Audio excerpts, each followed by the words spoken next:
Sziasztok! Üdvözlök mindenkit! Folytatjuk tovább nyomozásunkat.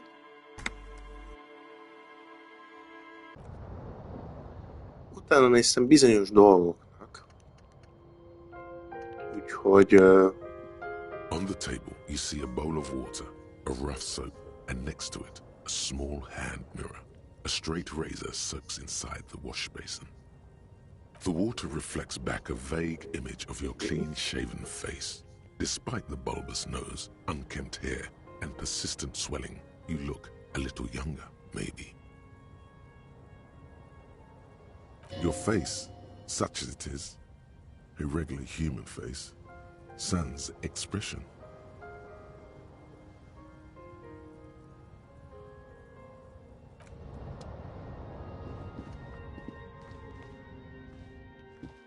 Szóval, utána néztem bizonyos dolgoknak.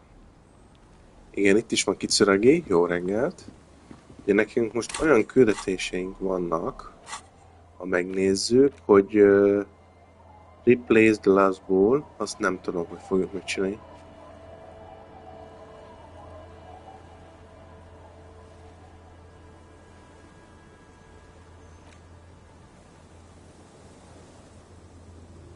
To find the way in the secret passage, ezt se tudom.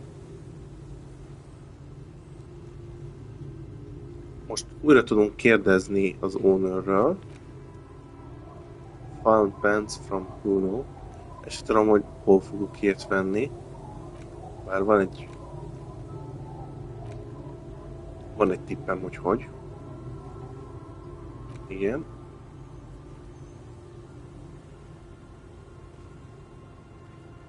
Local Kids might know, ezt most elintézzük itt. Get the whole story from Titus.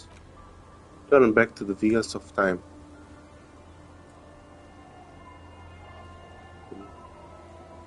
Of the turn back time. Ez érdekes.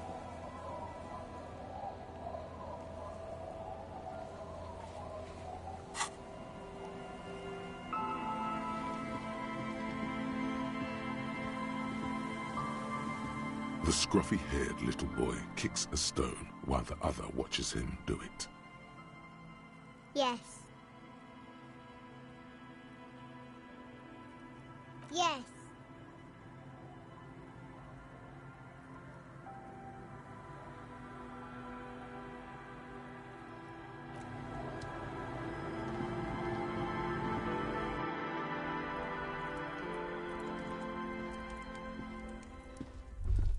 Hello, mister.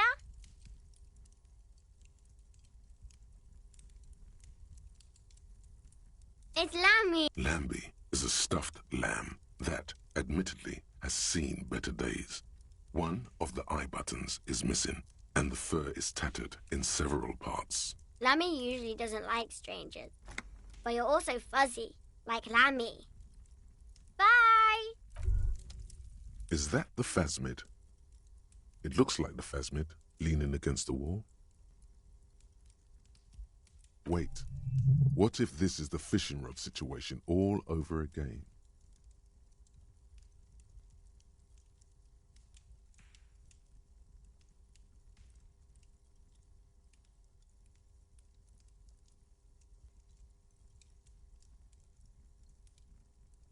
It's not the phasmid.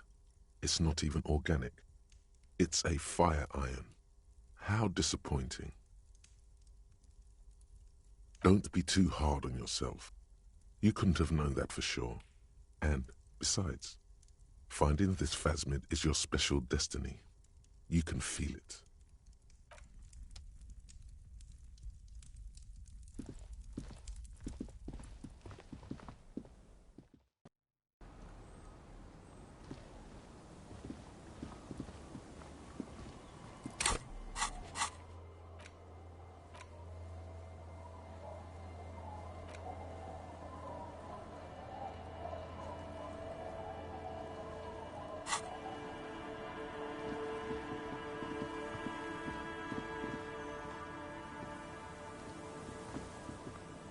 The scruffy-haired little boy kicks a stone while the other watches him do it. The stone... He looks just like me.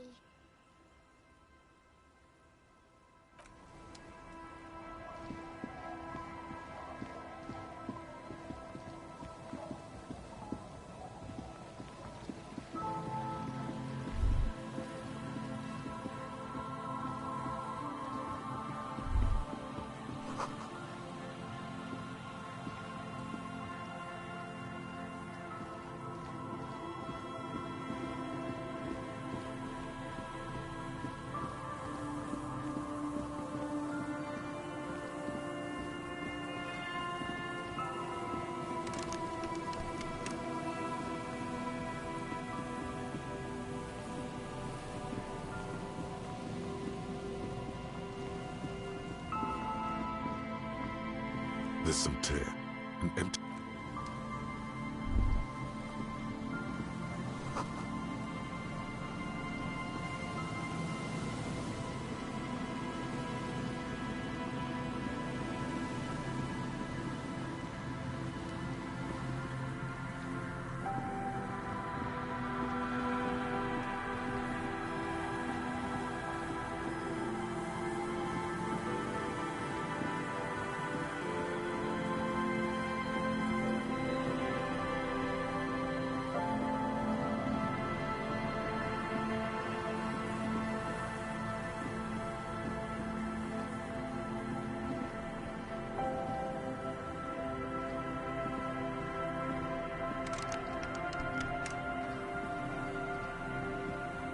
You see.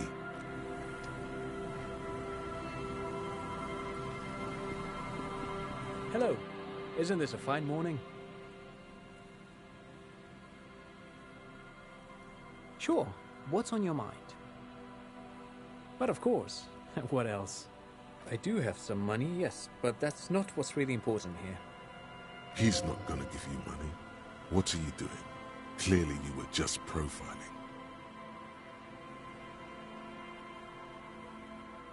Of course, Detective. I wouldn't have assumed anything else.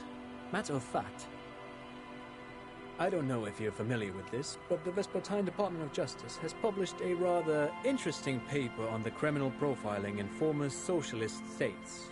Have you read it? If not, then you definitely should. If not for tips and tricks, then just for theoretical curiosity. Anyway, that's just a little something that sprang to mind. You were saying?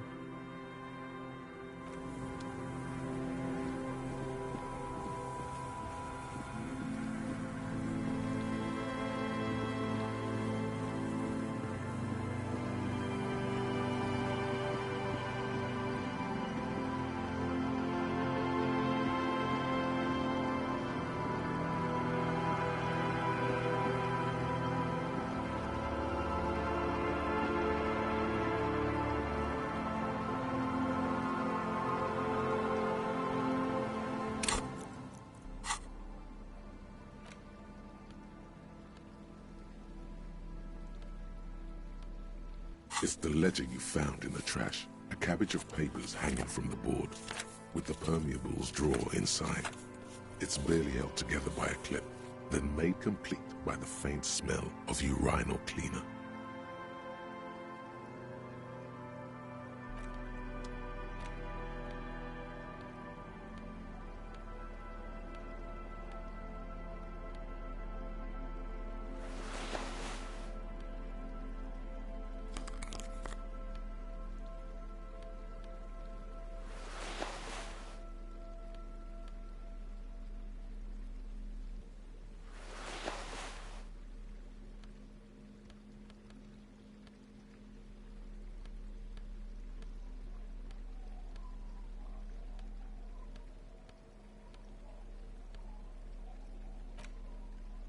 It's the ledger you found in the trash. A cabbage of papers hanging from the board. Yes, at last. You find a way to piece them together using the alphanumeric code on the margin. HDB 41, date of initialization and time of arrival on the scene, followed by the title. For example, HDB 41120111700. The Next World Mural.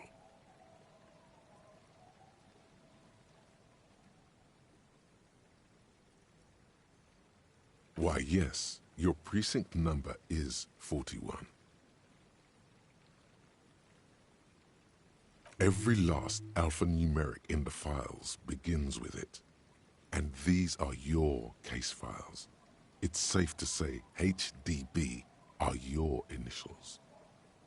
Harrier Dubois, HDB.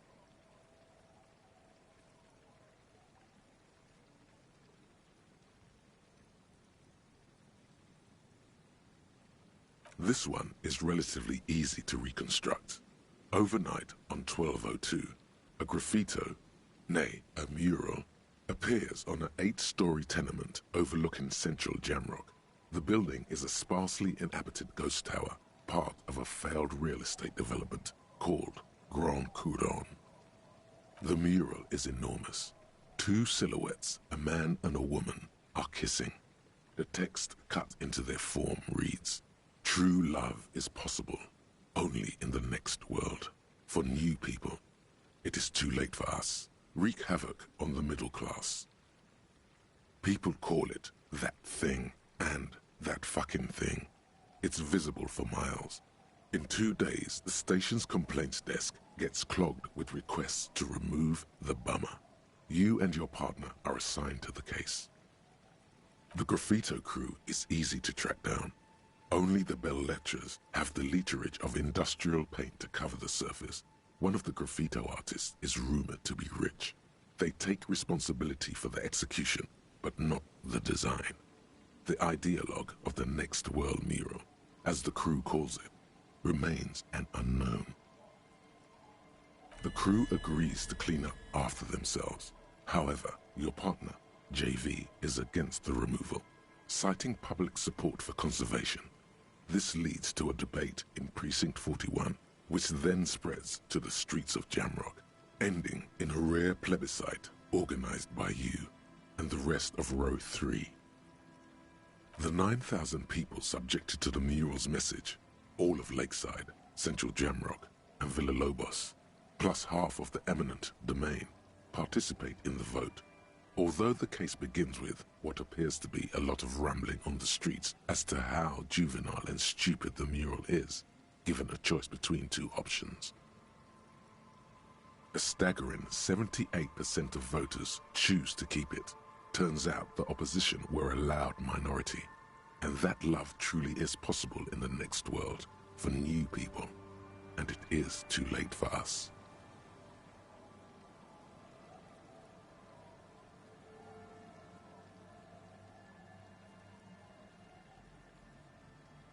Did anyone ask you what you believe in, man with the smelly toilet ledger? What do you want to tackle next? Or are we done? AKA Leslie and Burke, AKA the public indecency drunk and the property damage drunk, is a cursed case. It has been passed from unsuspecting officer to unsuspecting officer for 10 years. On January 29, the unsolvable case made its way to you. Why you accepted it, it is unclear. Every officer, and indeed most civilians in Jamrock, know it's unsolvable. You were so drunk you didn't remember what it was when you signed on. That, or you were high. Leslie will always take his pants off when he's drunk. Burke will always trash everything. It's just what they do. It is their nature. You cannot change the nature of a man, and you can't lock them away because public indecency and small-scale property damage are not punishable by incarceration. The only way for Leslie to stop displaying his genitals and for Burke to stop attacking things would be for them to stop drinking alcohol, which in their 40s or 50s, it's hard to tell because of their distorted features, is a medical improbability. Threatening fines, dragging them to the station, locking them up in the hellholes they live in, locking them up in the station, hypnotherapy, even trying to get the local gang of Zemyaki to take them out. The Zemyaki gave them ethanol, so Burke and Leslie would expose and rampage even harder. You tried it all, and still the complaints wouldn't stop, as they hadn't stopped for 10 years. It's plain to see from the files that you, Satellite Officer JV, and Special Consultant TH had more important cases to attend to. You uncover cross-reference to several ongoing investigations, each brought to a standstill every time you drive down Main Street. Because there they are, on the corner of Perdition. And what is Leslie doing? Good, you're learning. If the files are to be trusted, that's all there is to it. That and Burke breaking things, and the fact that they're both drunk. But then again, so are you. The case becomes considerably less comic one day when Burke takes a swing at your ledger.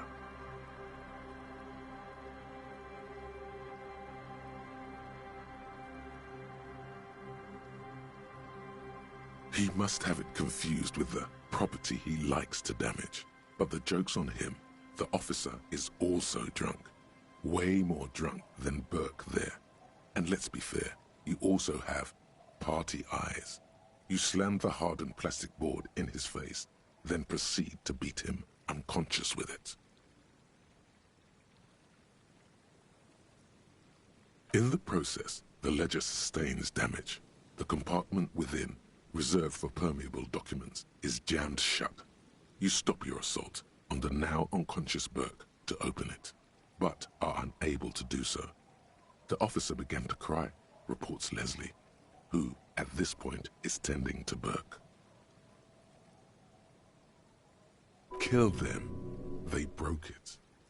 He came at us, and at us. I think he was trying to kill Burko. While trying to kill Burko, you slowly come around. The permeables compartment is open. You've smashed it open on poor Burko's kneecaps. The good news is, Burke can't walk anymore.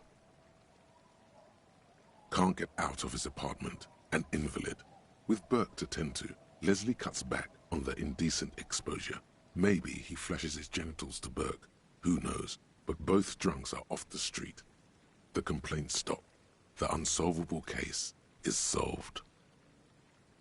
Which is also why the officer responsible narrowly escapes a disciplinary hearing. The end. Do you want to read another one?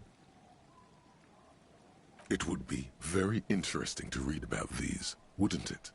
I mean, there seems to be a square-shaped entry wound in the victim's forehead. She's been sitting there for weeks, on her rocking chair, with a square hole in her skull, staring at the wall, her mouth agape. That's all you got. From the half hour you spent piecing it together, all you know is the entry wound was square-shaped. You never found the bullet. And then another body showed up, also with a square hole in his forehead.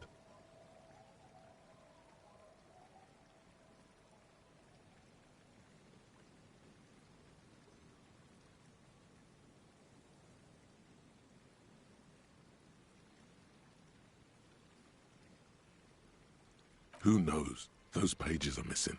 What next? Don't worry. One day. Some assholes brought their couch outside and hung out on it. In the middle of the street, on the roof, on the hillside by the motorway. You know, at an unexpected location. They were young, and they thought they looked cool on it. Yes, as you've said here, insufferable rock and roll assholes. Young people are the worst. So anyway, you got a complaint about the damn sofa, or couch, or whatever it was. They were leaving it out in all these unexpected and whimsical locations. They took it to, where they also took photos of themselves on it, and smoked cigarettes, and drank coffee because they felt it's intellectual. Cigarette butts, coffee cups, stupid couch. You had to clean it all up, and you did. So congratulations to you. Case solved. No, you didn't have time for that. These notes show that you have what is called a real goddamn job. You don't have time to be chasing down the couch assholes. You have a real job to do. What next? Murder. Tum tum tum. At the hookah parlor was a case originally assigned to an officer called Joseph Mills, who is now dead, of circumstances completely unconnected to murder at the hookah parlor. Beaten to death by a throng of Villalobos gang members when him and his partner J.M., only initials mentioned, answered a call one night. It's a sad story, and it isn't really represented in your case files. Stop stalling and get to the murder at the hookah parlor. Joseph Mills was on this case that he just couldn't solve, was doing it solo, said it was a real nutcracker, a real brain twister, was on it for, like, a month. The captain got impatient. Shit or get off the pot, Mills. Mills didn't get off the pot. Not yet. He kept at it for a couple of weeks more, racking his brains, running with every theory, as outlandish as they seemed. Still couldn't solve the murder at the hookah parlor. Tough case, he said. Toughest he's ever had. Okay, so the case is handed to you because Mills isn't getting anywhere, and you look into it. Here's the setup. A young man is found dead in a hookah parlor. You know, those places where you go and smoke bubblegum-flavored vapor all day. No, it's soot and water vapor. It doesn't do anything. Yeah, so anyway, young man in his 20s found with his skull busted open, right on the floor of the hookah parlor, in the middle of the day. No one else is in there, only client that day. In perfect health too. Some kind of movie producer. No one enters, no one exits. He's just sucking on his watermelon hookah all morning, all noon, like he usually does. He's a regular. No calls, nothing. Just sucking on the hookah until 15:45. Then bam, he's dead on the floor with his skull busted open, blood everywhere. What happened? How can it be? Mills has no idea. Invisible assassin, movie deal gone sour. Girl at the counter did it. Nothing fits. Eerie. Man just dropped dead. So you go to the parlor, you see cushions around the table. Table's low, heavy, really sharp edge. See? You can't even read the thing without solving it. Yeah, it was that. Turns out hookah does do something. It turns off your brain's oxygen supply, and you don't notice it until you get up to go to the bathroom. Yeah, he liked his hookah. Stephen was his name. Smoking hookah. Didn't you hear? I don't know. Trying to come up with a movie script, maybe. Anyway, that was Murder at the Hookah Parlor. Joseph Mills wasn't a good detective, and about 30 minutes has passed piecing it together. Next. Not much has changed in the meanwhile. A bunch of sodden papers still sags from the clip. It takes about half an hour to piece one together. Not much has changed in the meanwhile.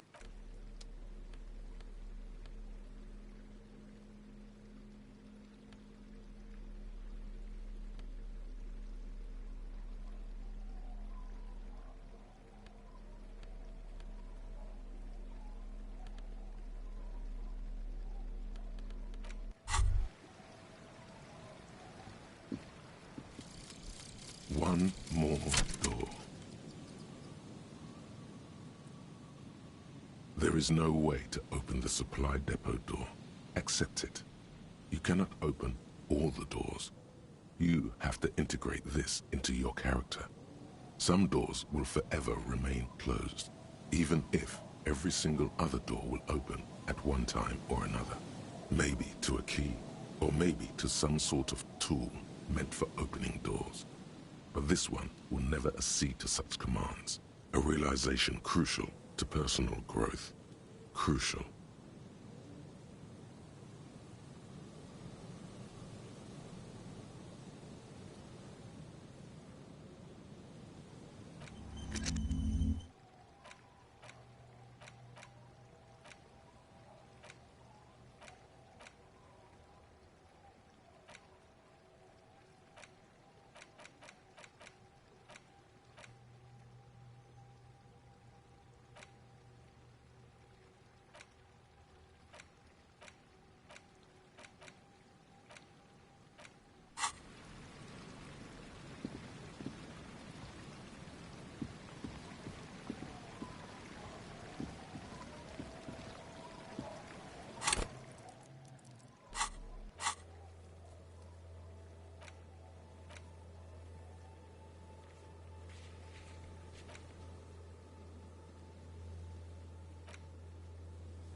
Waves are beginning to die down.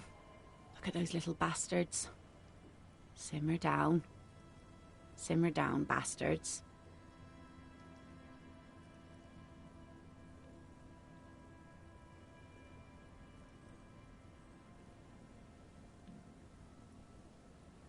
Oh? Who? Well, how can I assist you then, officer?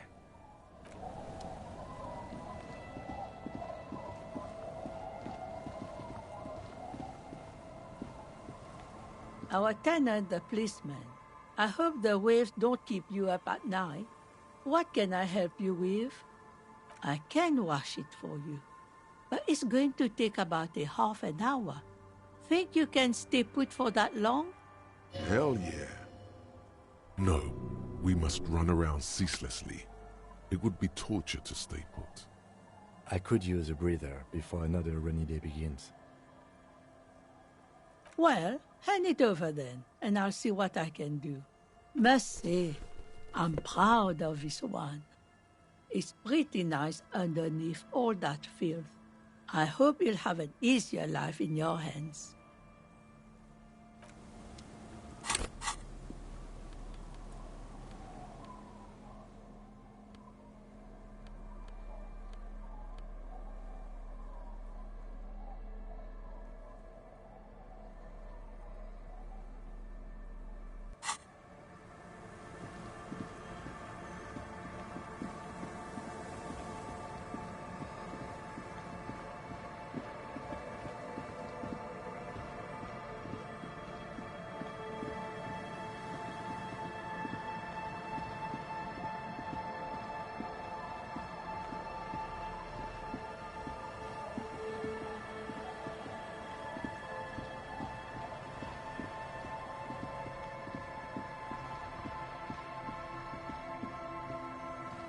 Tequila sunset.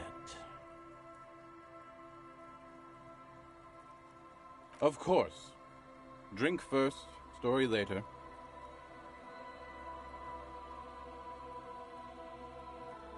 Not much, but it will do. Hey, Spiral Boy, you gonna share that? Don't call Abigail! Shut up, guys. I'm telling a story here. Something happened to you. Something happened to me, too.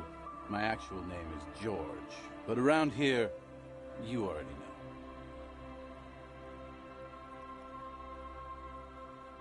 I was once a reasonably high net worth individual, a founder/junior partner at a high-concept creative services agency.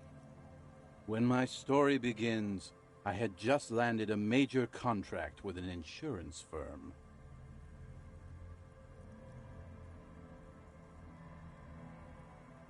I used the profits from my agency to finance what I called a cultural incubator.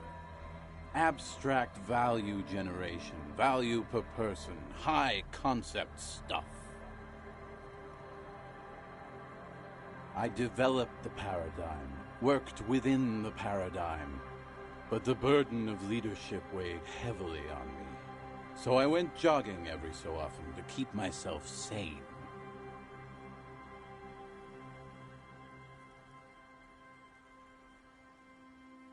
"22 full-time employees, an all-star team, a potentially historical set of individuals. Worrying about them often kept me up well into the morning hours. It did. With my trusty Sansarique tracksuit, I felt like I could conquer the world.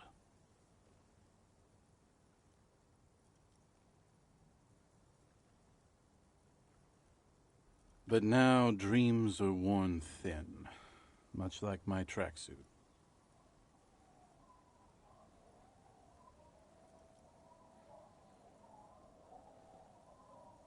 One day I left on my evening run. As you may know, it's impossible to clear your head when you're distracted by the sound of keys jangling in your pockets.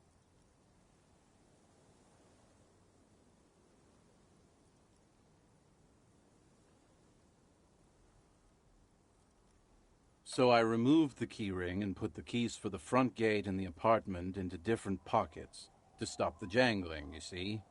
At least, that was the plan. I was halfway done with my usual lap when it started to rain. The reality situation became very wet, very quickly. Wet, okay? It was raining really hard. I made my way back home and discovered that I didn't have the key to the front gate. I'd mixed it up with the key to the letterbox, which was useless. Naturally, the situation required me to climb over the gate, which I did. There was no climbing down because I slipped and landed on my ass.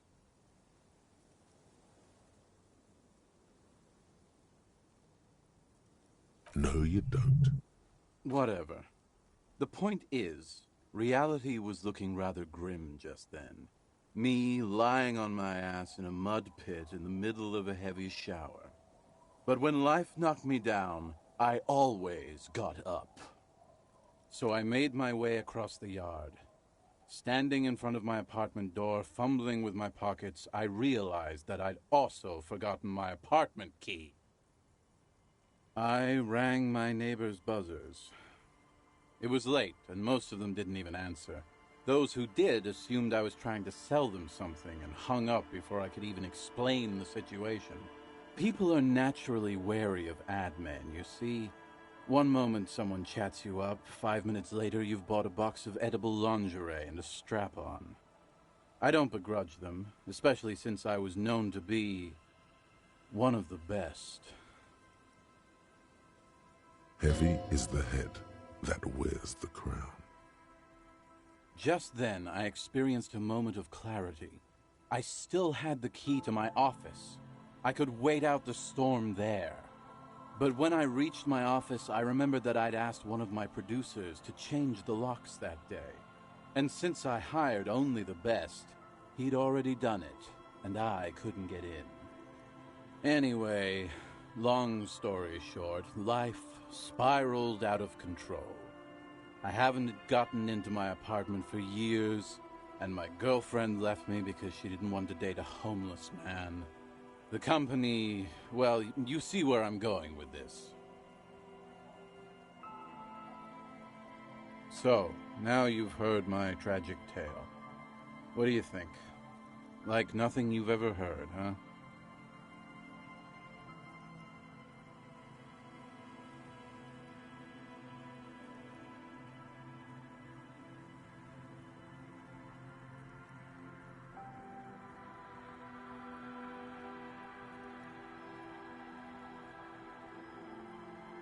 Tequila, I've thought about this series of events for a long time. If there was anything else to it, I would have thought of it by now. Why didn't you go to the authorities? Well, at one point they came to me, but, you know, I didn't have any ID on me, so they tossed me in jail for 2 days. I can't say it increased my faith in the RCM. No offense, gentlemen. Yeah, maybe I've exaggerated certain parts over the years. When you tell a story too often, it begins to take on a life of its own. But what matters is that it's true to my subjective experience. Anyway, that was all the story one bottle gets you. Almost empty, this one. I do, but as you can see, my fuel tank is running quite low, if you catch my drift.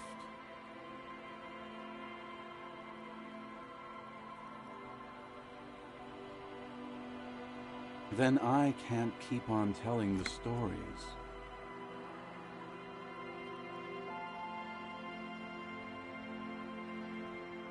Good fucking question, Tequila.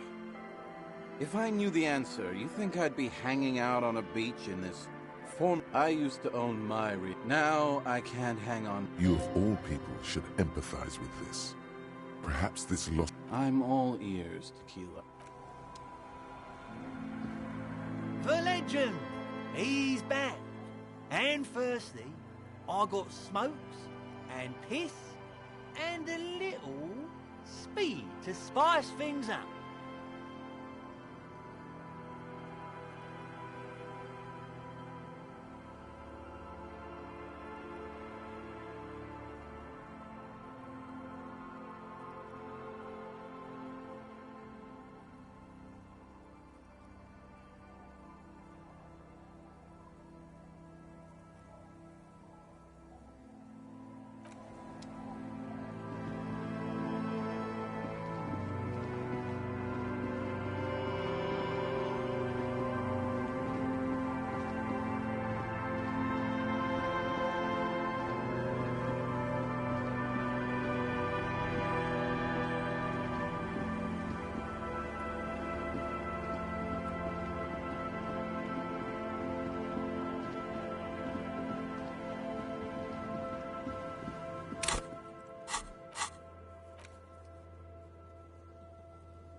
shine on these sunglasses lasts a lifetime, officer.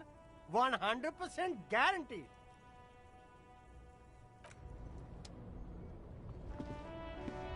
You keep coming back. That's good, officer. Keep browsing those. The speakers below are banged up and worthless. The sneakers triumph over them. They're the star of the show here.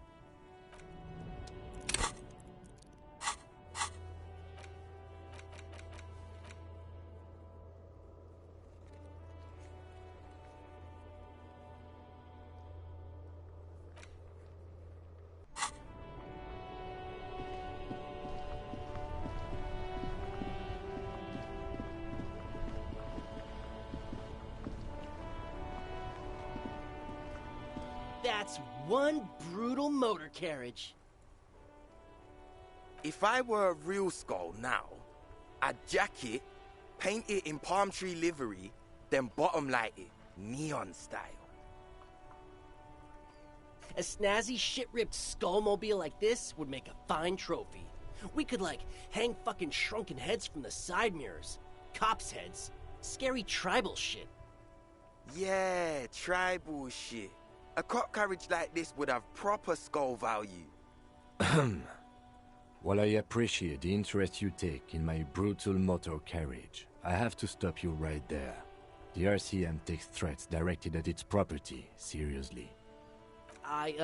It's just theoretical work, Copper. No basis in reality. Man, if we were certified skulls right now... I can tell you who we're not, cop. We're not snitches or skulls. Which is not to say that the skulls are bitches and... On the contrary. The part of this presentation you want to take home with you, cop man, is we're not part of the skulls yet. You don't know? What kind of cop are you? The question was rhetorical. The Skulls are the most vicious gang of the Besmertne.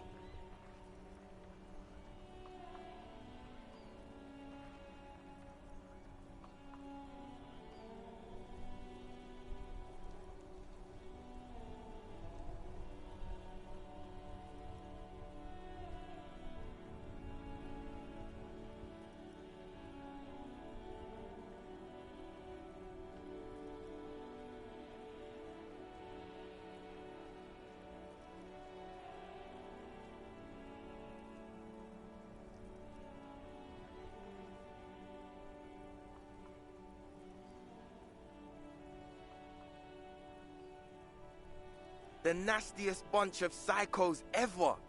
Jacking carriages and getting into high-speed chases. Possessing an infinite amount of fuck-all swagger, infamous for their non-verbal modus operandi. If a skull spots you, he will pull out his dagger and stab you without saying a word.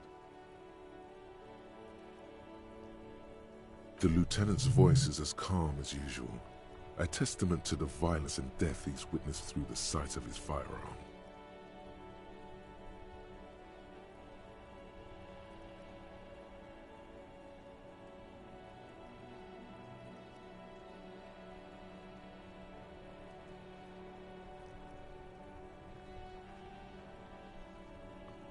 They usually occupy the burnt-out quarter in Jamrock, or you can find them loitering around the brightly painted bottom-lighted vehicles. I can't wait to become a skull. Bottom lights are wretched aggressive. Murder?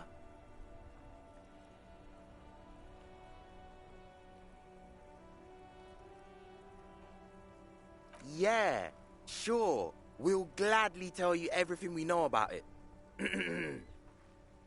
It was a man. Also, he was hanged.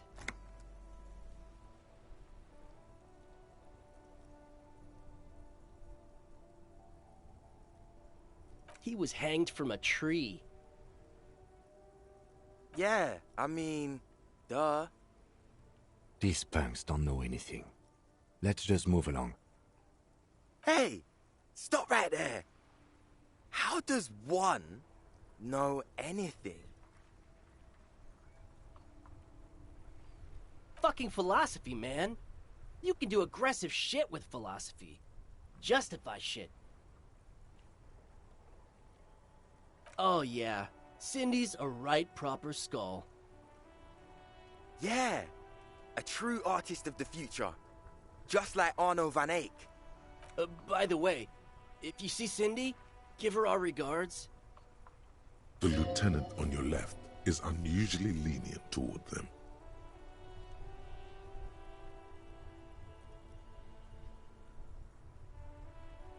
We're not franchise skulls. Well, not yet. Once we get our name out there, we'll have a chance to join them. Because we can be just as psycho and vicious. You'll see.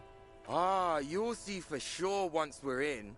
It's the last thing you'll ever see before the void consumes you.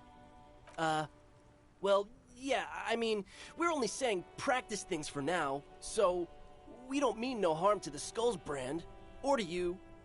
This is definitely something the Skulls would say, but we're not trying to encroach on the Skulls brand in any way. On the contrary, we're just here to market it. We think of it more like two franchises merging. You know, us two and the Skulls. I really feel like we would add more to the table. Spice things up here in Martinez, you know. Get the old machine of pain and suffering oiled up real good. What would these guys have to offer any organization? Whatever, man. Work is for pussies. You wouldn't get it anyway. Hey, we could be just as hard. Like pavement on top of pavement, or a brick on top of another brick. Or a grave on top of a grave. These kids have the vocabulary, but might be missing a brain. Wouldn't a grave on top of a grave be just a big hole? What's hard about holes? Filling them up, baby. Mm-hmm.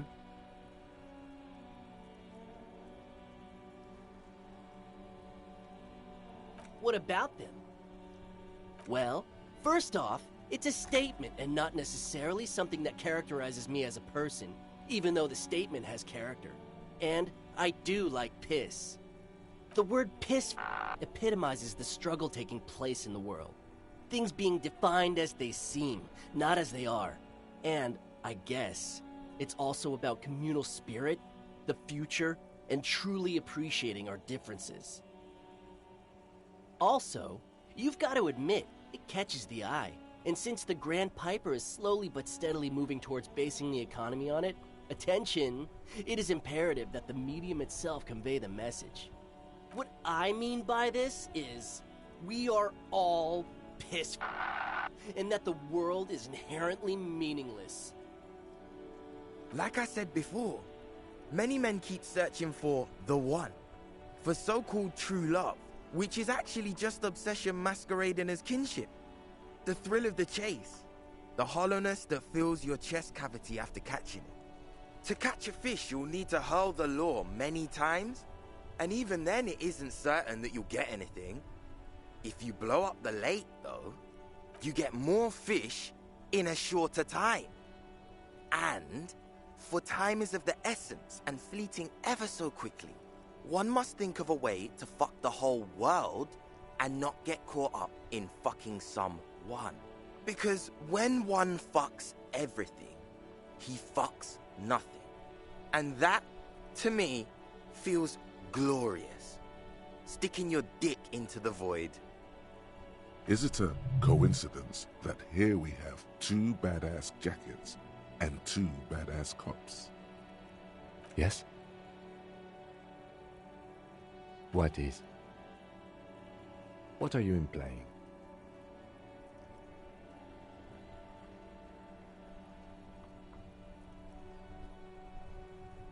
For what? The concept of getting dressed is familiar to me, but wearing jackets like these isn't appropriate for an RCM officer, unless he's deep undercover. Neither. Fine, if only to end this discussion. Theoretically, if I were a juvenile delinquent, if I were to already be down that path, I think peace is the stronger of the two statements.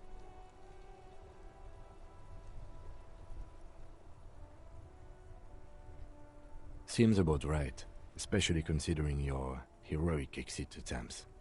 So are we done here? Or... you don't need us around for your secret whisper party, do you?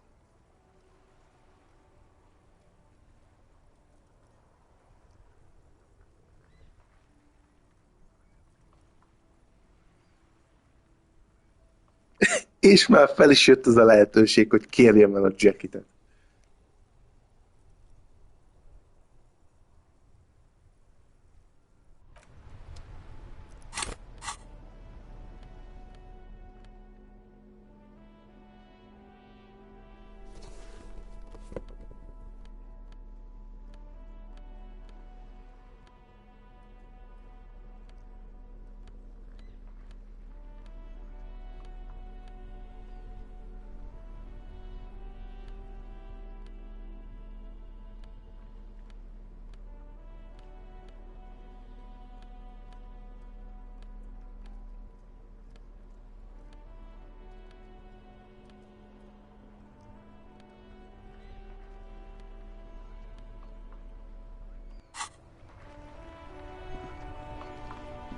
That ride is... Hey, piss. Look who it is. Shrunken cophead material. These guys aren't scary. You're not scary. I have nothing to work with here. It's either begging or bullying. Or both. Just ask them, maybe. Why? Yeah, like he said, total shit. What about it? The lieutenant looks down at his bomber jacket and shrugs, obviously content with his uniform. Fine. Fuck it. Here. Take it then. I can't handle this sad shit. It's true. He simply can't. It's empathy. Wow. I did not see that coming. You better wear that jacket with pride. Fuck that. You're not getting mine. My dad's a lawyer in La Delta. He'll have your badge. No, he won't. The lieutenant is lightly amused by the situation.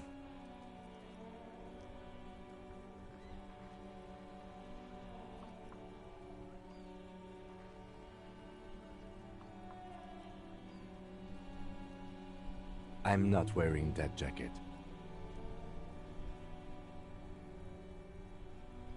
I don't think this case requires us to go undercover or raise hell. In fact, I don't think the jacket will be useful at all. I'm fine with that. Look at this cute shit.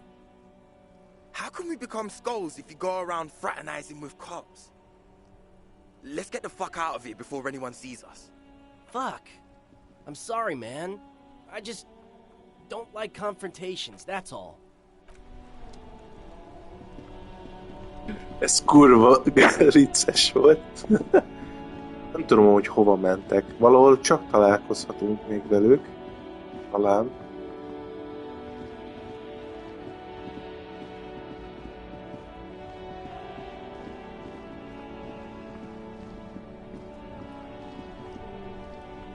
Inside, you see a set of steering levers, a radio microphone, a pull-out. This is Precinct 57. How may I assist you?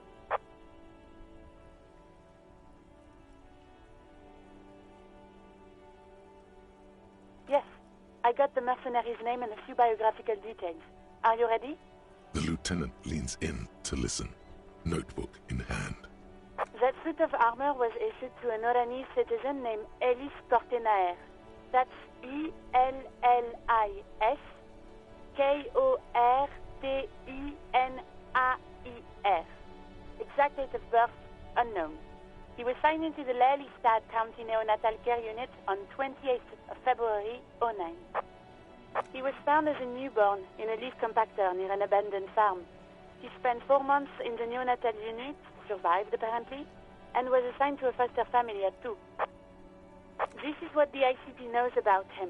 He was raised by foster parents entered the East Brand Military Academy in Vredefort at 17, then served in the Oranese forces till he was honorably discharged in 41, just a year before the Seminese conflict.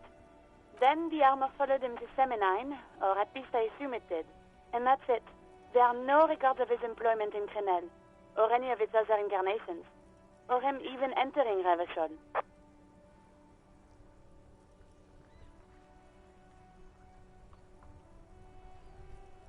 Even that is a small miracle. These organizations usually double-check their inventory. Thank you, Alice. Great work. No problem, Lieutenant. A compliment from Lieutenant Kitsuragi. Not bad. None, officer. Sorry. It's a garden tool used to press leaves into these cubes. It's a detail the hospital had. The only detail in these files. So I thought it would be good for you to know. It is. Thank you, Alice. A name. This is very good. Elise Cortenard.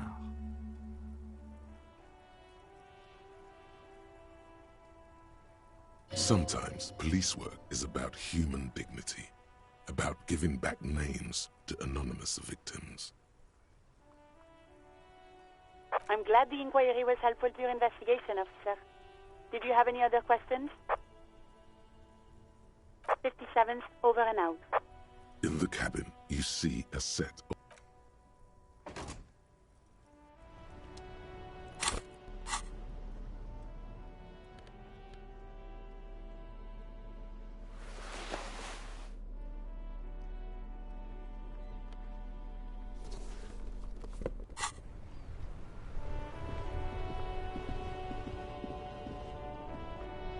Now it's turning into a kind of a snow limbo, man.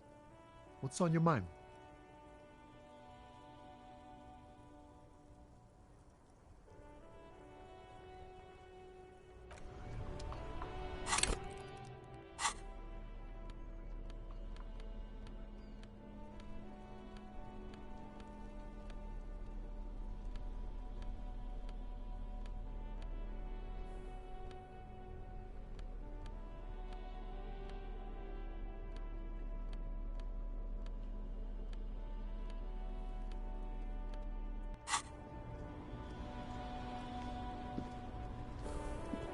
Now it's turning into a kind of a snow limbo, man.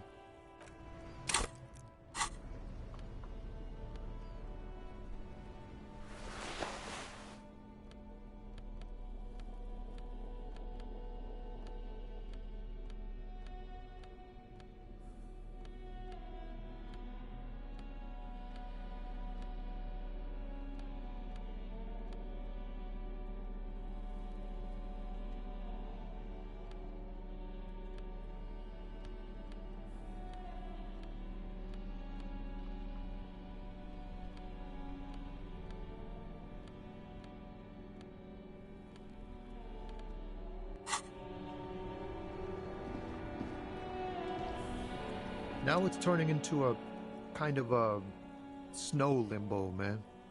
What's on your mind?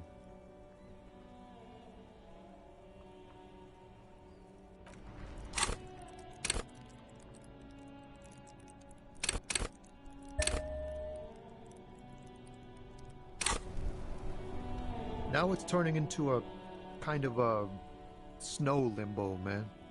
What's on your mind? Wait. There's something here, stored away in some dusty corner. It starts like...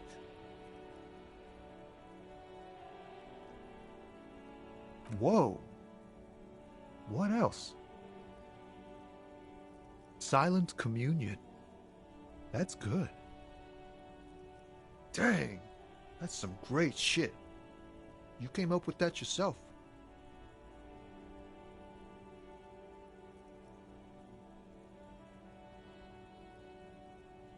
Right. But really, no bullshit. That's great stuff. I sort of want to know if it's yours.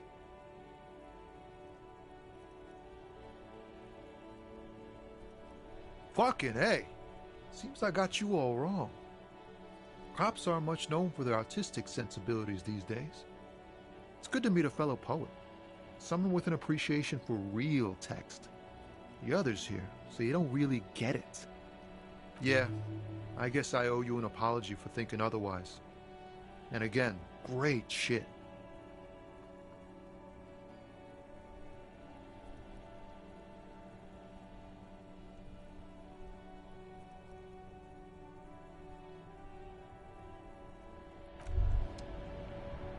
Why does art inspire you so much?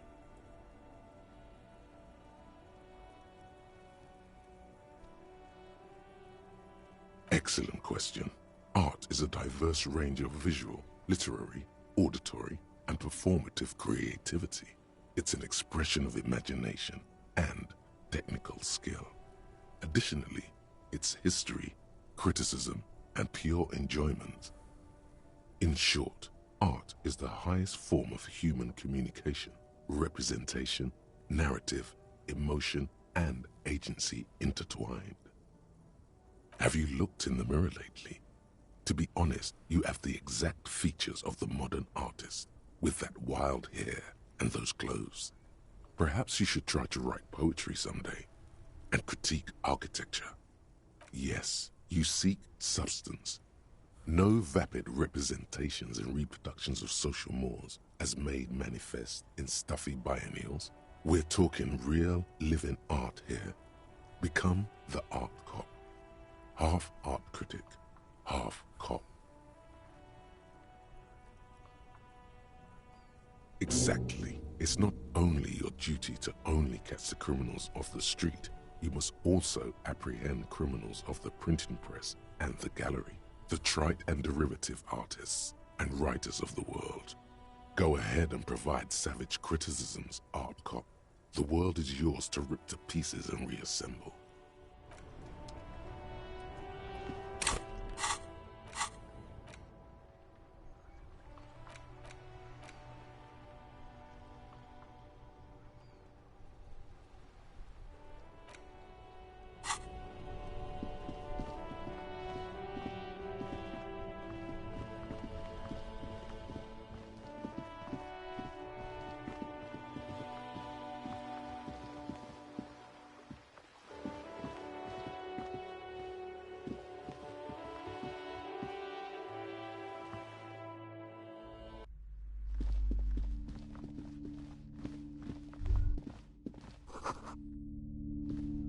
A heavy door with a missing handle stands before you, covered in dozens, if not hundreds, of little oddly shaped trinkets and charms.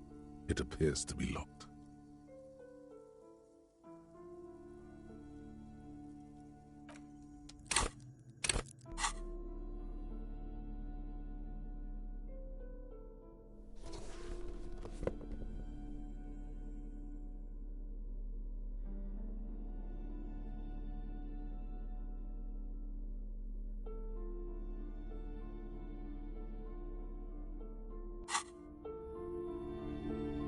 A heavy door with a missing handle stands before you, covered in dozens, if not hundreds, of little oddly shaped trinkets and charms.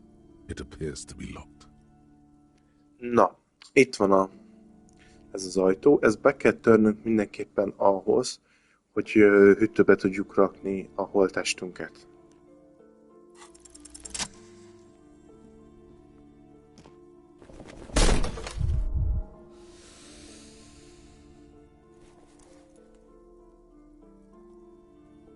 You smash into the wood and see a small crack appear on the doorframe.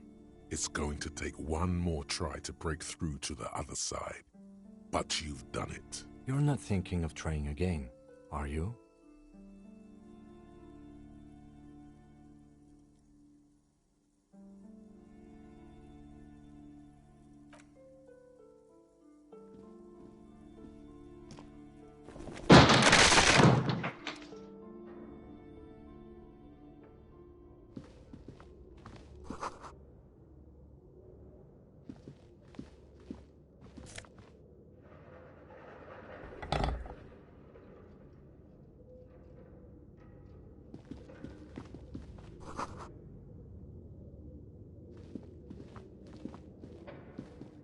barbell lies on the floor. The color has worn off its weight plates. It's 60 kilograms. Your triceps hum at the sight of these weights. Show the world what kind of beast it's dealing with. Lift them. There are no collars on the barbell. This is a safety hazard. Why does it feel so familiar?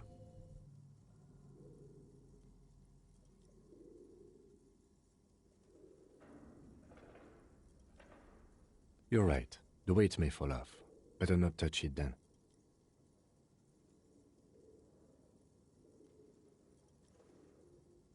It would be a violation of EPIS safety regulations if the gym was still operating, but it isn't. No one's supposed to come here anymore.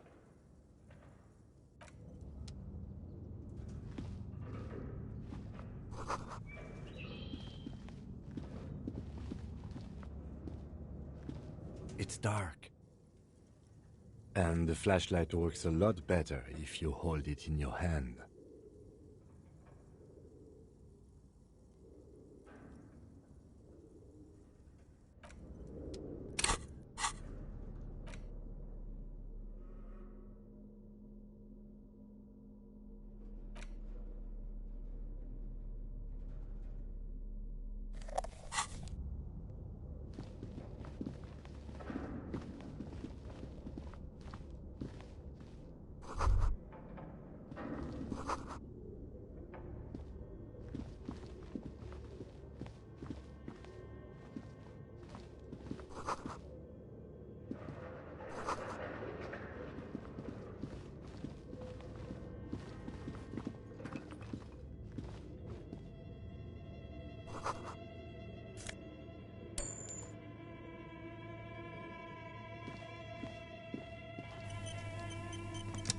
Your flashlight slides over an old green chalkboard covered in scribbles, sketches, and schemes like some ancient cave mural. Some of the writing has faded with age, but you can still make out sections here and there. Photos and drawings have been pinned to the board. These lithe, pointy-eared creatures appear to be different types of welkins. You make out autumnal candle welkins casting wax-based magic. Translucent welkins, with organs shining under their skin, and even ether welkins, hailing from the vast emptiness of sidereal space. Who are all those creatures? Fantasies of a tortured, feverish mind? One of the welkins, towering among the rest, appears to be different, however. It's Vara Hamira, a high welkin, his face white and scarred like cracked marble. This is clearly a Welkin supremacist. The note says, all non-Welkin races will be purged. The Haldor, the Twarg, the humans, and even headless men, all of them, purged. Imagine a world filled only with Welkin, Green Welkin, Dread Welkin, and the High Welkin to rule them all. An inordinate amount of time has gone into drawing these little Welkin creatures.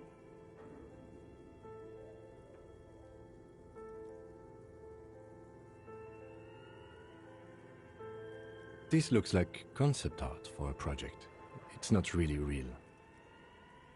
Some people really like building a world, I think, even if it's just for a game. Political commentary. That one has a great beard, too. Just look at those details. So much effort. And for what? All gone. The photo collage depicts barren, icy landscapes wrapped in perpetual night. You see permafrost and glacial landforms, dead trees grown in under the snow. Entire oceans have been frozen from shore to shore. There are pictures of settlements on dried-up riverbeds, abandoned in a storm.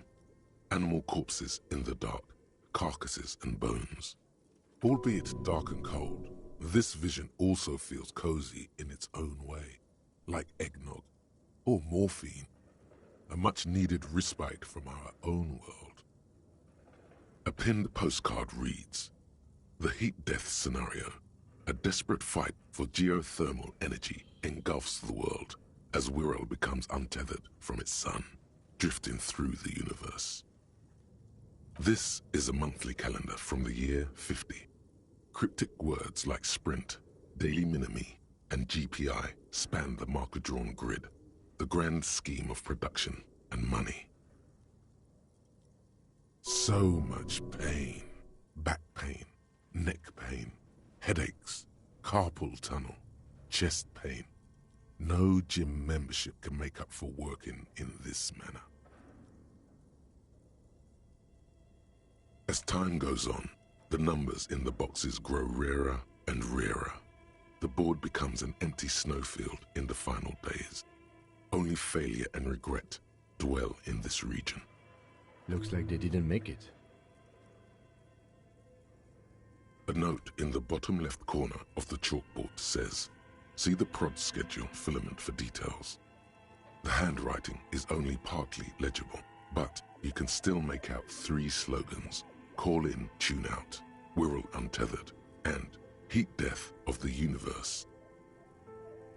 Outside, a cold wind wraps the building in its bosom. Snowflakes in the wind.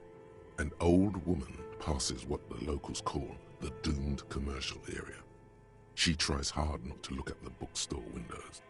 It's unwise.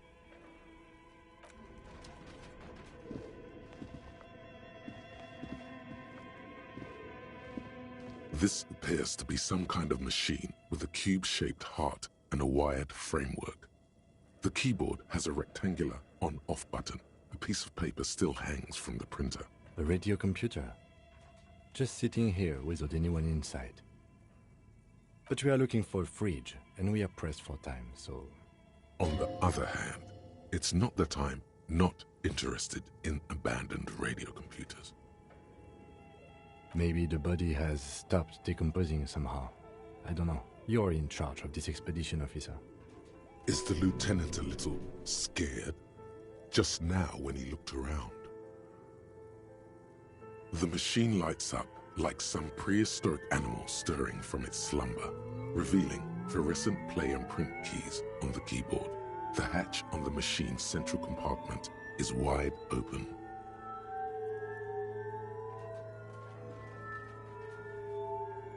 It's empty like a beehive without its brood. Some cables have been left dangling, disconnected. This is where the memory should go. Nothing happens. Nothing happens. Nothing happens.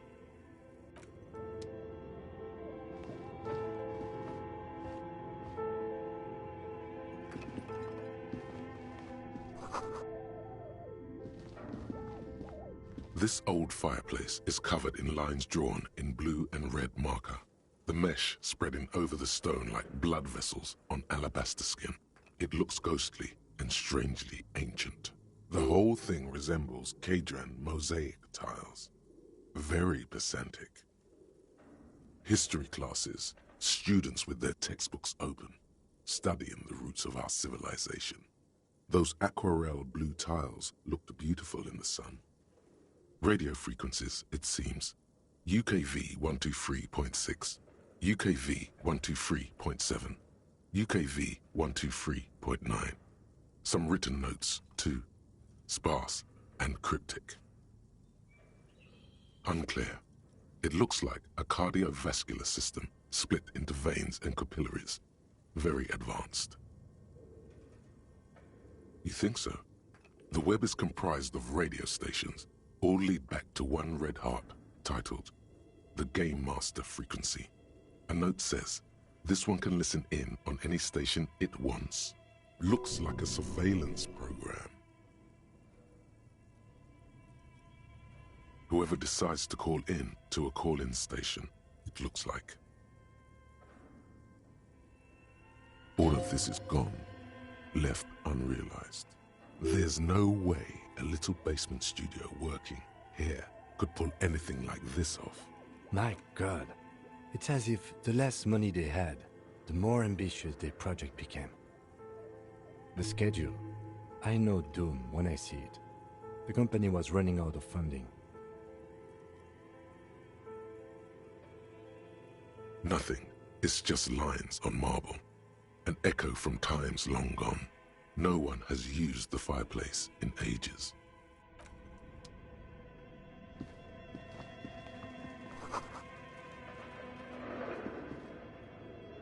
Okay. What do you think is going on with that computer, chalkboard, and fireplace?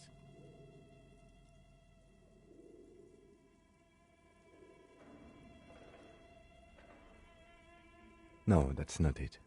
I think it looks like one of those popular pen and paper role-playing games. Only these people were trying to automate it, make it work on radio computers. Utter madness, he thinks, as a compliment. Not to my knowledge. They make automated games in Graz, Messina, Königstein. You know, places with industry. But I don't think anyone has attempted to create an interisolary game before. We just don't have the technology. Indeed, those Welkins are a dead giveaway. Role-playing people love that stuff. The world looks like a modified version of the WeWorld board game, with hit death thrown in. Super cool. Someone should give them millions of real immediately. This game is too good to be left unfinished. Through call-in stations, none of the players have to be physically present. Anyone in the world can participate in the game, as long as they have a two-way radio. Then there's the Game Master frequency that listens in on the smaller call-in stations. I think that was supposed to coordinate the stories, functioning as a master of ceremonies of sorts. His fascination has swept aside other concerns for the moment. He's a little hooked. No idea. They stopped filling out the schedule on the chalkboard. Indeed, it's ambitious and untethered from reality, but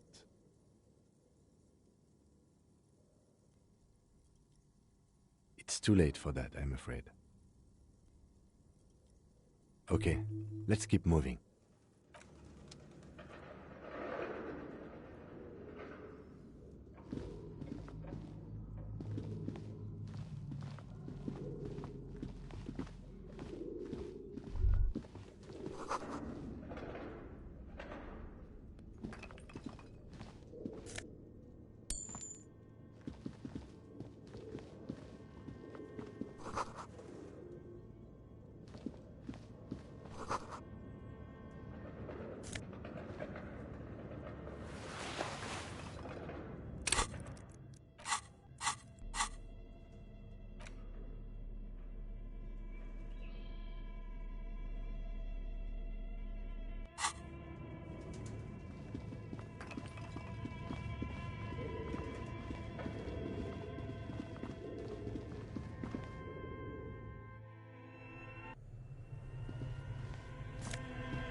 A few bricks have fallen off, revealing a compartment behind the wall. It's too dark to see in. There is, yes. And there also appears to be something inside the hole. Interesting. Do you want to take a look? Your hand reaches deep into darkness and spiderwebs. Rummaging around, you find rusty rifles hidden away. Are these any good? Most of them are rusty and inoperable, like the rest. But one catches your eye, a bolt-action model with a fine wood stock, in better cosmetic order than the others. Take it. You're a police officer. Police officers carry guns. That's a rare sight. Seems to no longer be functional, but still a beautiful thing in its own way.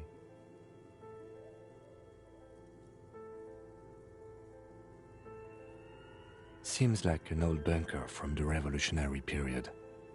Look at all those rifles. Must be an old weapons cache. It means there are firearms, albeit inoperable, still lying around in Martinez. It's an interesting coincidence, I would say. Might come in useful in the future. He likes this find.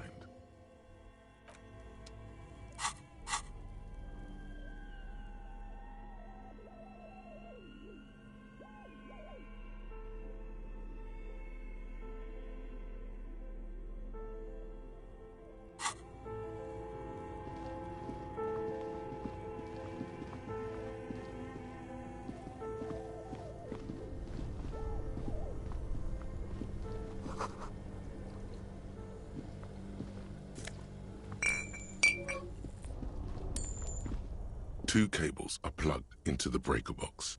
The red one leads off into the darkness, and the black one to the ice cream maker nearby. Rip the red one out. Look how giant and red and inviting it is. Don't rip the red one out. You'll awaken the ghosts.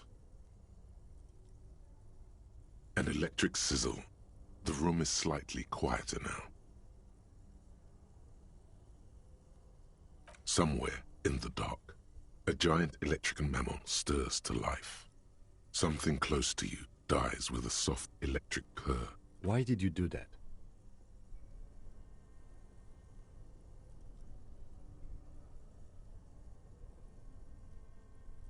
The lieutenant raises his brows, but doesn't say anything. The electric distribution board now has 1 cable missing. Somewhere, a machine hums along with the current, happy and contented.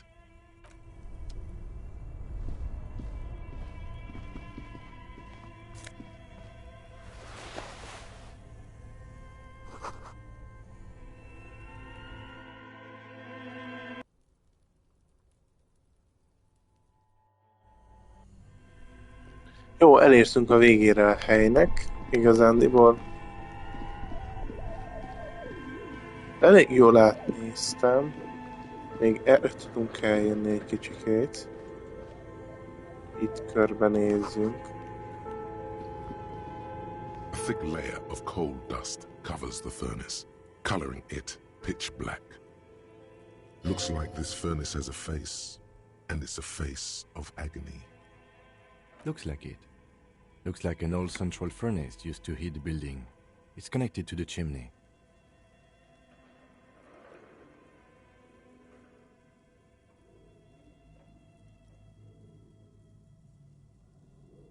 No one has used it in ages. No signs of any recent fire. Only dead rats.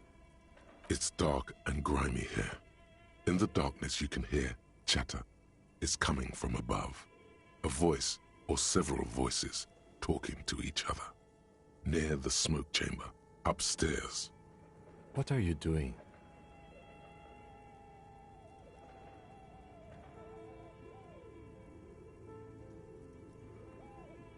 Wait, really? You should investigate, see if someone's upstairs. A lush layer of coal now covers your skin, sinking into the wrinkles. Your hands look ancient. You feel the spirit of Ramut Karzai, Ancient hero of Grad, pulsing through you. All that's left is to cover your face in war paint. Yes, how grown up. The furnace agrees. The lieutenant seems relieved as well. A hollow ring echoes through the furnace. Your toe hurts. Bent metal, broken glass. Your path lies strewn with the broken forms of everyday objects. You are the destroyer, the bane of inanimate matter. Kudos.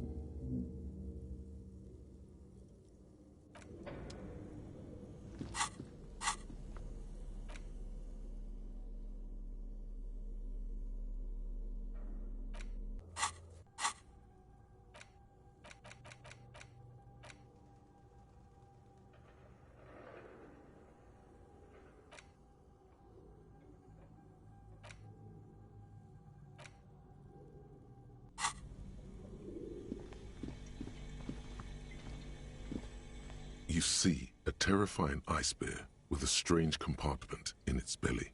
The door is covered in frost and the bear's eyes are glowing red.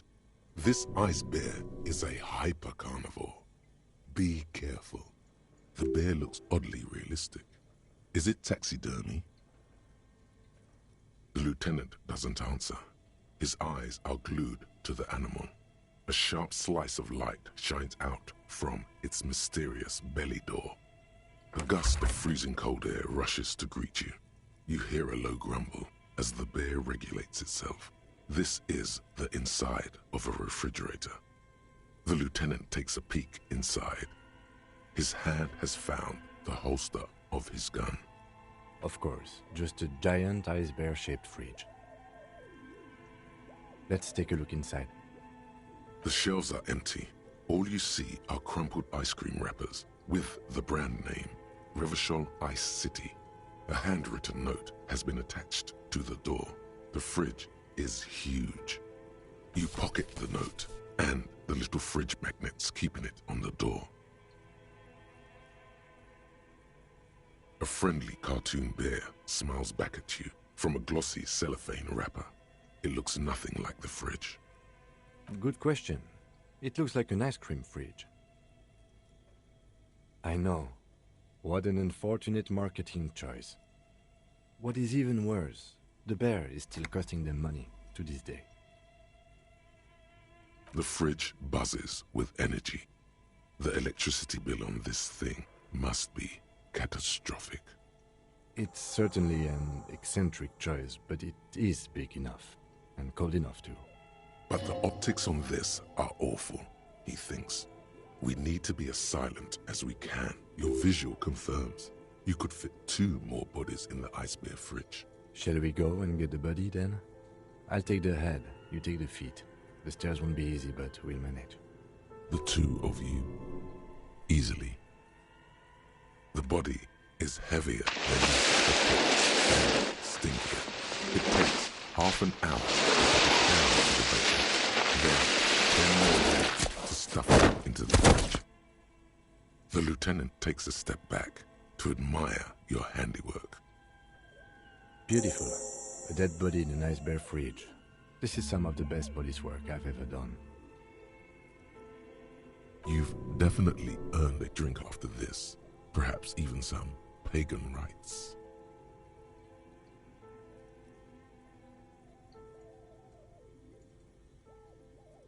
No, not really. Look at that.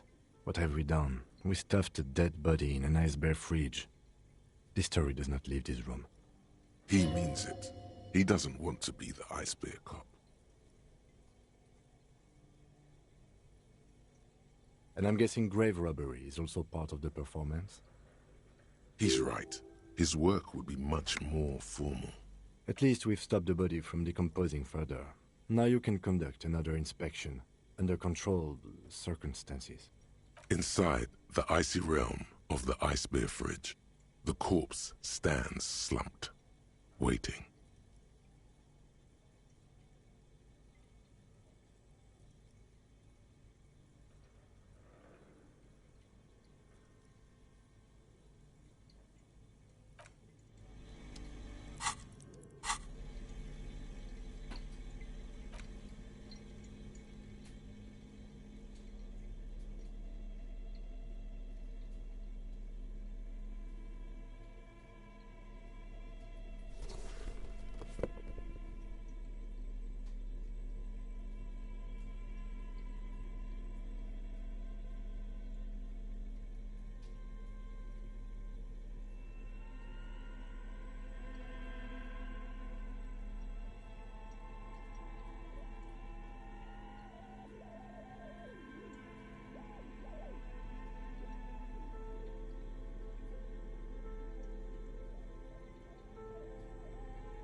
The bear's eyes are still glowing red.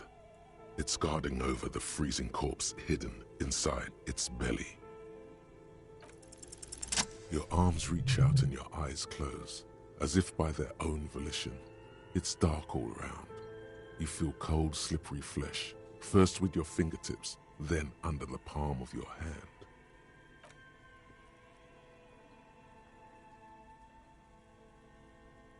His face, his cheeks, his nose, his fat, swollen lips. Like a spider, your hand crawls over his features. Everything is silent. They are swollen shut. You need to really push to get in. Only the little one fits. The flesh changes shape as you bore in, searching for something in the cartilage. The thing you're looking for, it's not there. Crawl out, spider.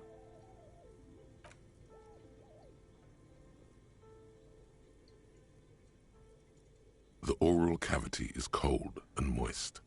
A ball-like tongue attaches itself to the base of the mouth, lolling around like a scallop. You're on the right track.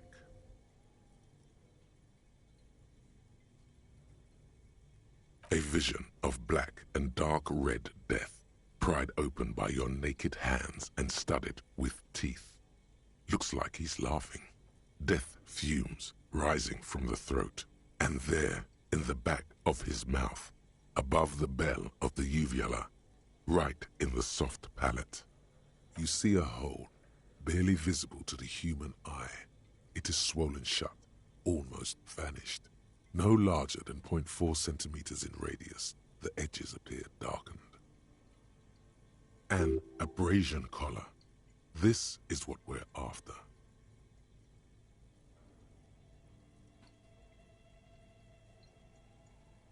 A black trickle of liquid runs into his throat from the wound. Your index fits right in there. A tight tunnel of flesh opens up. Tissue damage. Wide enough for 2 fingers. As you push both in, you reach through his mouth, right into his brain stem. The basal ganglia feels clumpy.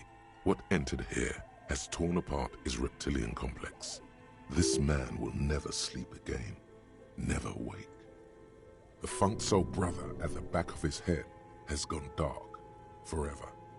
Your fingers slide into the remains of his limbic system. There is no resistance. It's gelatinous.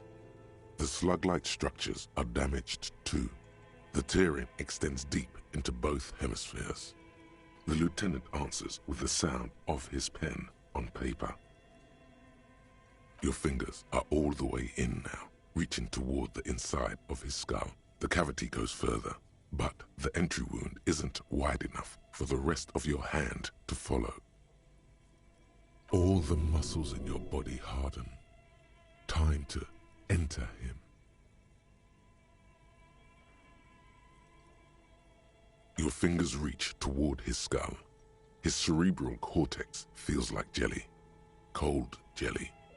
Strange fluid streams down your wrist as you push deeper, until you feel it on the tip of your finger.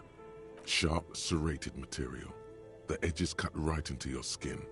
The pain is barely noticeable under the adrenaline rush.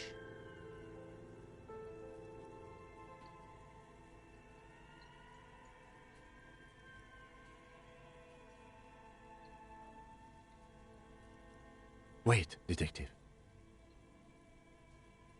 Out comes his small folding knife. The lieutenant moves its blade across the man's skull, searching for the exit wound. Withdraw your hand 4 centimeters, please. With a crack, he punches the knife in the skull. Then, one more time, and one more, until the bone comes loose, like eggshell. Inside, you feel the jelly move from his poking. Can you push it out? A small flower of metal blossoms from the man's head, followed by your finger. A bullet. Unknown calibre. Rifled. You may remove your hand from the victim's head now, officer. Well, here's your prize. We need to add an item to the injury list. Injury number 4. Oval entry wound with an abrasion collar. Soft palate, back of mouth. High velocity.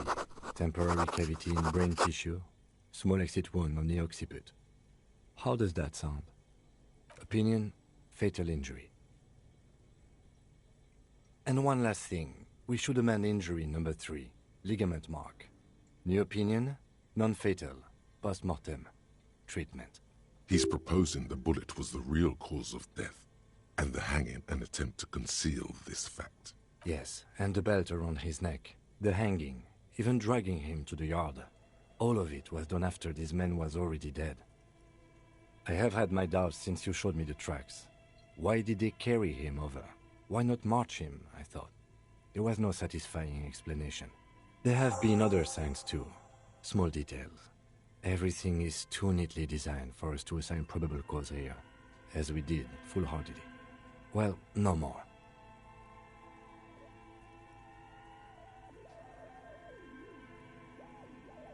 We almost fell for it, he thinks. Almost. There is, of course, the very real possibility he was both shot and hanged.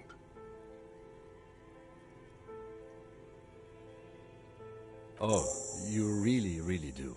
I am glad to hear you say that. Your room in the Whirling in Rags should come with a bathroom. Be sure to make use of it in the evening. Yes, we should take a closer look at it. This little thing could reveal much about the weapon that shot it.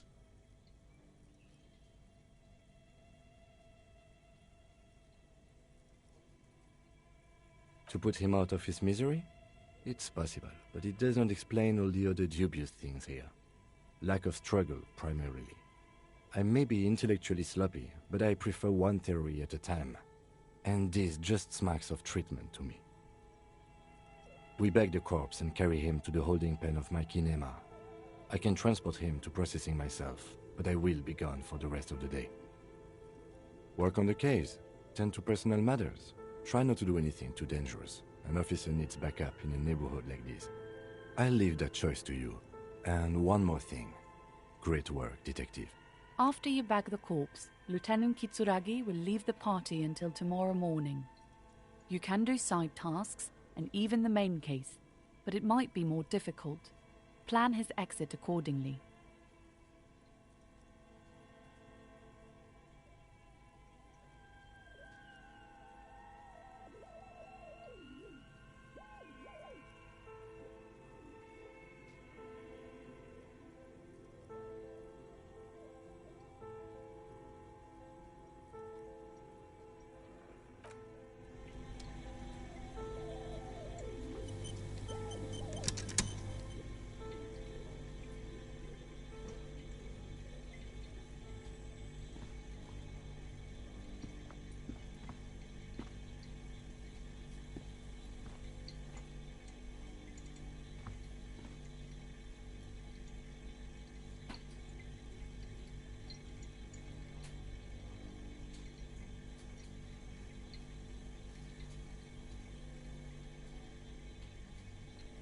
Hurrá, újabb bug ütötte fel a fejét.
Nagyon szuper.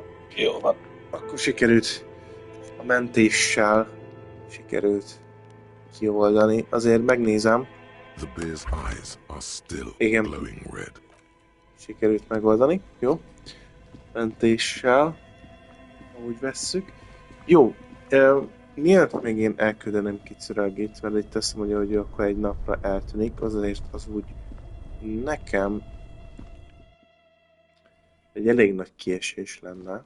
Szóval esnek nézzünk cuccokat.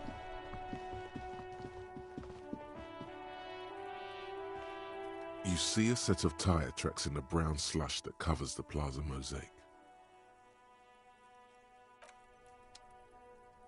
You see a set of tire tracks in the brown slush that covers the...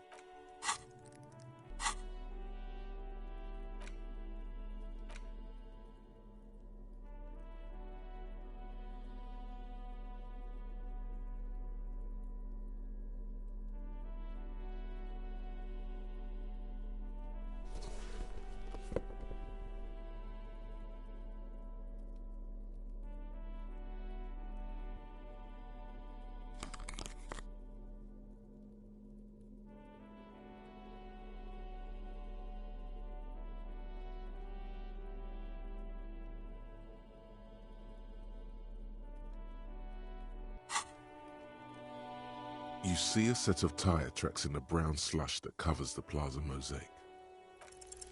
The tire tracks were left here by an unknown event that took place some days ago. It's a message, written in the language of burnt rubber. Some of that rubber stuck to the tiles right in front of the whirling in rags.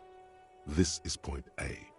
The driver started there, and then accelerated straight into the fence, left a hole big enough for the Franco-Nigerian cavalry, according to the cafeteria manager. Why that pang of guilt again? The driver proceeded to back out of the yard, barely stopping before hitting the adjacent building. Before heading south, must have been in a hurry.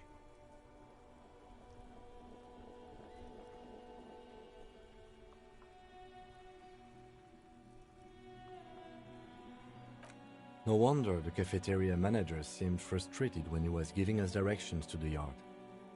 Well, you did provide us with a very convenient access point to the crime scene.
A mirror hangs on the bathroom wall. It's barely covered in steam anymore. You see your face, such as it is, a regular, clean-shaven police officer.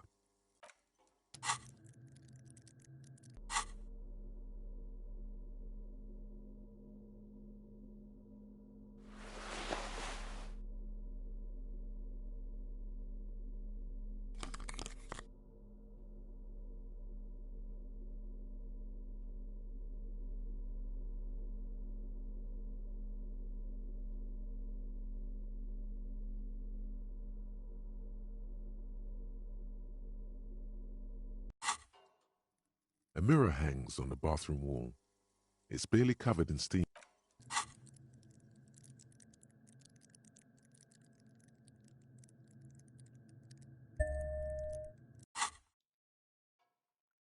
A mirror hangs on the bathroom wall.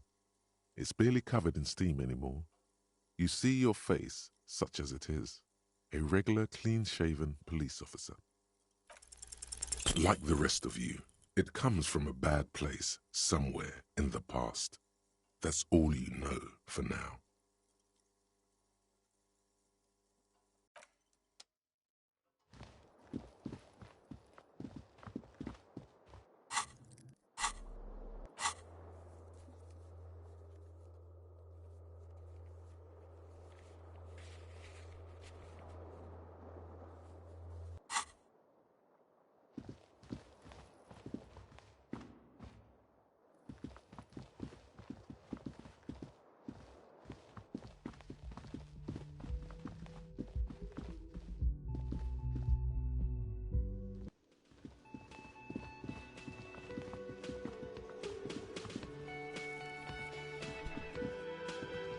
Hi again, gendarme.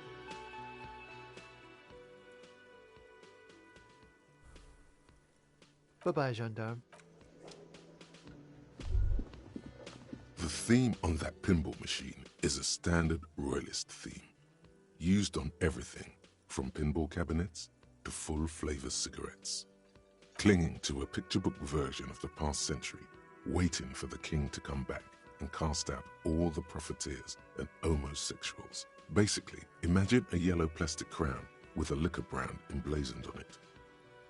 The sentiment is called anti-centennial nostalgia, pining for a time before the turn of the century. It's common even now, after 50 years.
Before the cargo container.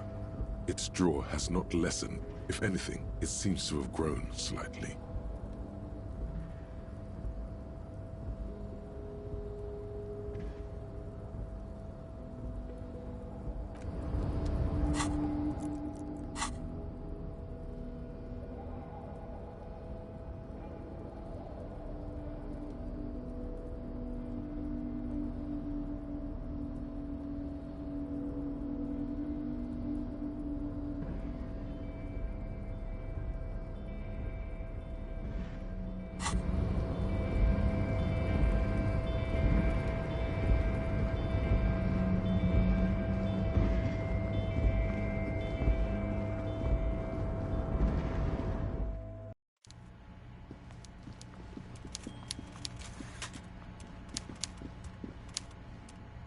Mr. Dubois, I hear the meeting with Titus was a glowing success. That's such a relief. Titus can be a handful sometimes. Now, what can Everard Clare do for you today? Most certainly, Harry. Nothing brightens my day like brainstorming these things with you. So they shot him? He was shot in the head before he was hanged. How odd. I don't know what to say, Lieutenant. They told me they hanged him. A hanged man is what I saw when I took a look into that yard. What I do know is, the case is in safe hands. If anyone can get to the bottom of this shot and hanged man, it's my two little policemen. Godspeed, policeman. By all means, Harry, what's on your mind?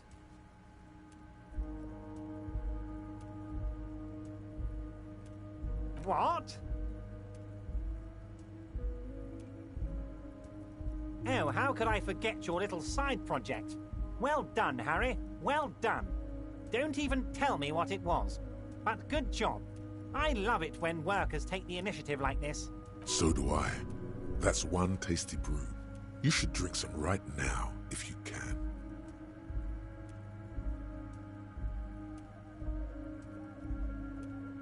You bring joy to my heart, Harry. Such a pleasure to be working with you. Here. You need to get signatures from Isabel Sadie and Lillian Carter. The cul-de-sac is right past the pawn shop and across the canal. I heard there was some trouble with the water lock, but it should be fixed now. Once you have the signatures, mail this to 13022 La Rocca in La Delta. Then I'll know you're a real Kingsman and a patriot. No, you didn't. I know the mailman, Harry. I know everyone and everything that happens in this town, and I know there's no letter in that mailbox yet. Just like I know you'll get it done. Once you stop horsing around, let me know when it's done. By all means, Harry. What's on your mind?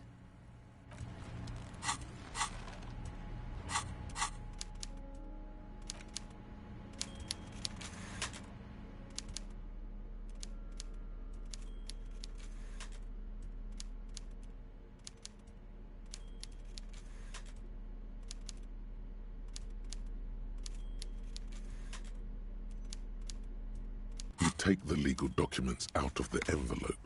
A 12 to 40 month construction period and the zoning plan in the addendum.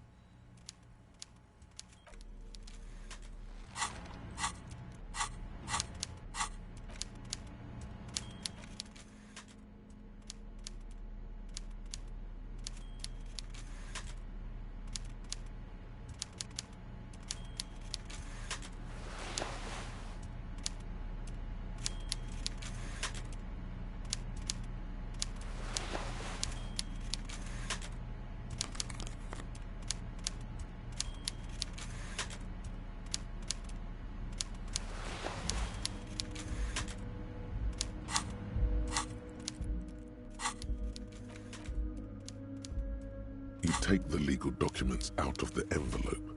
A 12 to 40 month construction period and the zoning plan in the addendum. There is no loophole. The simple truth is the current residents are going to lose their street access, and for the next 12 to 40 months, their lives will be dominated by constant construction noise right next door. I should have seen it. Evrard probably has eyes on us, but we could try to get other people to sign this instead of those listed. Or you could forge their signatures yourself.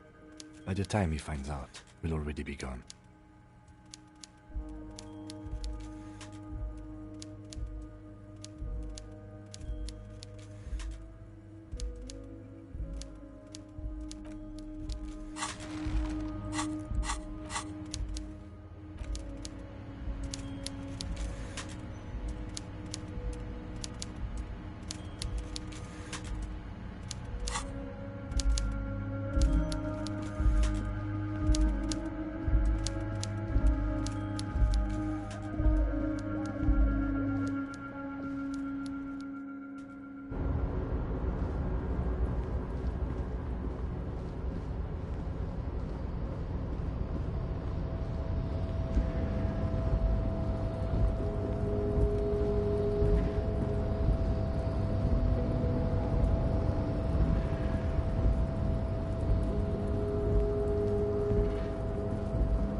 Something odd?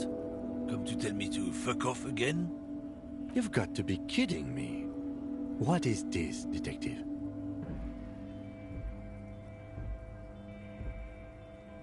No, it won't be. And even if it were, it would be a waste of a minute. Just please make it quick. I'll organize my notes in the meantime. Let's get one thing straight. You can't tell a man to fuck off and then say he's your brother. It doesn't work like that. Listen, despite his hostile exterior, this one's got a soft underbelly. He's desperate for affirmation. Massage his ego, feed him a few grapes, make him like you. Now, what makes you think I know how to turn back time?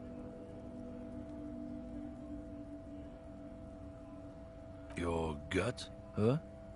He's looking for signs of deceit. Are you mocking me right now, Runt?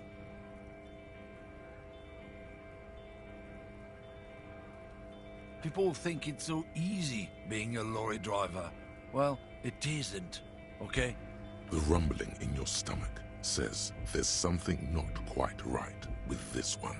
You know, I get funny looks from people all the time. I know they're looking at my gut. I can see that. Big fucking deal. A guy put on a little weight. Who cares? He's really got himself worked up now.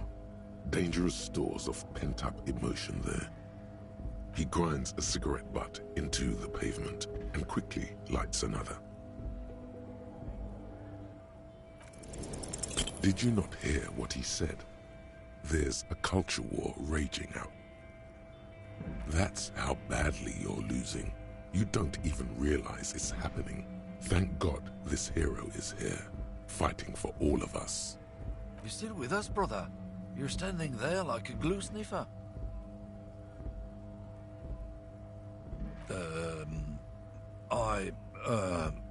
Well, yeah, fuck it. It's a stupid question anyway. This fool is a colossal waste of time. There's no Kingsman inside him, just self-loathing and entitlement. Let's keep searching. So, you heading off or what?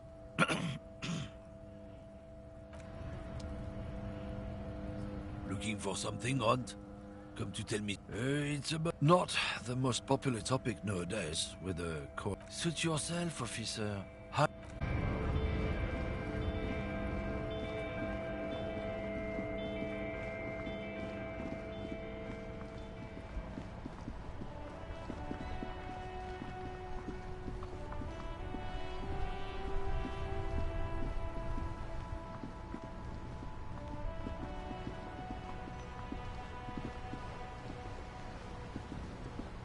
Your munching has ruined my concentration! What is this? Are you mocking us? This isn't for pétanque. Now. No need to get angry again, René. I'm sure the officer tried his best. It's not like there's a bull kiosk here in Martinez. The best, huh? This isn't even a bull. But fine. I guess you did attempt to right your hooliganism. Consider it forgiven. The lieutenant flashes you a quick side glance. What are you up to now? What? He thinks you're playing a joke on him. Now. I'm sure the officer means it figuratively. Like a forensic technique or something, right?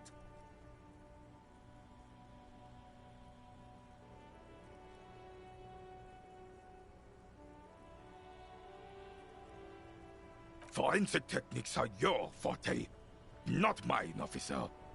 Find another fool. I will not be part of your joke. Bon song, son. You must have a loose screw up there or something. Sounds like you really mean it. All right.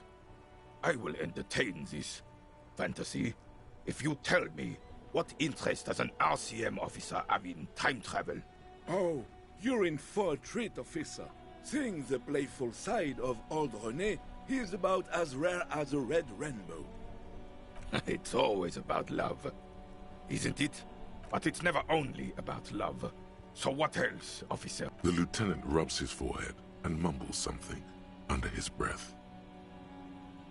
Even after the revolution, after the beachhead, there was a chance.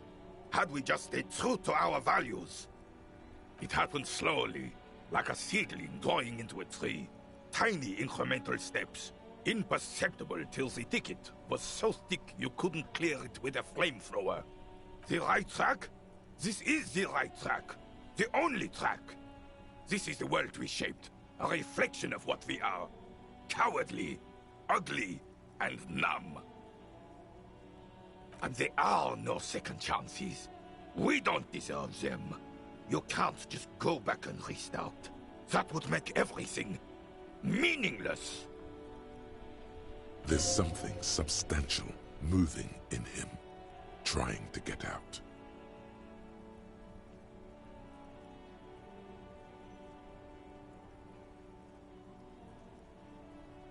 Regret.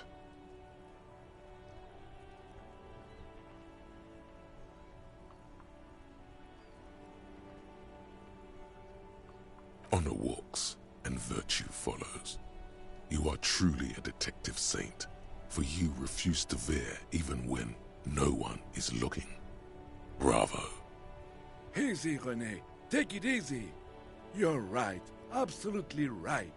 What was, and that's it. Isn't that right, officer? Imbécile. Un putain d'imbécile. Enough, officer. We can't help you. Not with this. Such an emotional topic. But don't worry.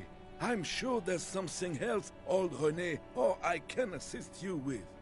The Carabinier is too old and feeble to be useful. But you will carry on. Mouvere tempore, Kingsman. For the tenacious, no road is impassable. Anything else you want? Or can we get back to our game? There's nothing for you to understand here. It is not her death you are investigating.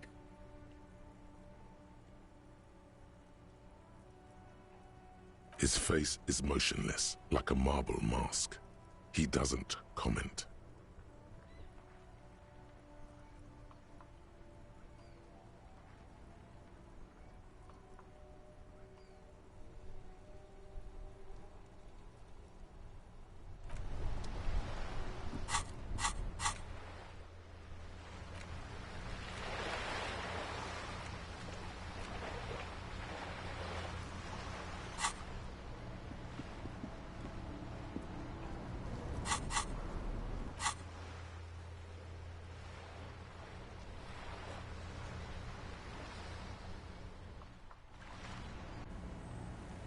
Szia Zoli, üdvözlök streamen. Hello.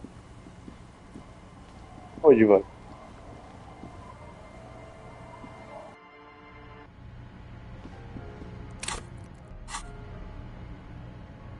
You take the legal documents out of the envelope, a 12 to 40 month construction period, and the zoning plan in the addendum. The youth center cuts into the ocean like the bow of some great modern ship. Apparently, it's going to cover most, if not all, of the street and the square between the existing houses. It's 3 stories tall. Dolgoztál? Hát a haladásom a szokásos, szép lassan, előre. Kb. Ennyi. It's going to be awfully close to the already existing buildings, almost wall to wall, practically integrating them into the youth center. This is either an ominous or cool architectural choice. Hard to say. My money is on cool. Looks like a cubic pyrite.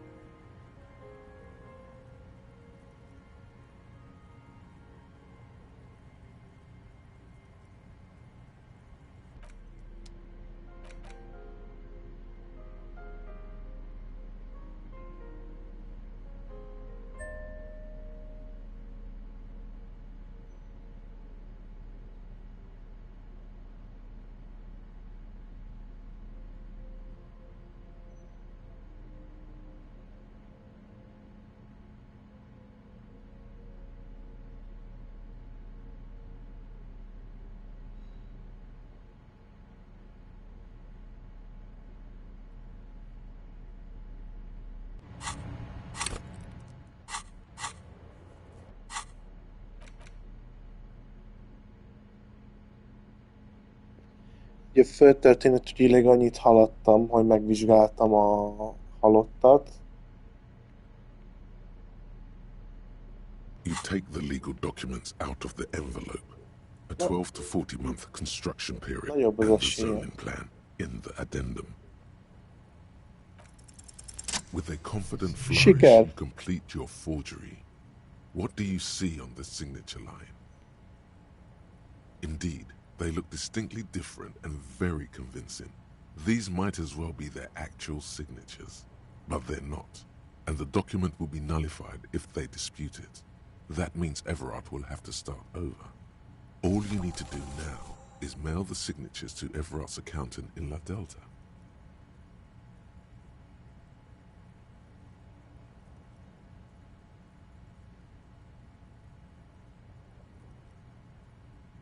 There was a mail delivery box in the plaza, near the corner of the bookstore.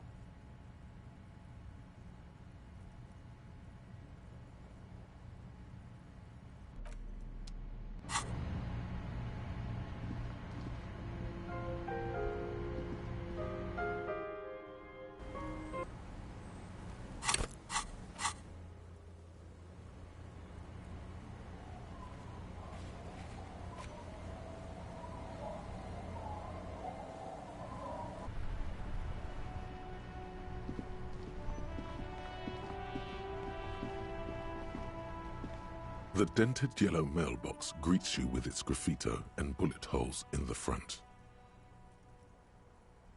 Yes, for sending mail. You drop the white envelope in the darkness.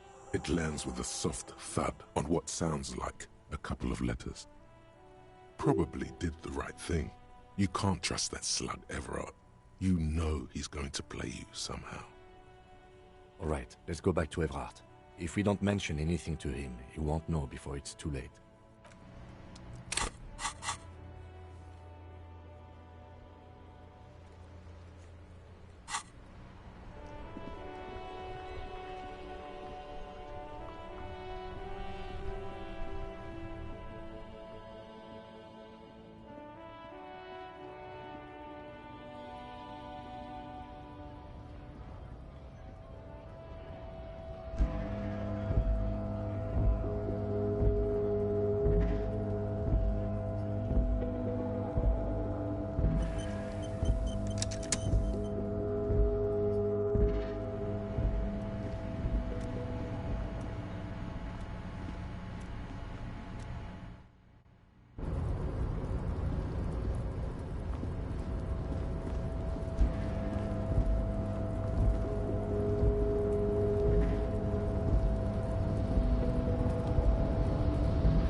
Zoli, mondom neked, hogy érdekel, délután a Zsoltékkal kipróbáljuk az Outlast Trials-t. Hogyha érdekel, akkor hallgass végig, ahogy Zsolti sikítani fog.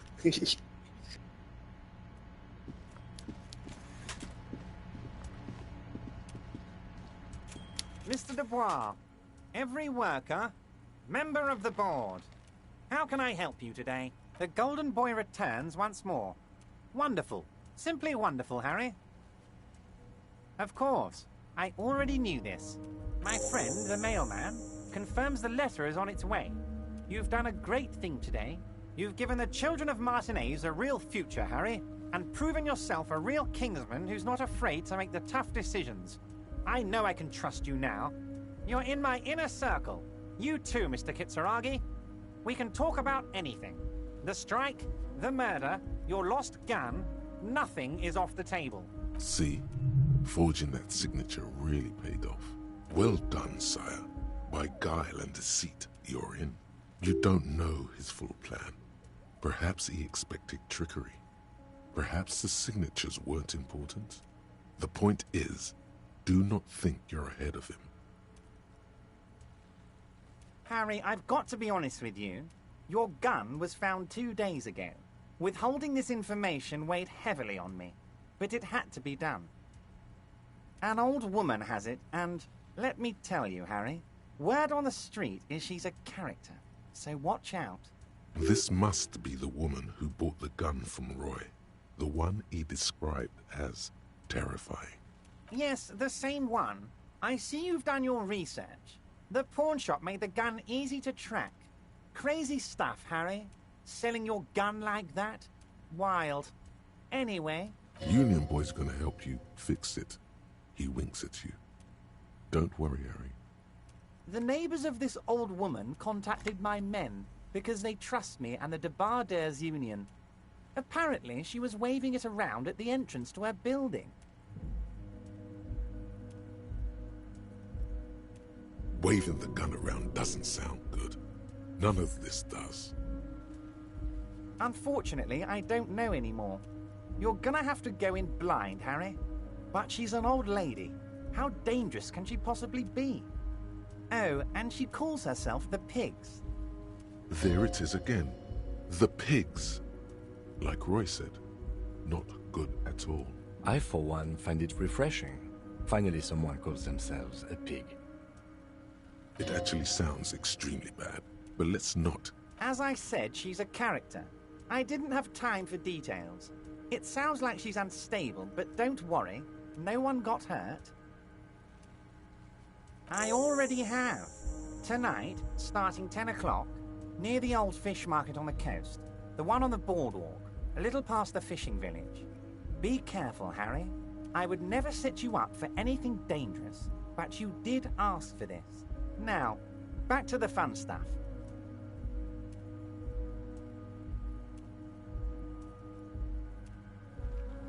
Rendben van, Zoli. Szerintem nem bánod meg. Én nagyon kíváncsi vagyok rá, hogy fog menni, meg hogy fogunk játszani. Igen. She will be there from 2200 hours till 0200 hours.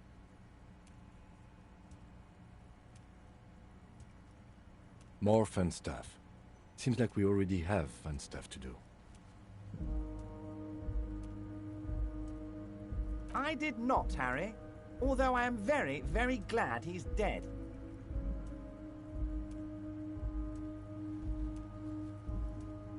Why, a war, of course.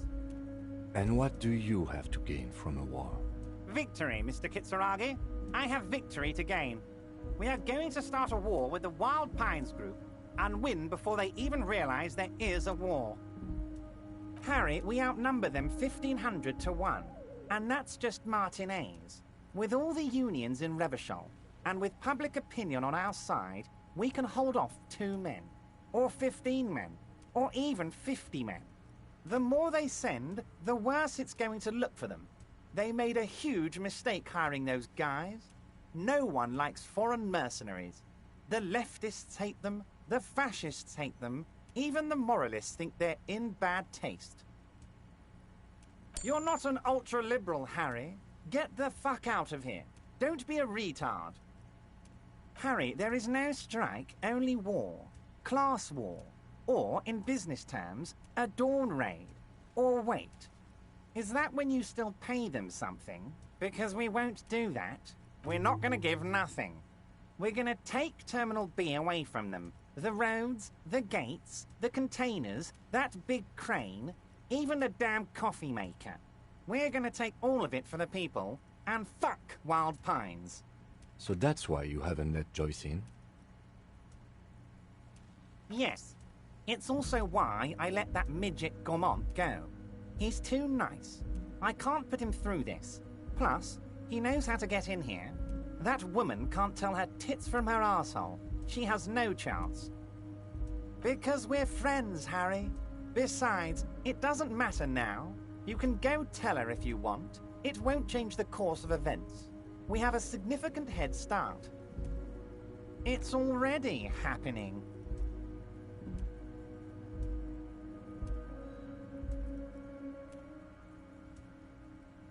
$2,372, plus yours truly, of course. 2,373 is a sizable contingent for a labor organization in Revachol. Oh, you mean what sort of goods are going to be flowing through? How am I going to replace all the contacts we'll lose once the poo-poo hits the fan? The clients will ditch us. Harry, we've thought of everything. Clients would take a well-known multinational conglomerate over a local mobster any day. Sure, some will go, but mark my words. The company will be unpleasantly surprised to see how many of them stay loyal to Martinez and to the new competitive contracts we can offer. With renewed zeal sparked by communal ownership, the men will be shipping those containers double time. You'll be surprised to see how fast things go without parasites latching on. We'll have our hands free to pursue bold, exotic new revenue streams. That's drugs. Drug trafficking. Drug trafficking? Don't be stupid, Mr. Kitsuragi. There are perfectly legal, 100% ethical chemical factories on the Samaran Isola. You don't need to be colonialist about it. All they do is produce components to keep the pharmaceutical industry running. That's people's health we're talking about. Old grannies, little babes, people with disabilities. The company thinks transporting these chemicals in bulk looks bad, has bad optics, may be illegal in some countries. The Debarders Union, however, we're all about the large volume column. We're gonna transport the living daylights out of those materials, Harry. So your sick kid can get his benefed and your wacky uncle doesn't have to come off risperidone. And the kids on the street can get speed and pyrrolidon. I'm an old-fashioned guy, Mr. Kitsuragi. I sometimes grab a beer with the boys, but I have no idea about the things you just mentioned. But if I were to supply ingredients for some sort of rainbow party, I would make sure the Union took a fantastic share, and I'd keep that stuff far away from Martinez.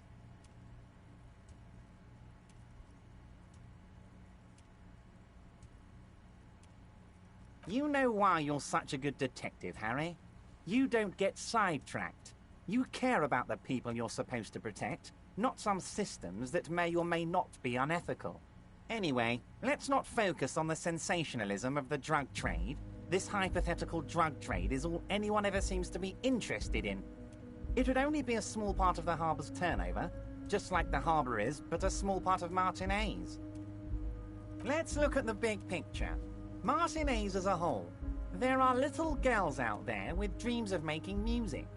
Young mothers who want to start businesses. Models who want to walk catwalks and steel welders who want to weld steel. I'm going to unite them all into one economic body. We're going to incorporate this place to Kingdom Come. Everyone's going to be in on the wealth, and everyone's going to pull their weight. Let's keep focusing on the drug trade. He was almost admitting to it.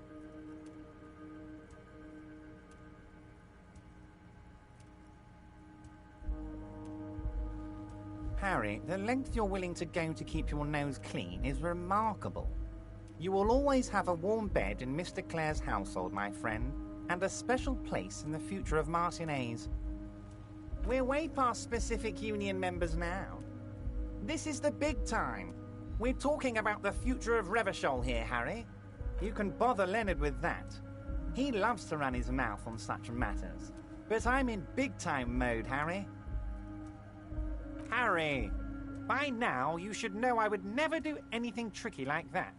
However, if the construction noise and limited street access makes some people consider moving, well, let's just say there'll be freshly renovated buildings near the roundabout where those poor people can finally enjoy a significant uptick in quality of life. I'm talking real affordable workers' palaces. So the village is doomed. You were there, you saw the place, a wasteland, there's nothing left. But mark my words, officers, we are going to reset it. Reset!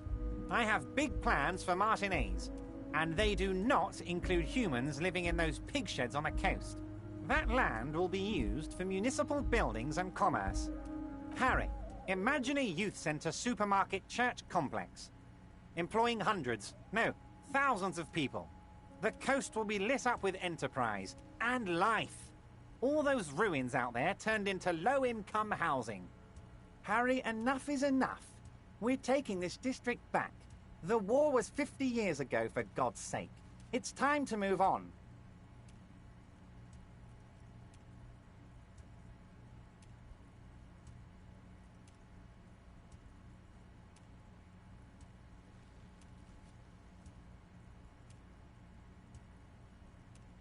And I knew you were one too, Harry. Right when you rolled into town. I've got the centre, I've got room for a retail complex, and in 4 years I'll get the church too. The wheels are turning, Harry. The wheels of progress. This post-war limbo, I won't stand for it. There are kids practically playing with their own feces out there. It cannot go on.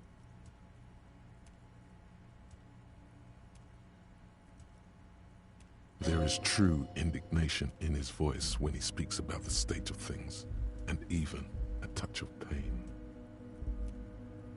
The pain is true.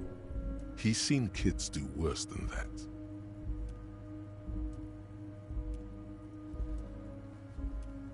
And then there will be a giant statue of him towering above it all.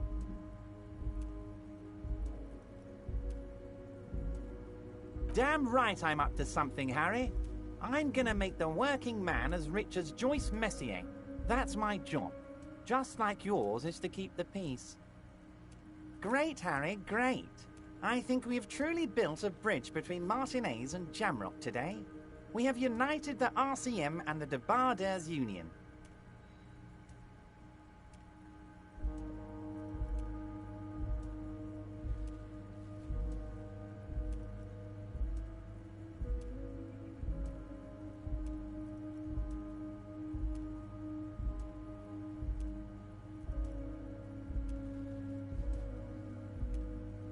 This has been so great. I'm sorry we don't have more fun things to do together, but if you ever feel like bouncing something off me, my door is always open.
Oh, hey, mister.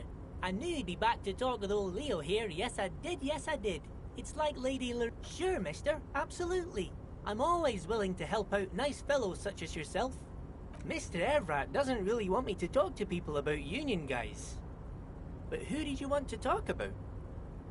Mr. Edgar is Mr. Evrat's brother. He looks a bit younger, he does. But a very smart fellow. Very smart fellow indeed. He's away on some union business. Not even in Revershaw, they say. Huh? Sure, mister. What is it? He's a union man through and through. Good guy. He's very calm, laid back, doesn't do much, talks to Everett sometimes.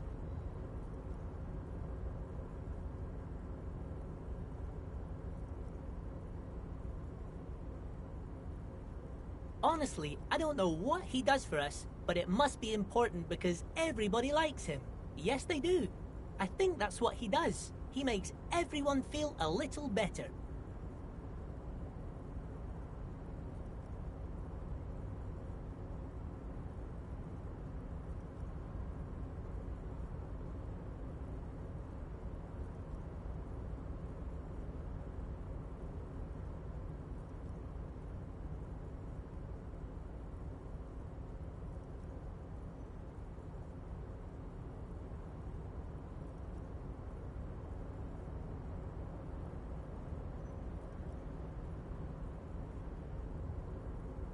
Smile for the wheels.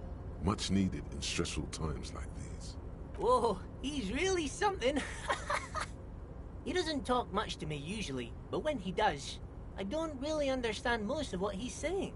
Actually, I don't think he would like me running my mouth about him like that. Once he said he's a dragon to this mob fellow who came picking a fight with some union men.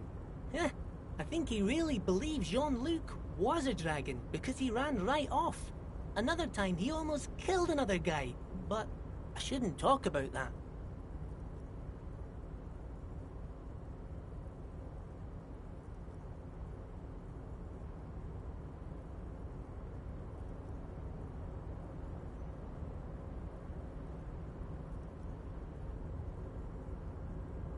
Oh, Titus is a longshoreman through and through.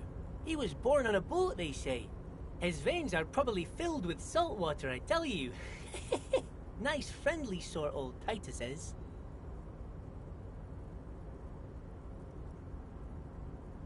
I'd best not. I mean, I could, but I don't think Mr. Everett would like it very much. You better ask him yourself, mister. The night guard? Ooh. He's a peculiar fellow. He's the strong, silent type, you could say. We talk all the time, but I don't really know much about him. He plays petanque with my old human studies teacher, Mr. Martin, down at the plaza. I think he's the only fellow who actually knows old Renee. They lived on the same street their entire lives, even dated the same girl on and off for as long as I can remember. Strange fellows. Mr. Martin was always real nice to me in school. I remember once. Mr. Martin, yes. Don't really remember much about him. I was just a boy back then. Sure, mister.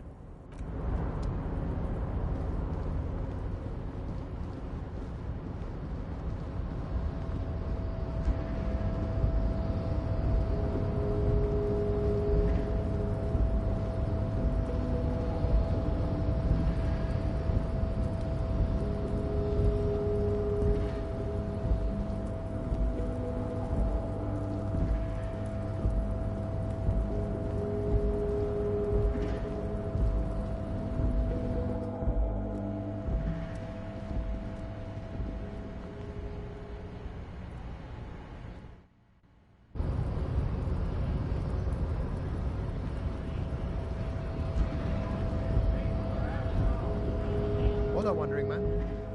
How can I...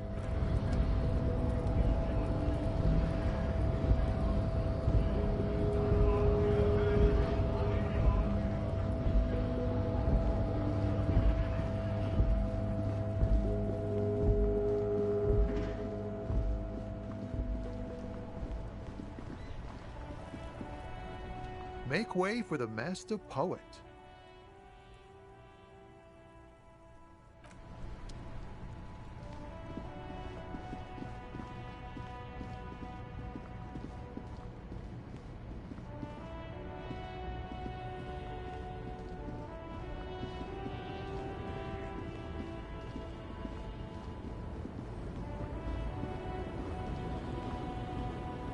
The woman is still hunched over the railing. Huh? What is it? What do you want? And what is that? Great. He asked the Pines rep about the bail, and now he's talking to everyone about it. Fine then. Just try not to black out again, and don't contemplate. We don't have time for that. That is exactly what I didn't want you to think. Ma'am, my partner wanted to know if you work in Pale Transport. No offense. But your partner? Seems like a bit of an idiot. You are an idiot. And you are keeping me here, glued to this racket. Unless there was anything else?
Hey, was there something you needed?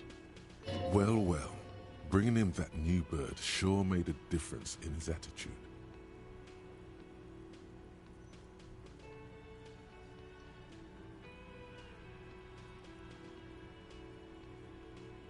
Got the 20 real?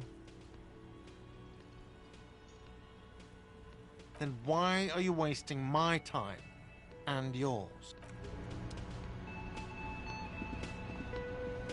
Hello, officer. I think I almost had... Oh, hello, sweetie. Hi again, gendarme. Bye-bye, gendarme.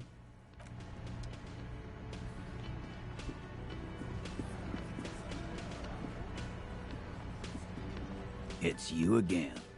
What is it?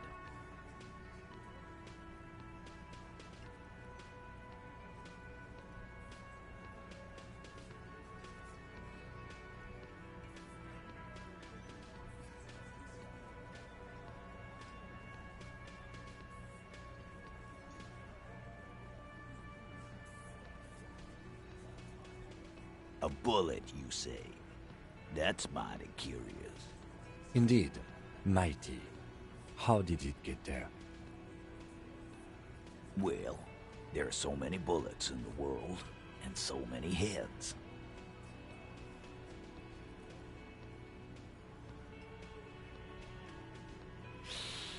I guess it's only logical. At some point, one of them bullets had to end up in one of them heads. It's bound to happen again, you know? Just statistically speaking, of course.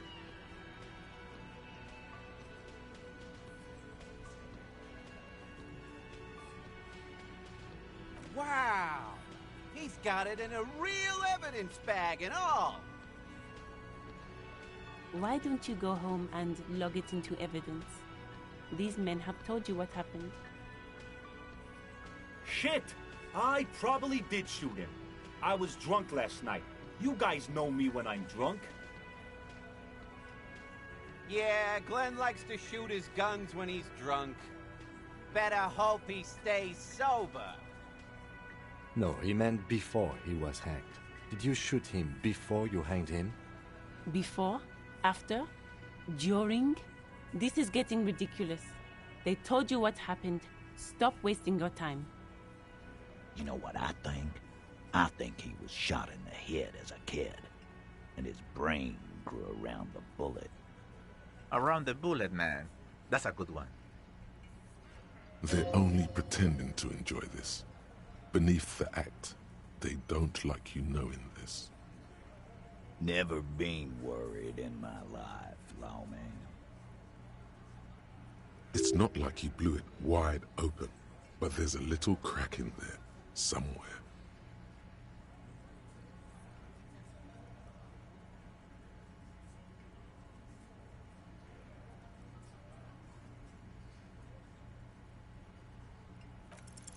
I don't know what went wrong the last time. You have so many good ideas here. Make them all see they're puppets on a string. What fucking story? A story that fits the occasion, of course. I invented a wonderful allegory for all this. No, there is no story.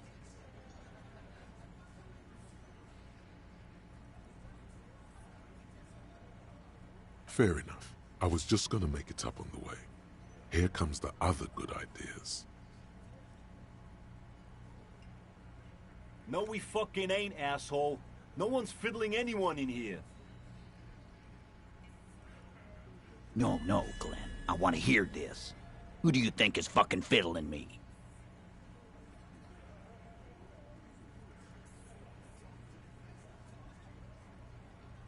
Oh, you want more good options? Here we go. So good. I think you're losing it, Fiddleman. No. This fucking suicide carny is trying to get to me. This ain't gonna work with Titus Hardy.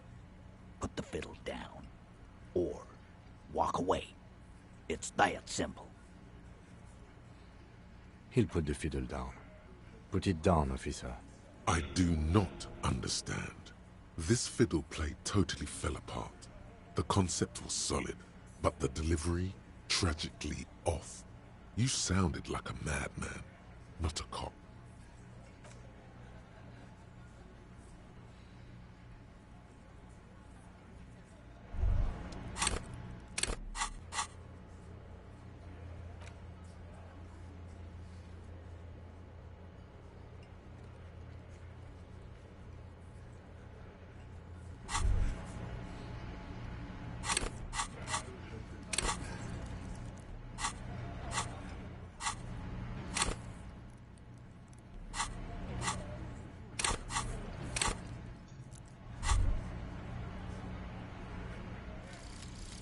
Fairweather T500.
It is such a pleasure to see you again, officer. How may I head the citizens' militia on this fine day?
Our tenant, the policeman.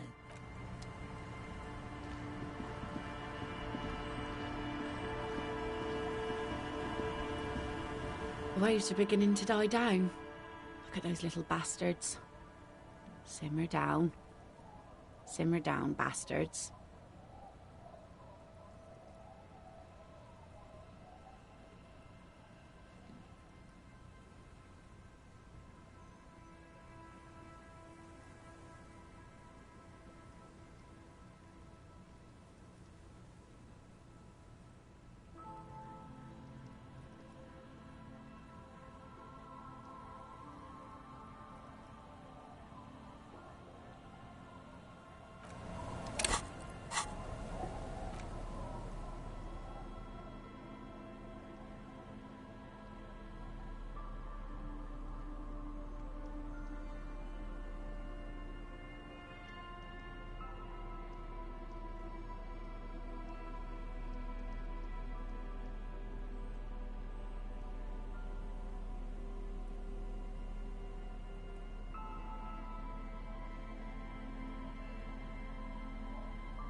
Hello again, officers.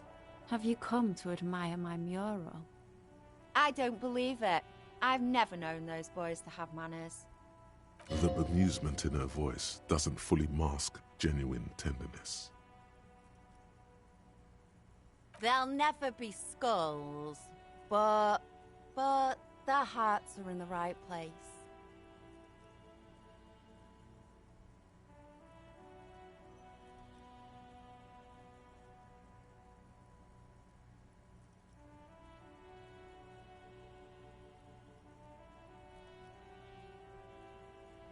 Fat chance. But you can still do your part to revitalize the neighborhood. She throws you a conspiratorial glance, then presses her finger to her lips and squints up at the sky, as though straining to hear something in the distance. Have you noticed the quiet? Every so often, you might hear a gunshot pierce the air somewhere in Jamrock. But in Martinez, no gunshots, no sirens. The people are languishing in boredom and complacency.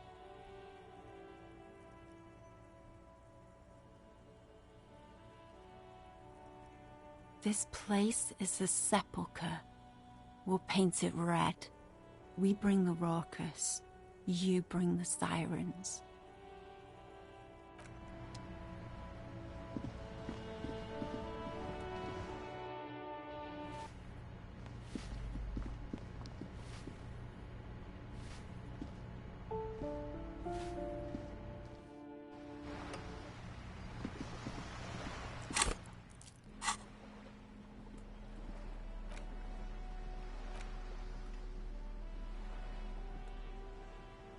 The bullet is safely sealed away in a plastic bag bearing the RCM stamp.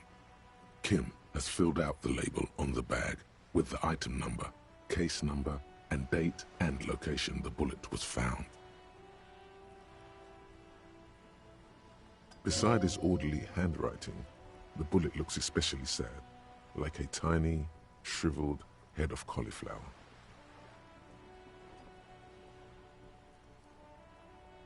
What? Well, if I was the bullet, which I'm not, I would say, find the weapon that shot me. If we find who owns it, we will have likely found who used it, possibly to kill our victim.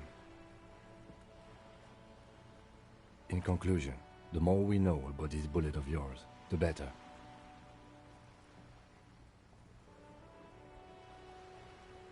The jacket of the bullet is made of a yellowish metal. It has blossomed out to reveal a dark grey core. The base of the bullet is close to 5 millimeters in diameter. You can just about make out a few striations near the base of the bullet. Little hairlines, linear. It feels standard. It's quite destroyed. Some of the fragments are still lodged in the wound. What can you say about the bullet so far? A jacketed bullet. Okay. It would have been shot from a military-grade breech-loading rifle, not from a muzzleloader, like those typically found on the streets of Martinez. Even the RCM uses ordinary unjacketed conical bullets. This is strange. Very strange. I like this, officer. Strange means unique. Unique means incriminating. We need to find the gun that shot it.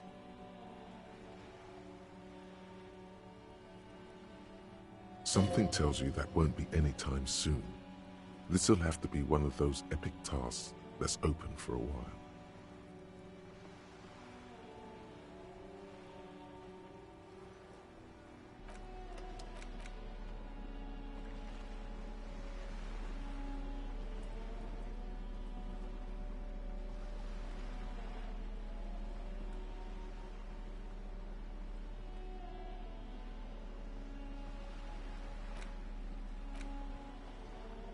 The bullet is still safely sealed away in a plastic bag. A rifle, Revolutionary period. Your bullet looks to be an old 4.46 millimeter from the surplus left over from the turn of the century. Probably an antique or a retrofitted antique.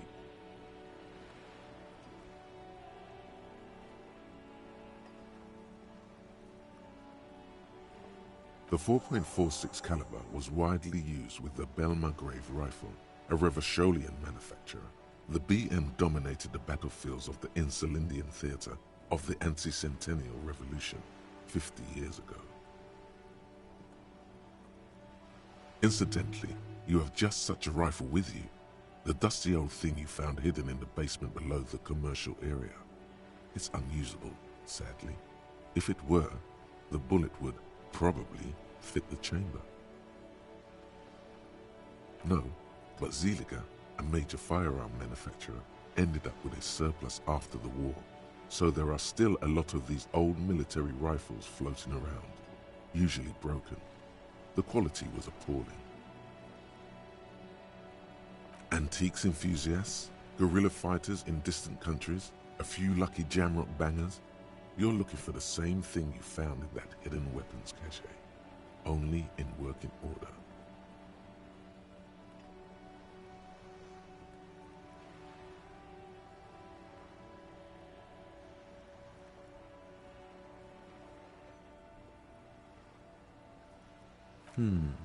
What are you thinking?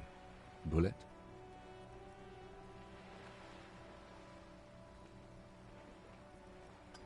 Okay, and?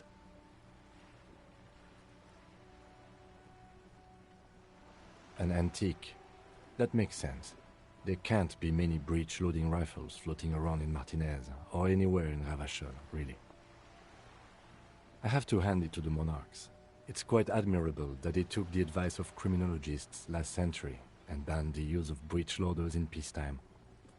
Some new RCM recruits get impatient with their muzzleloaders once they've trained with military-grade weapons, but they realize it's worth it in the end. Imagine if everyone, cops, citizens, had access to firearms that could shoot multiple rounds without pausing to reload. After the first shot, the second, third, and so on come much easier.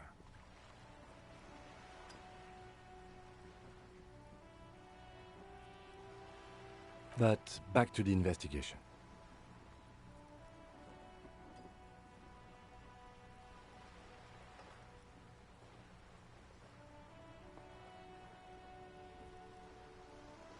Mysterious? Okay. Either way, we'll know when we find the gun. The squashed bullet has some sharp edges where the jacket has split open. It feels cold, even through the bag.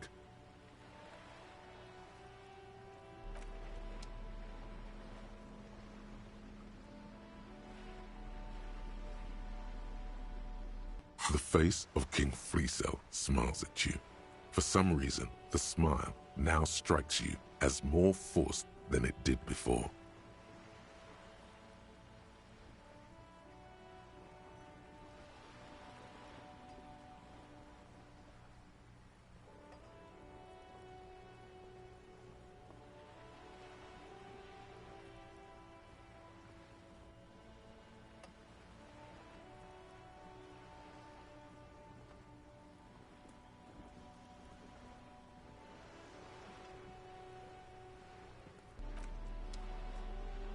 The note is written with a blue pencil on a piece of lined office paper. The kitchen magnets have left spots on its surface. Does it say anything interesting? This is tangential at best, but the lieutenant's detective instinct is still active. Someone has scribbled, S. I can't believe the off-site copy is still here. The illiterate ginger kid keeps stealing stuff from the studio, so I had to hide it somewhere safe.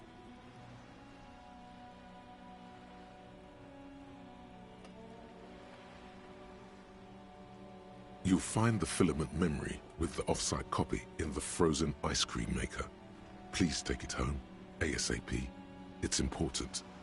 I'd do it myself if I lived in a civilized place with a freezer. Take care, Suliswaf. Really? You don't have a single guess? Oh, I'm sure that child would love to get his hands on a filament memory. Even if he doesn't know what to do with it, he'd probably try to pawn it for speed, based on our encounter. It belongs inside a radio computer, storing its memory. It's like a tape. You listen to disco tapes, right? It's like one of your disco tapes, only for a computer. It's like the production schedule you found, only this one's an off-site copy. I don't know. I assume it's somewhere close to the iceberg fridge. Didn't you see one right next to the breaker box? Looks like someone from that radio game company upstairs. I'm a little surprised they just left their property lying here. The lieutenant nods. A police badge on which you see the... A cockatoo is a parrot with an erectile. This book talks about the delicate and intricate web. The pattern still... There it is again. The worn map. The porter reel is just what you needed.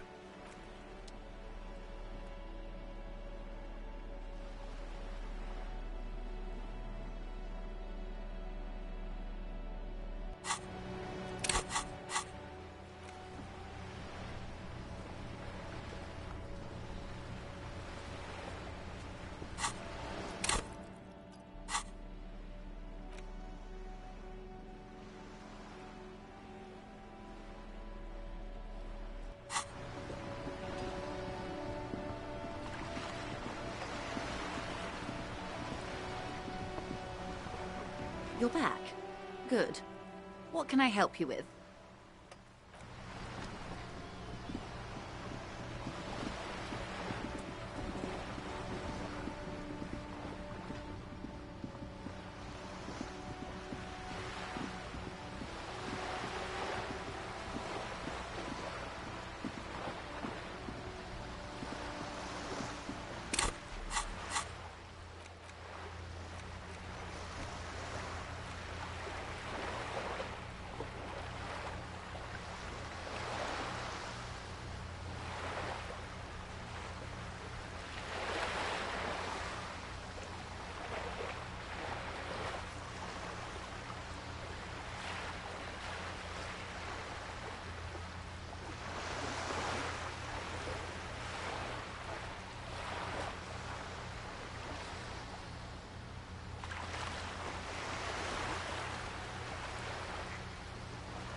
Behind the dockworkers, a ceiling-height window. The hawthorn branches scrape the glass like bony fingers.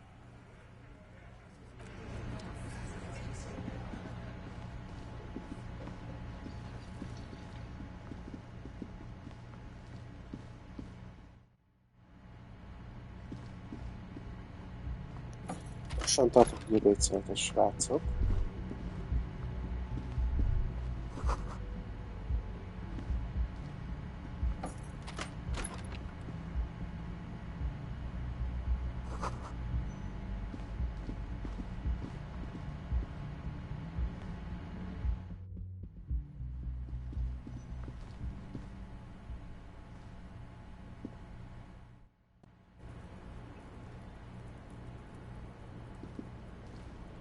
The same small, heavy door. No lock in sight.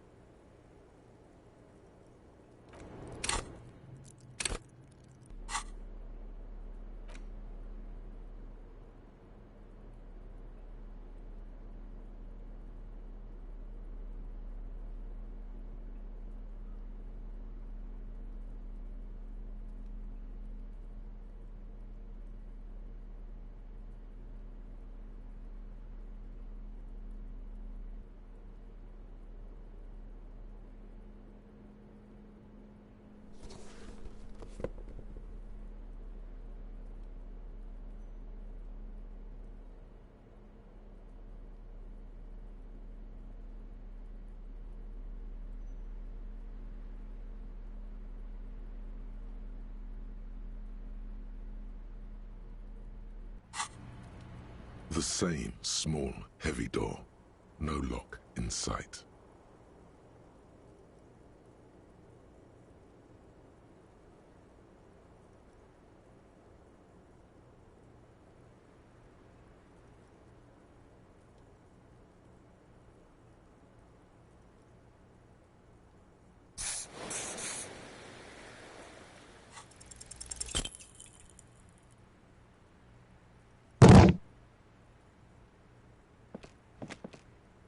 You kick it, gung-ho style, entering the premises style.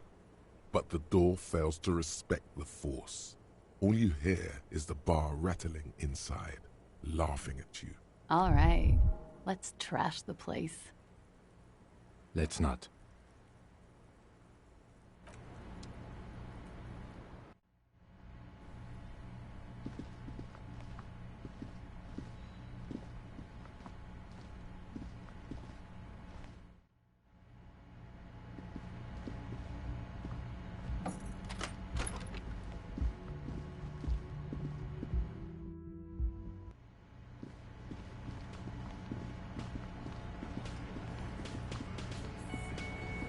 Behind the dockworkers, a ceiling-height window. The hawthorn branches scrape the glass like bony fingers.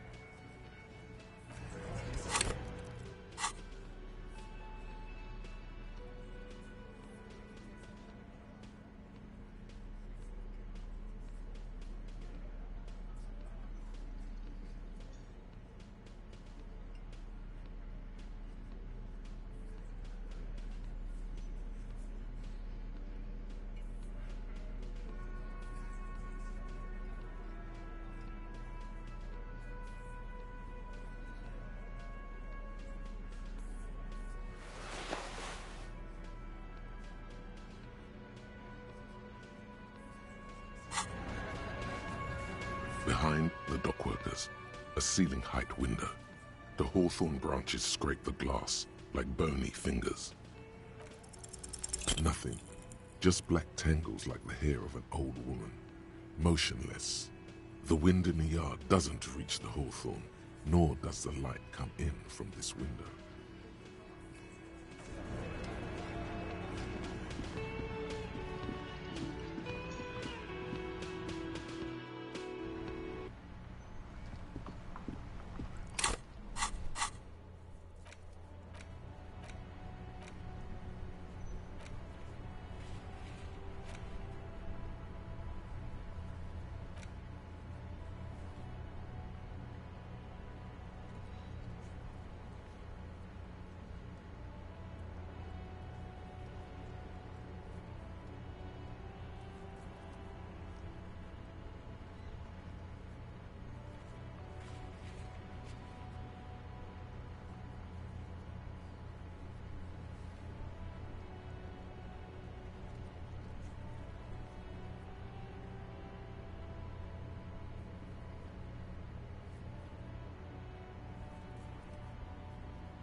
All around you, the hisses and chirps of locusts fill the musky air. The earthen floor of the shack has been shaped into mounds of mud, dotted with little holes for windows.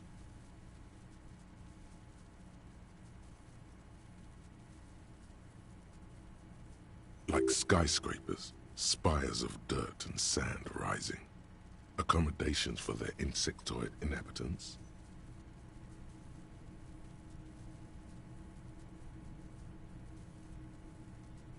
Well, detective, it appears you've solved the case. Of the locusts. For the missing locust case, which is a sub-case of the imaginary insect case. So at least that's going well. Yes, I feel we are nearing a real breakthrough. If anything, the presence of the locust points to the opposite. The phasmid did not take the bait from the traps. It was Kuno. The phasmid doesn't exist. But what do I know? Use your powers of deduction.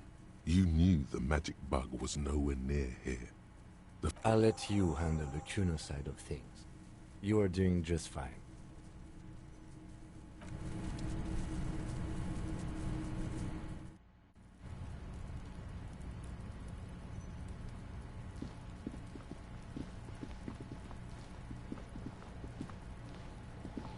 Fuck does Kuno care? Yeah. Kuno took the books, so what? So it wasn't the phasmid. A wave of disappointment washes over you.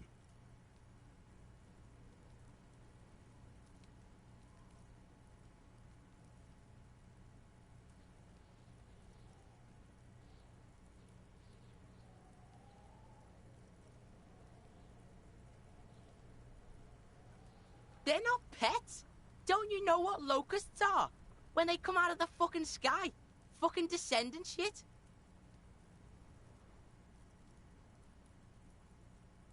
Stop! You stop. It's like they're fucking night. Locust City, Night City, City of Rage. There's a tug of war over the name of his fantastical city. It's almost too big for his imagination. The girl forces herself to watch again, the corners of her eyes twitching from discomfort. Maybe I am.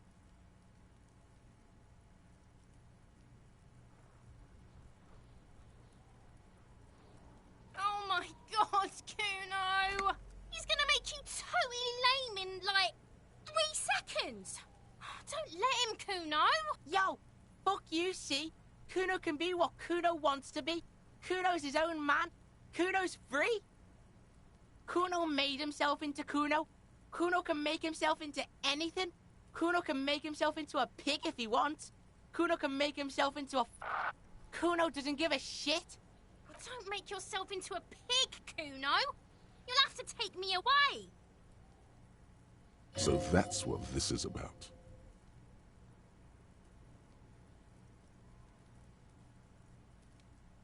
Without a word, she disappears entirely behind the fence. For once, the boy is lost for words. He turns completely red now, with splotches of white beginning to appear across his face. I don't give a shit. I don't need the locusts anyway. Shit is all lame now. C was right. The girl's face appears again, above the fence, just long enough to make eye contact with Kuno. The fuck are they trying to catch anyway? With the traps? He recognizes the name. Bitches think Kuno doesn't know shit. The fuck out of here. Kuno's tired of this shit. There's silence between the two children. They're not saying anything to each other, nor looking in each other's direction.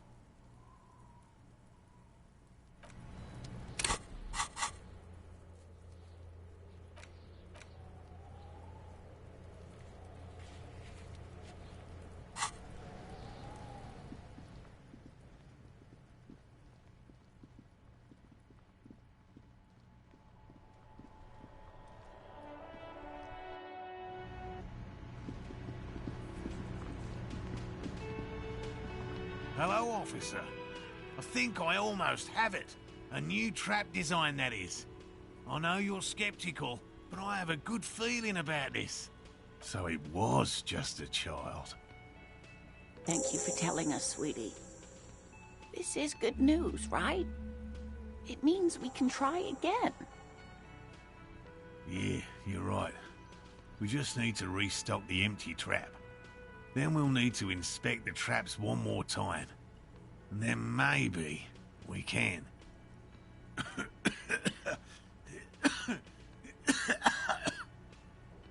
Darling, I told you to take it easy. You're getting sick. Maybe it's... You're right, you're right. We can come back next season, when it's warmer.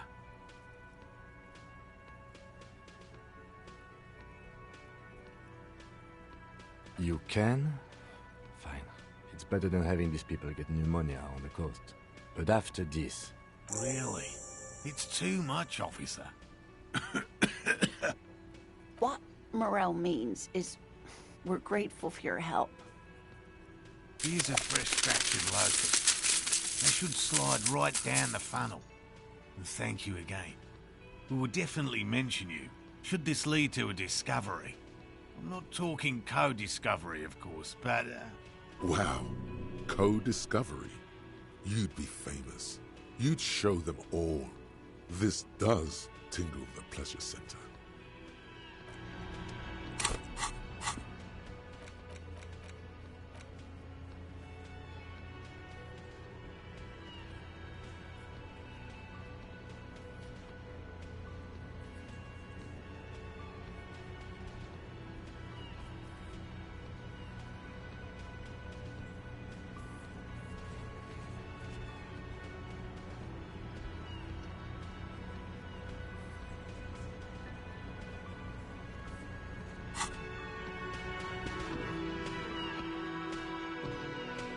It's you again.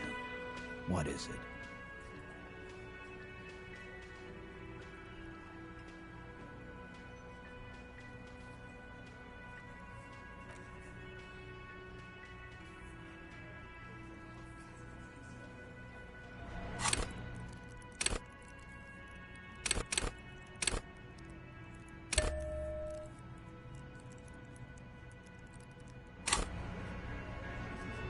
It's you again.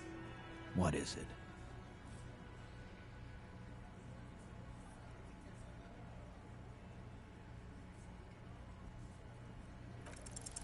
I do not understand. They're just stupid, probably. Too stupid to understand the arguments.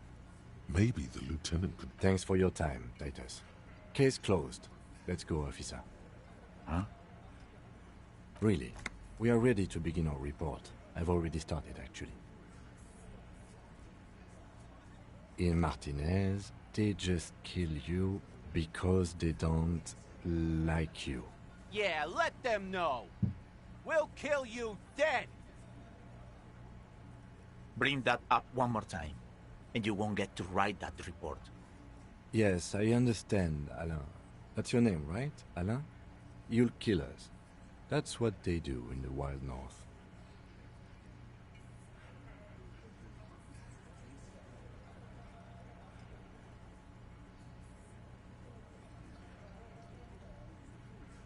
It wasn't that.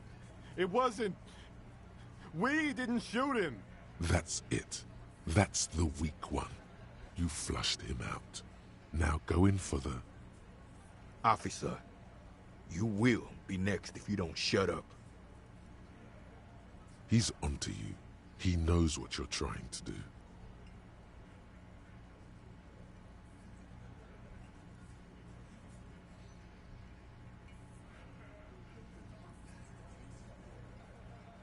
We didn't kill him.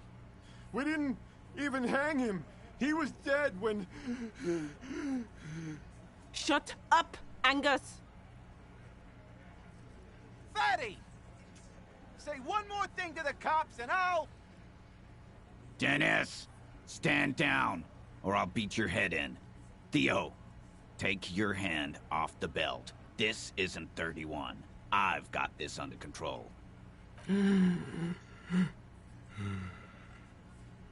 Angie, where's your goddamn inhaler? You sound like you're dying. I left it home. I can't get it. I'm too fucked.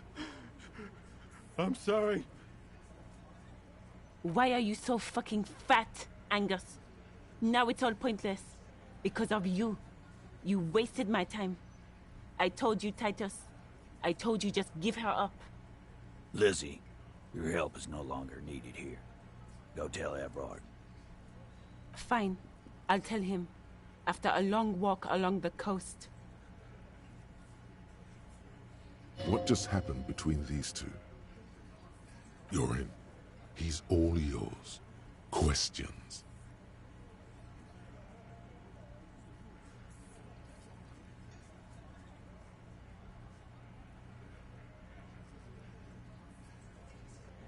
He nods. You hanged the corpse to cover up the real cause of death. The bullet in his head. Another nod. 'Cause the girls asked us to. They were in some shit. Girls plural? There's another girl? 2 of them? Take note of this. They'll probably say more about her later. Did she kill him? Cop, I have no idea. The girl says she didn't. He doesn't think she did. Or at least he hopes she didn't. Classier came down. She seemed really out of it. Drugged up, even more than usual. Bug-eyed and gurning, you know? Not in a fun way. It looked like she'd redosed after something went down. I've seen that look before. She was scared. I knew someone had died. I've done this job for 10 years. I've seen it before. It's the politician in the motel room with the dead hooker scenario. Only in reverse. Good analogy, boss. You don't get to talk yet, Chinky. You're still on the bench. And you keep taking it easy too, Angus. We went upstairs. Sure as day the merc was dead. And there was a bullet hole through the window. Fucking dirty sheets and bottles everywhere. He means they'd been fucking? Tibbs patched the window. And the corpse. We hanged. Nah, he's my brother. He's in the window replacement business. Right now, he's grateful he hasn't gotten his brother into this mess. You may have noticed our girl's in some shit of her own. They can't show up on police radar kind. There are people after her. From the old world. Where she came from. They're powerful. Connected to the Moorland turn. She's clearly afraid for her life. Says if she showed up in your systems, she'd be ghosted away. And why would you help someone like that? By taking on a murder? Why would I? I guess we abide all sorts of runaways and losers here. It's a Martinez thing. Not yet. Just some ideas. She says the shot came from outside, behind the window somewhere.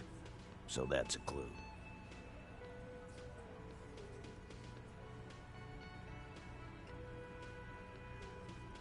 I'm thinking someone's past caught up with them.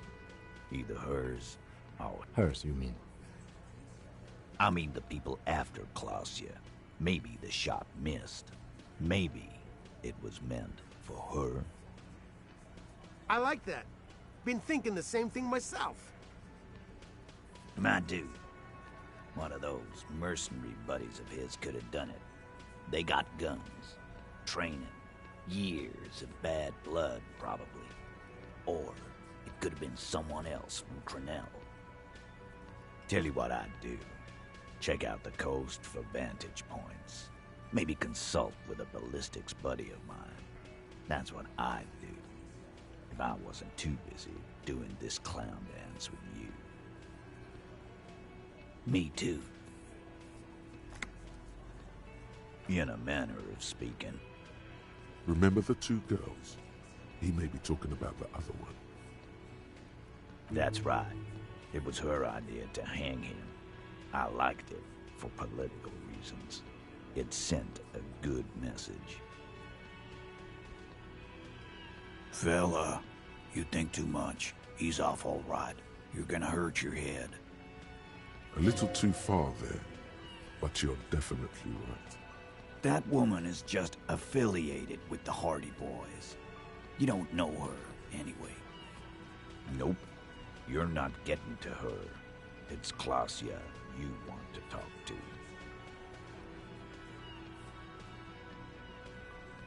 The lieutenant gives a smile only you can see. You do that. Hey, cop. Before you go. Suddenly, the wind picks up outside. You hear it rattling the large windows in their frames. It carries newspapers, circles the whirling in rags in a warm column. She, Klasia, came to Martinez to hide. Many of us did. This is where you wash up when there's nowhere left to go. The Union takes you in. Now, she refused that protection. But that's right. If we didn't take care of the people who end up here, this place would just be a couple of ruins and some cargo containers. We'll take that into account.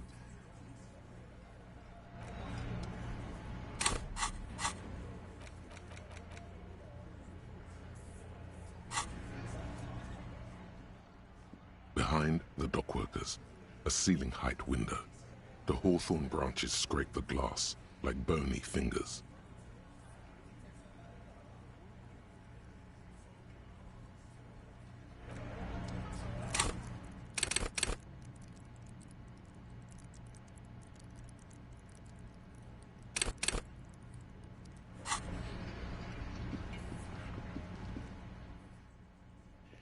Jó fiúk, lányok, innen fogjuk folytatni, miután megebédeltem. Nagyon éhes vagyok. Úgyhogy innen fogjuk futtatni tovább a szálakat. Remélem most már lassan bezárjuk itt az ügyeket szépen. Őszintén szóval nem hajazok arra, hogy az összes küldetést megcsináljam a játékba, csak próbálgatom megcsinálgatni őket. Na, akkor szerintem egy ilyen negyed-fél óra és jövök.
Na itt vagyok, srácok. Folytatjuk tovább akkor a nyomozást. Leszünk a hölgyem.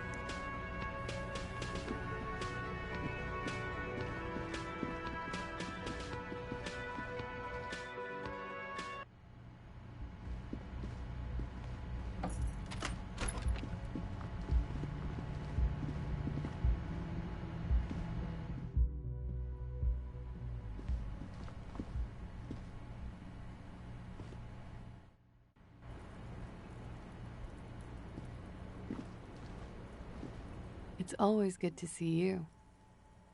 Something in her demeanor has changed. She's tired, consigned to her fate, to being here with you and what's to come. I understand. I knew there was a chance you'd get them to tell you. It's what you do. You're the police. For what it's worth, I'm sorry for wasting your time. This is good. Clear the air first, between you two, then move on to questions. Is it? Something is off here. Shush, I can't hear what she's saying. Let the miss speak. She's tall and thin and tired. A twig trying so hard not to break. If you knew we would find out eventually, why did you waste our time? Because of the Hardys. I couldn't just dispense with them. They were only trying to help me. Out of the shit I'd gotten into. You're right. There's more. You answer to the coalition government, and by extension, the moral intern. Briefly glancing over her shoulder to the sea, as she's done time and time again. A grand expanse of water reaches over the bay and to the horizon, golden grey in the noonlight. The Pearl, the Muindi Isola, the Occident, and then Aranye, the old world.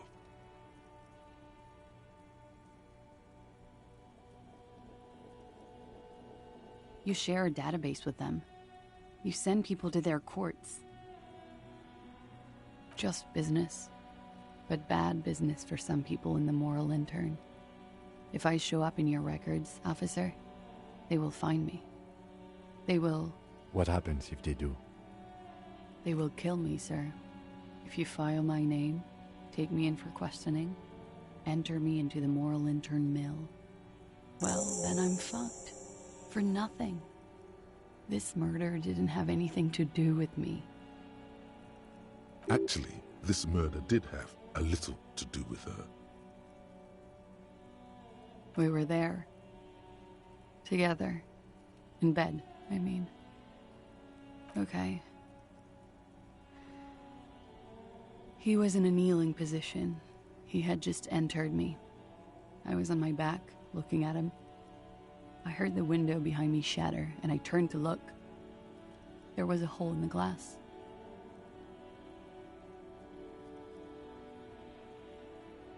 I turned back to him. His eyes were looking through me, and his mouth was open, dumb. I could see. I could... A great pain moves through her, a dark and indefinite wave. She continues in spite of it. I knew he was dead, before he fell down on top of me. He was heavy.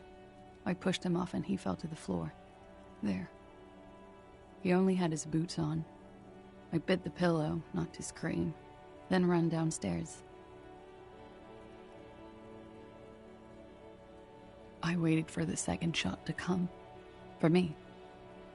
I thought there would be one. It never came. She's forgotten about her cigarette. The butt has burned right down to her fingernails.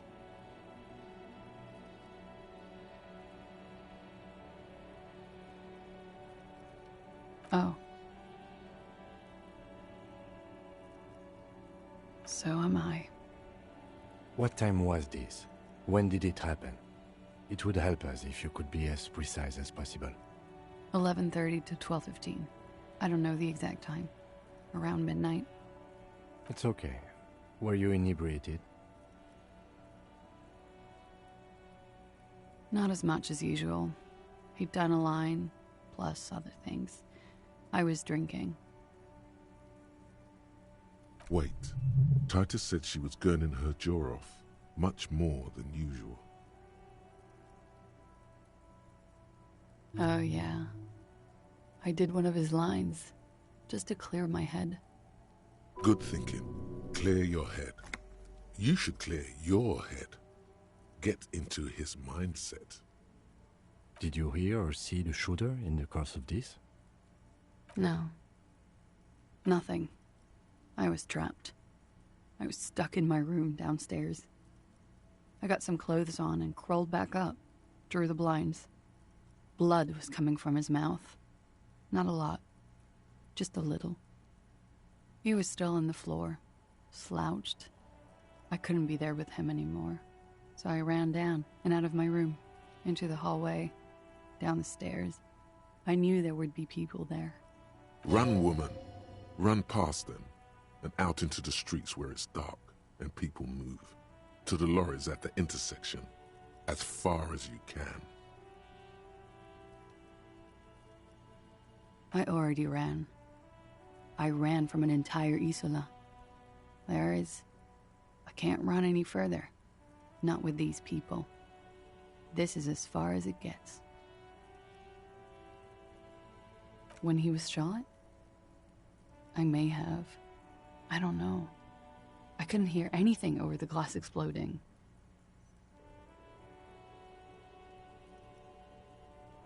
It's not nice, but it's not illegal. Not here in Ravishol, or even in Oranje. What exactly did you do? Industrial espionage. I joined a business collective with the intention of betraying them. I did my job well enough to be asked to do it again, with a bigger company. The kind you really, really don't fuck with. I took their ledgers, 2 decades worth of accounting. I need the names of the companies involved and who hired you.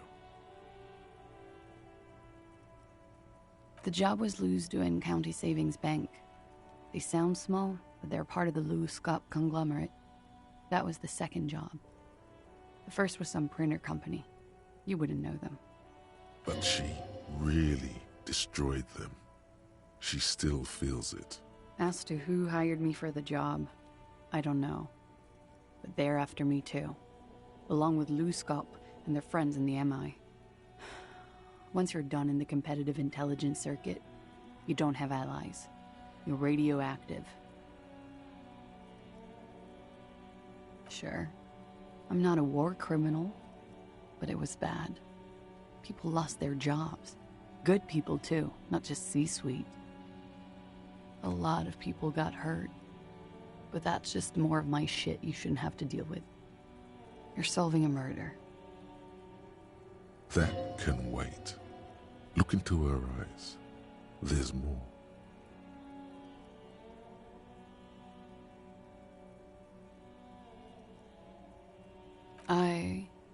One of them killed themselves because of me.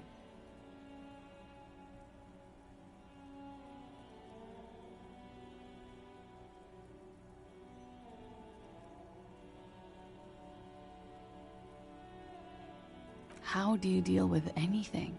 It's all just... How do you do it?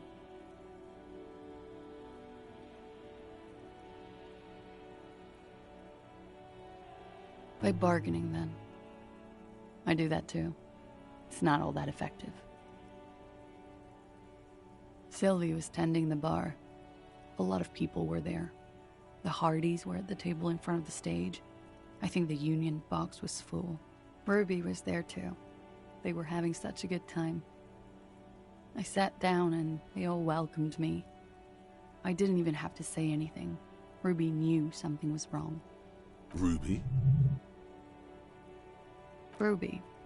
You know, the leader. The leader?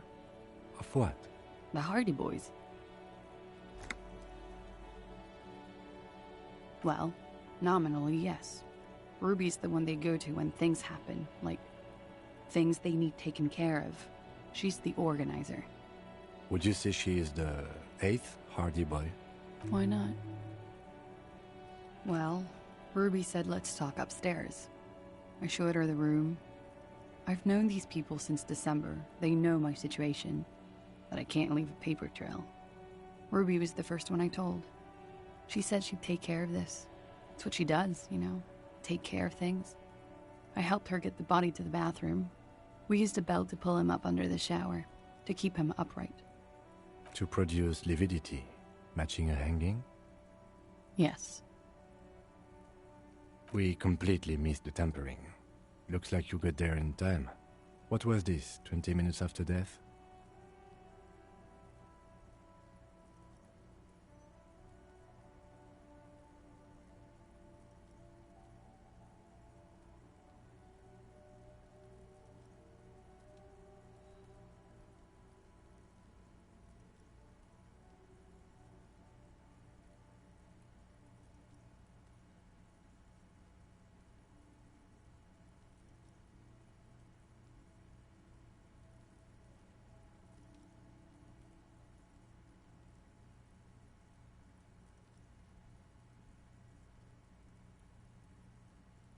Oops.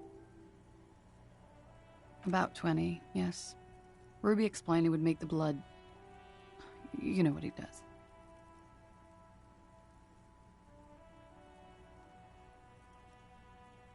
Ruby went outside to talk to Titus and the boys.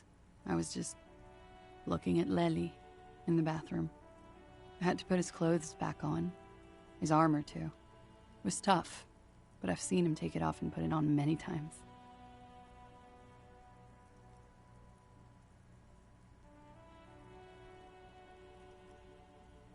It took Ruby maybe half an hour to come back with Titus. I'd gotten him ready by then. They carried him out. I knew what they were going to do. Make it look like a hanging. Ruby said they would.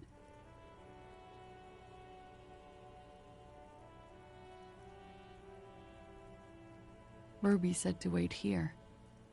She also said I wouldn't see her for a while. That we should lay low or something. So I did.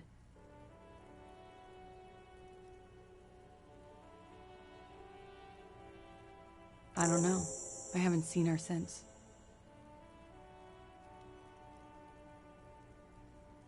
We will need to take this question to the Hardy Boys.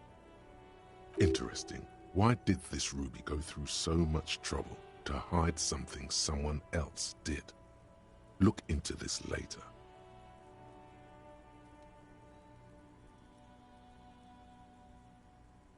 Last week, Angus and Titus's brother, I think he's called Tibbs, took care of it.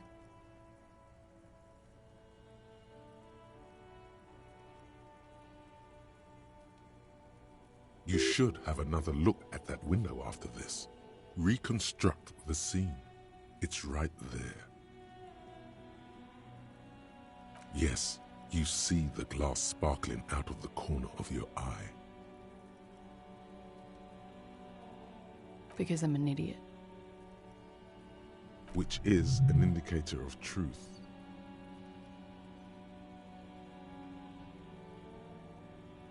Idiot. She's nothing of the sort.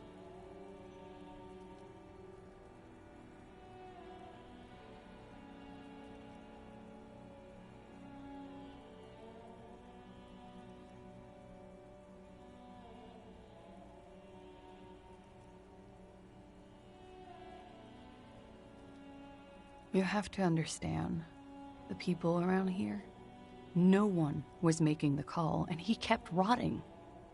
And then they picked his clothes off, and that little fucker threw stones at him.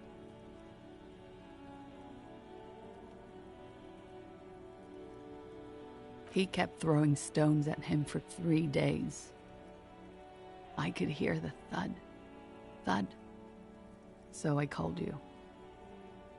I hope with all my heart it's not the last thing I do in Ravishol.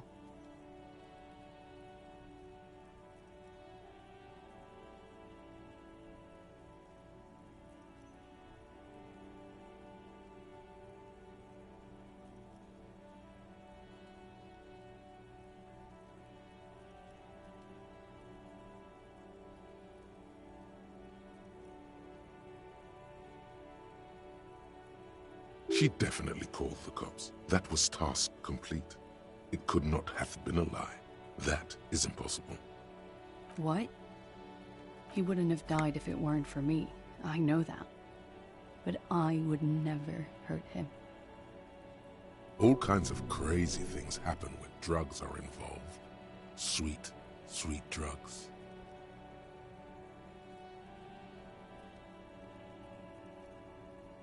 It could have been a desire murder. Maybe an act of jealousy. He was a serviceman. He must have had a gun lying around, close to her hand. A military weapon using jacketed ammunition.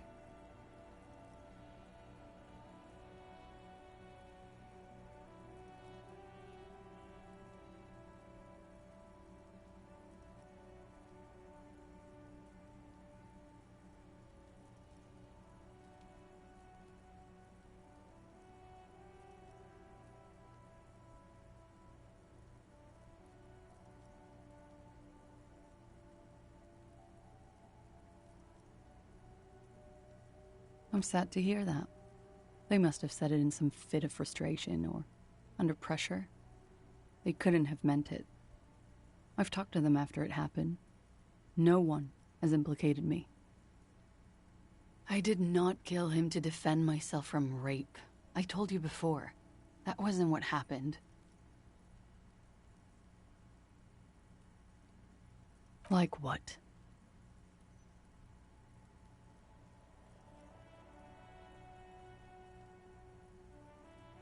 That's the first thing that went through my head when I heard the glass break. I thought they'd found me. They've killed him to punish me. All last week, I've tried not to talk to anyone or be seen with anyone so they wouldn't be hurt. I've come to understand, however, this is paranoia. What happened didn't have anything to do with me. We can't go after Loose Cap. Not yet. There are other, saner leads. I don't ask you to, Lieutenant. But there's one thing I know, is that you'll get nothing from there. She nods, silently. She doesn't even smoke. Just picks up the cold coffee and holds it in her hands. He's thinking, are we done here?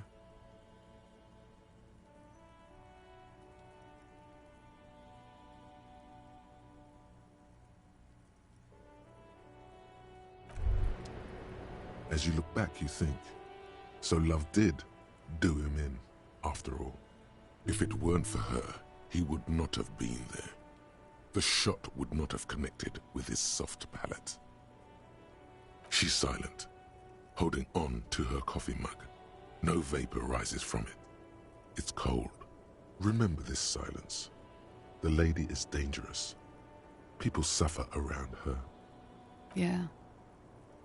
I'd like to think he didn't love me, or that it was chemically induced and not real. Easier that way. I don't know.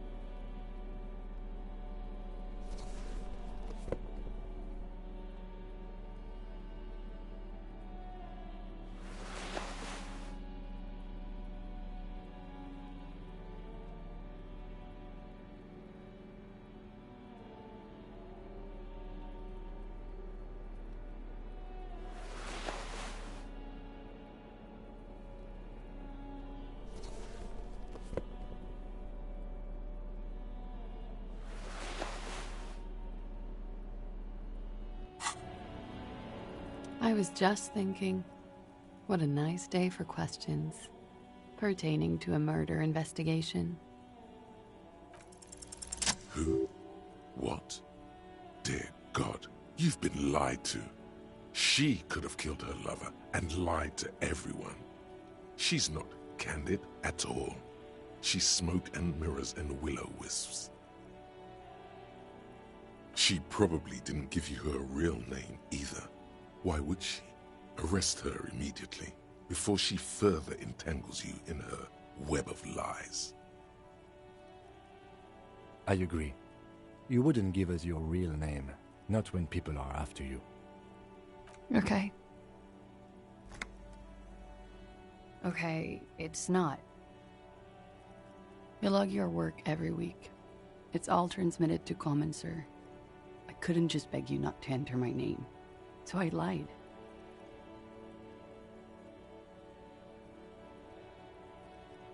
Like I lied before. Like I did at LCSB. I have to lie all the time. I'm so tired of it.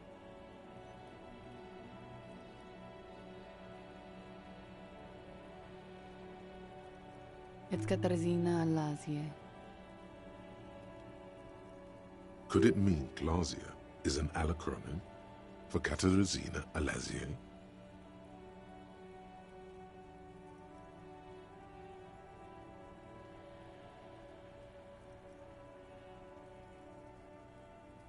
She nods. Her round eyes meet yours. They seem moist from the wind on the roof. No. It's submerged in a plastic buoy on the coast, in the reeds. It just doesn't say Klasia Amandu. It says Anouk Mea Smith.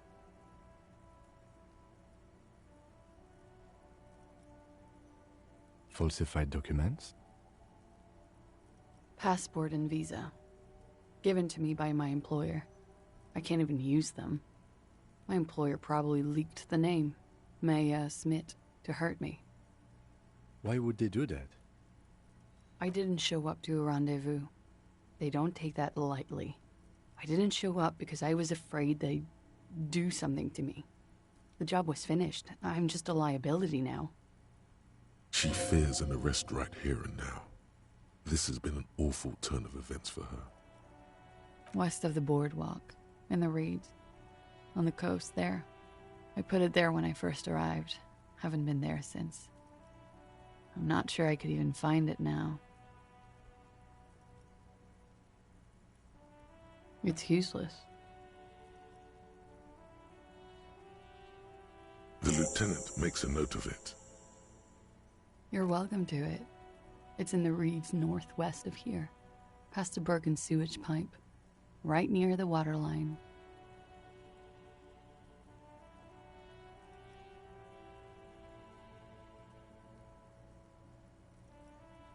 She nods, her back straight, ready for whatever is next.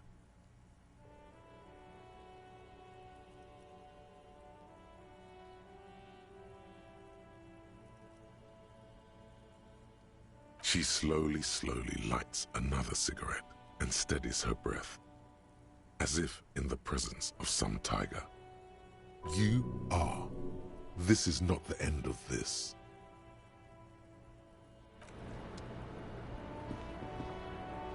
The same small, heavy door. No lock in sight.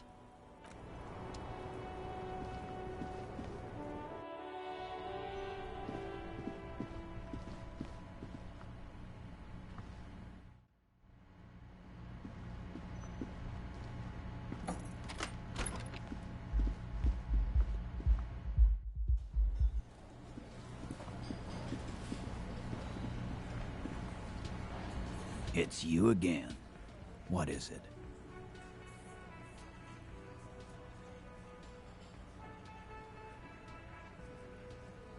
Why? You're cuckoo, cop. I'm the only man responsible for this unit. Get with it, or fuck off. Yeah, fuck off! Sounds like you're making her a suspect in this. Not on my watch, you're not. Ruby's one of us.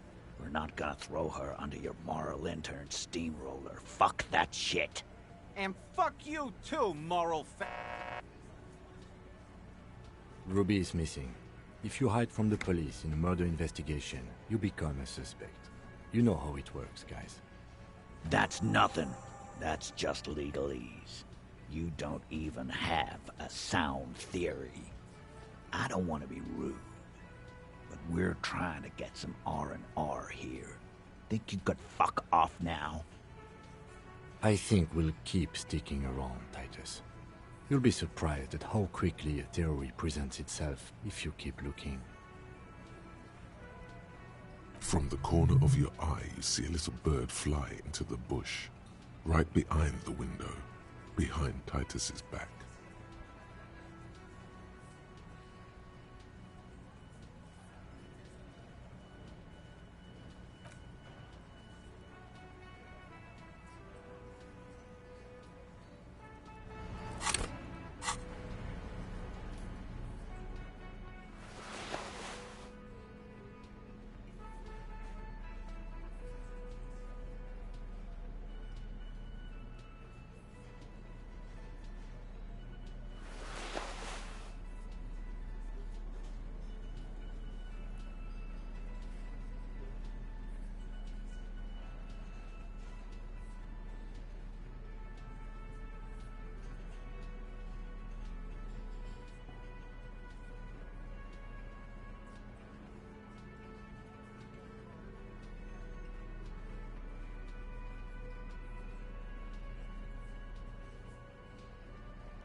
It's you again. What is it?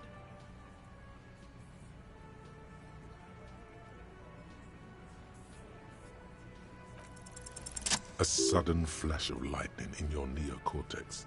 The hostel cafeteria is lit by its airy blaze. Floor plans, bullet trajectories, webs of human emotion, all channeled into a single thought.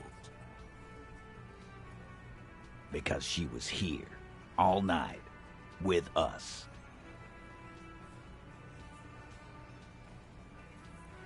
He's cobbling together shit so he can put her away. It's Cop 101. She was here all night? 11:30 to 12:15? She was here during all that time?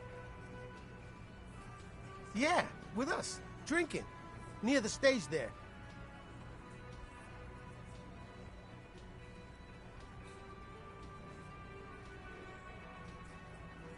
No. That's a lie.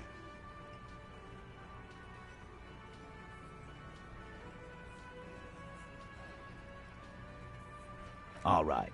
She took a fucking leak, okay? For one moment. Maybe went out too. She has an operation to run from her lorry. We're not getting into what that operation is again, Cop. That's probably for the best. Don't break your stride now. And just 'cause she was gone for 5 minutes doesn't mean she magically got to the roof and shot him. I've been through this. It's not plausible. All right, we're in. We got Ruby unaccounted for sometime during the window. This was crucial. Now let's place her on that roof. Why not? You can't draw a straight line into Clausia's window from any of the surrounding buildings. Not from what I know about Martinez. Maybe from the coast. But like I said, I've been too busy dealing with you idiots. So no, I don't think it was a sniper. It was close up. I've seen the winch. I'm not blind. You saying she reeled herself up by her collar, like some kind of... Kidding? Let's go with that. Point is, it's just a rusty winch. It doesn't put her on the roof. Nah, the only way up there is through Clausia's room. What do you mean? We've only been drinking here for what? 6 years? How much do we know? Been thinking of getting wilding in racks. That is on my ass, boss. There you go. Tatted on his ass. We know the place. No, but that doesn't prove anything. It's just 2 dolls. We're not giving you Ruby for that. She's one of us. What if they're connected by the winch, Eugene? That is your name, right, Eugene? If they're connected, she could have gone to the kitchen, gone up, shot him on the roof, then come down. All in 5 minutes. How about that? Yes, she could have. This is one long shot. Tell you one thing, I liked how that goddamn winch came up again. That was nifty. Firmly, try shit on a stick. All you've established is a possible route to the roof that you haven't found. And even then, a route doesn't put that bullet in the Burke's head. A gun does that, and Ruby doesn't carry one. Phase 2. Murder weapon. Get a gun in her hand. If not that, then at least a shadow of a doubt. In the shape of a gun.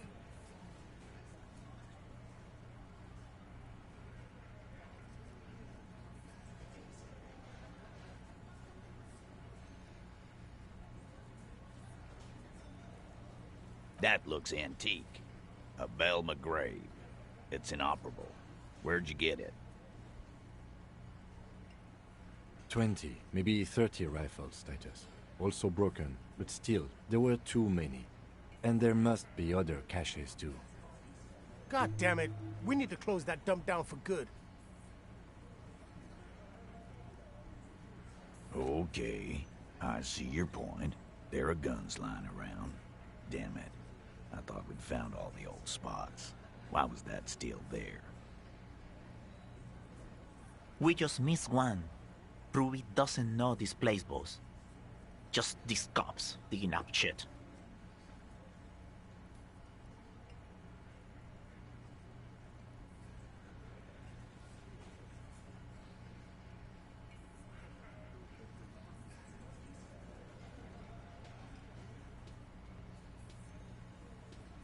God damn. That's just about your favorite topic, isn't it? Every fucking 5 seconds. You were warned not to bring it up. Your best shot here is to just back out of it. Trouble. This is Revachol. Even the roid heads in the gym had a carbine. No one has trouble getting a gun. I still never saw her carry one. He must be referencing some past case of theirs. He's angry because he knows you're right. What he's saying only confirms your theory. So it had to come from a breech-loading rifle. Military grade. Not even you militia monkeys have those. This goes against your everyone has a gun theory. If it was military grade, how'd Ruby get it? You just showed him a breech-loading gun.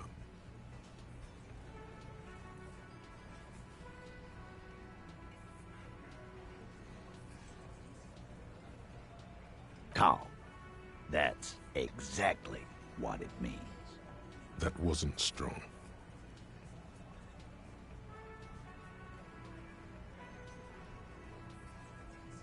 All right, Carl. Keep talking. I'll tell you when I've had enough. Pete, we're not seriously considering it, are we? Ruby wouldn't do this. Why would she do something like this? Phase 3. Motive. The last component. The big one. Get this and they'll give her to you. Remember, don't piss him off. That never works.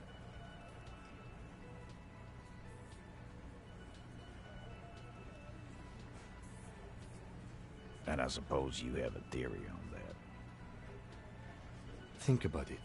Why go through all that effort? It was her idea, wasn't it? The hanging. You went along, but she suggested it. She had, like, a fully formed plan and shit. Right when she came back downstairs. really, Shanks? Claudia wanted to talk to another girl, that's all. She was just the first one up there. I could have come up with that plan if I'd have been first. Time for a logics demonstration.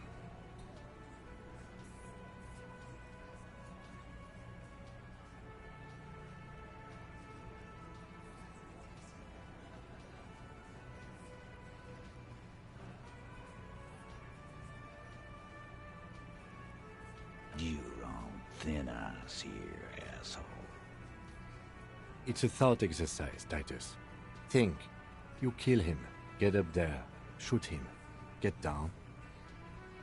Alone. I don't drag my men into shit with me. If she used us, then that's a serious violation of the Hardy Code, boss. But she didn't. She would never do that. Why aren't more of you defending her? This is fucking stupid, Titus. Glenn, I thought the same thing when she skipped town and left us in this shit. Oh, so he didn't rule her out completely. And she skipped town. This is good.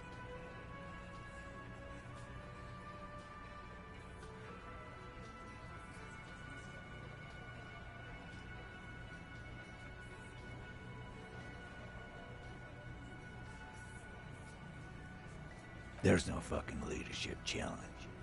Just when I thought you were taking this seriously, Cop, you put your head in your ass. Man, now he's just throwing shit against the wall to see what sticks. Okay.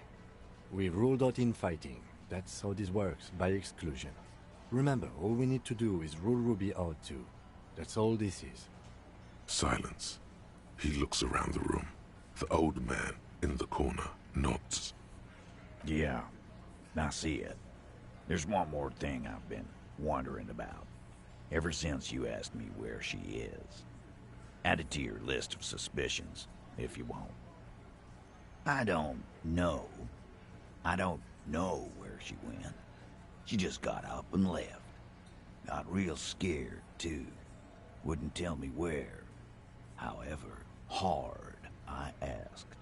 Want to know why? She was afraid I would tell you. Maybe she was right. By now, I probably would. She knew there's evidence on her, and she knew we'd find it. This is typical suspect behavior, why fleeing is always incriminatory. Perhaps. Ask her if you find her. It won't be easy, though. She made sure of that. Friday afternoon, when you first arrived, I got word the RCM was in town. Then she came in to see me. Told me she was leaving. That's when we had our little conversation. I told you. You. No, you. As in the cop with the sideburns and the disco clothes.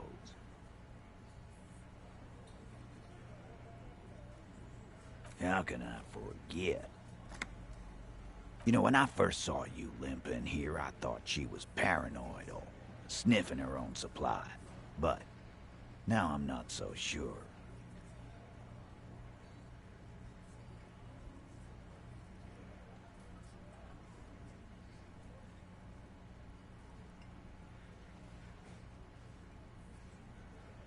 She said you have a funny taste in clothes, and that you won't stop. Until you have something on her. She said she's heard of you from Jamrock, that you're a human can opener, that you play suspects against each other, open them up, like cans. Fucking hell. Titus, did he just... Open Angus up like a can? Yes, he did. Now, we can whine about it, whack him, or we can go on with our lives. I'm having to go on with our lives kind of day, Al. How about you? Silence. He nods.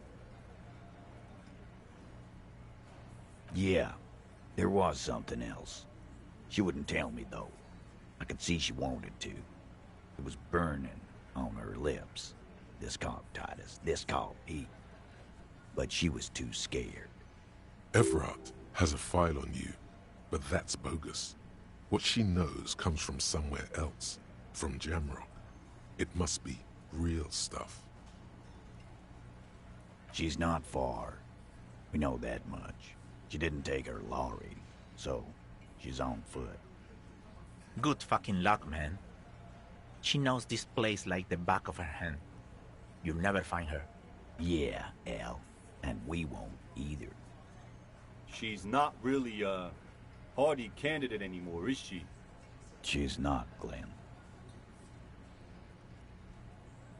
A little. On the coast. Where have you looked for her, more precisely? More precisely, on the coast, past the waterlog. She's not here, so I'm thinking she's there. Sure, there's some shithouses there, a cinderblock town. The fisherfolk there refuse to unionize, so that's one place we haven't looked. I hear they have a shack where junkies sometimes crash. Time for you to step up. We will start there. One more question. What does Ruby look like? Boyish. Hair's red. Dyed. She looks like a Lowry man. The what now? I have no idea. Boys? She said she's building a pale emitter. What? We were talking about radio equipment. She said she's doing Ulan frequencies at a pale something. I don't know more. This guy barely understands what he's talking about. There you have it. Pale something. It'll have to. His grip is firm and reassuring, like holding a piece of unpolished granite. Not just granite, tightly packed RCM sergeant material. No, he already is a sergeant. That's what you're feeling. He just wasn't sure what you are.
Morel's trap stands empty, just like the boathouses around it.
A metal and plastic contraption bobs up and down amidst the trembling reeds. At first, it just looks like trash, but if you look closer... That over there must be the boy Klaas you told us about. The one she hid our passport in. We should take a look. Ooh, hidden things, secrets, lies. You lift the boy out of the water without much effort. It's not tied to anything. The cords dangling from the bottom appear to have been cut. The number 11 has been written on the yellow plastic. It hasn't been in the water for very long, but it's already discolored and slimy with silt. A latch holds it close, but only just barely. The brittle metal of the latch has cracked. Simple construction. Very unsafe. There's something in there, splashing around. It smells like you would expect it to smell. A concentrated version of the coast. Salt, industrial slop and decay. A shot glass's worth of seawater pours out. Some algae, and nothing else.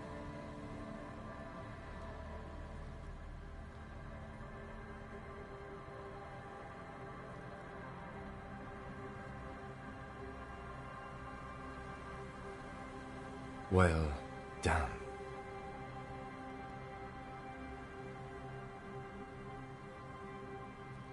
We still got here too late. There's nothing of use here anymore. I have no idea. Or think we do. This is a small loose end, either way. Not important, I hope. That may very well be the case. We should keep an eye on her. Nothing more for us to do here. Let's go. You could ask the miss what she thinks. Later, if you have the time. Though you doubt she'll tell you much at this point.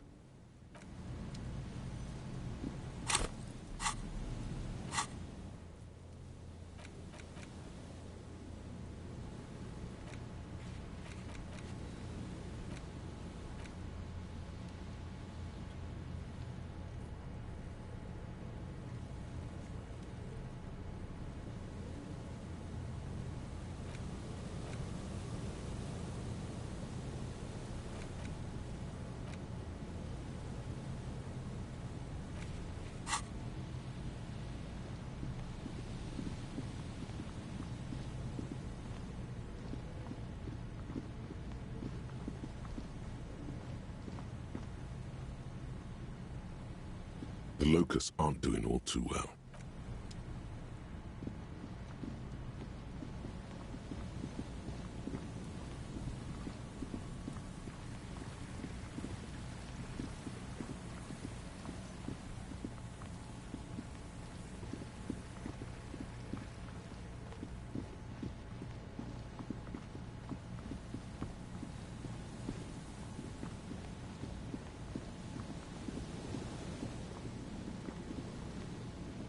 Heavy wooden doors, more than twice your height, stand shut in front of you.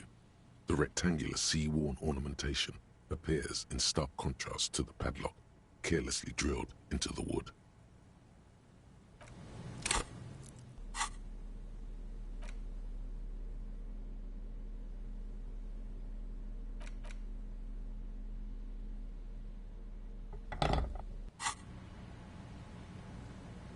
Heavy wooden doors, more than twice your height, stand shut in front of you. The rectangular sea-worn ornamentation appears in stark contrast.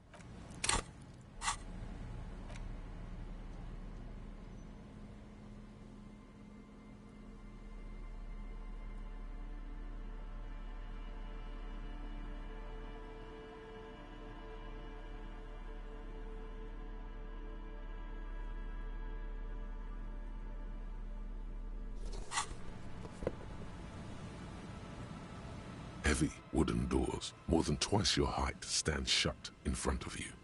The rectangular sea... You jam the pry bar between the lock and the staple and apply force. Your biceps bulge from the strain. The metal creaks and squeals. The pathetic old wood, rusty screws, and one nail stand no chance against the forces of leverage. From deep within, a bellow rips. Suddenly, the pry bar snaps. Metal shavings fly everywhere. The upper half, between the lock and the staple, falls to the ground with a thunk. I don't know. You don't? Or maybe we'll find a new one. I don't carry more than one pry bar with me. I thought this was a lousy way to enter a place of worship that's already in disrepair. I guess the church agreed. This was surely just a freak accident. This cheap-looking pack, it'll be easier to break the staple than the lock. You see a yellow circle with 2 X's and a big curve below them that looks like a mouth. You're pretty sure you haven't seen it before, but what the symbol depicts is clear enough. A smiling dead guy. The curve makes it smile, and the X's make it dead. There is something blindingly modern about this symbol. Its modernness puts to shame everything you've seen before. He takes off his glasses and uses a blue handkerchief to thoroughly wipe them clean before inspecting the sticker. Then he looks up, pauses, and replies. No. Looks like a dead man smiling. Suggests junior delinquency. For Revachol ZOC, the moral intern defined junior delinquents as minors between the ages of 10 and 16 who have committed an act in violation of the law. These acts aren't called crimes as they would be for adults. Crimes committed by minors are called delinquent acts. This was part of your officer's exams. I haven't seen that sticker before, and I'm not a youth. That level of conceptual thinking is not part of my skill set.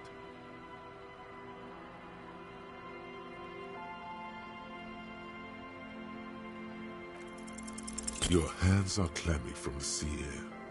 The piece of sticker keeps slipping away.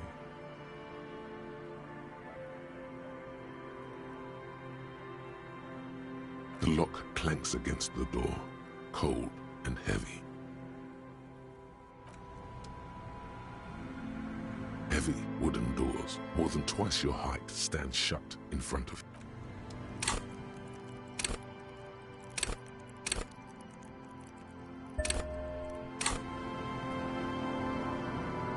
Wooden doors, more than twice your height, stand shut in front of you.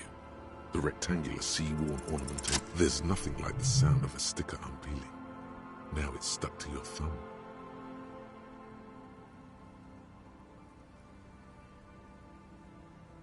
Looks like today was a gold star day.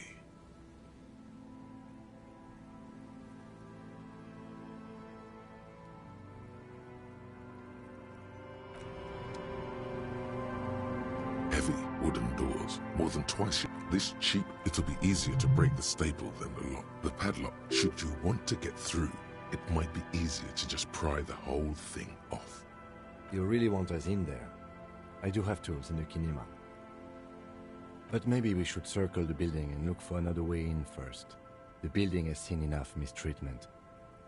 There is a touch of guilt in his voice.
The tent is just tarpaulin fabric covering a pile of stuff. The flap is open. Inside, 3 young men, all in forward-looking apparel, reminiscent of the sticker on the padlock, are listening to some new form of music. It's like nothing you've ever heard. One of them looks at you. Come on, get in and close the flap behind you. The warm stuff's getting out. Sorry, we barely have room for one. You go ahead. I'm too old for this. I'm actually not, he thinks. I just dislike delinquents. I'm sure you will feel right at home. I'll keep watch.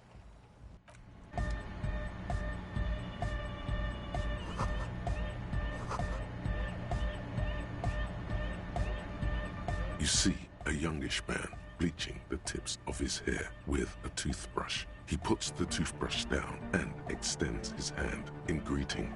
Hello, I'm Andre. His grip is strong, sweaty, and warm.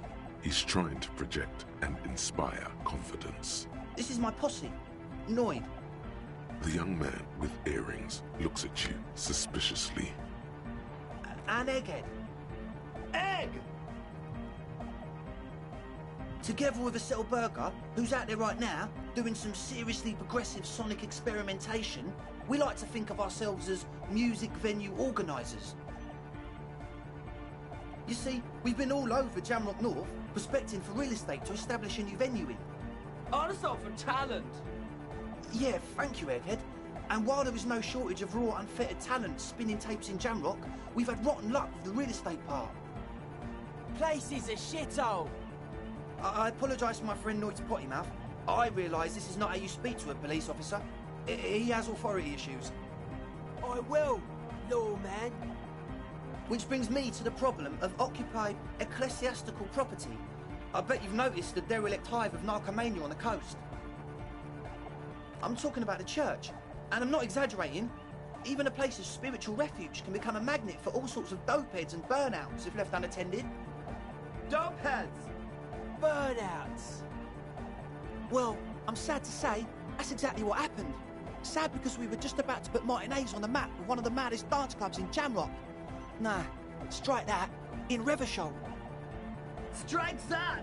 The world! And sadder yet, because the dopeheads and burnouts holed up in there are the worst kind. He leans back a little, watching you with a steady, serious gaze, letting you imagine just how bad those dopeheads and burnouts really are. Good. This calls for an opinion. You're an expert in those.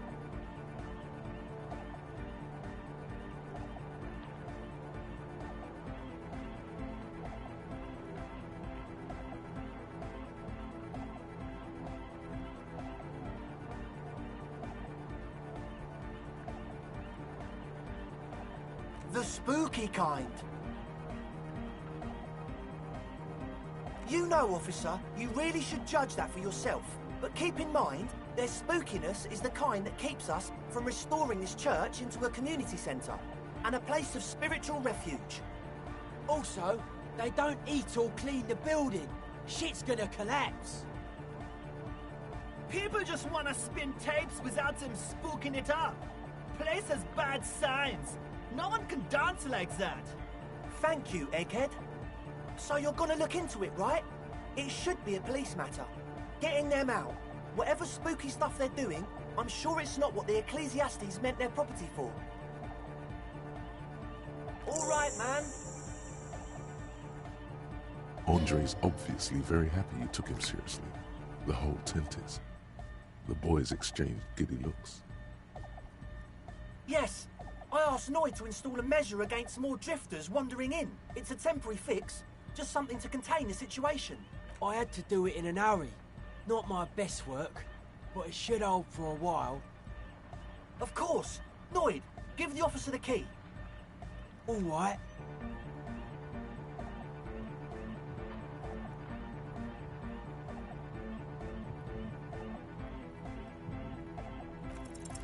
You sense the trajectory of the little piece of metal and plastic. The object makes a small ringing sound as it approaches. Just the tiniest chime to your left. Ka-ching! The key hits your palm. The speed freaks nod to you approvingly.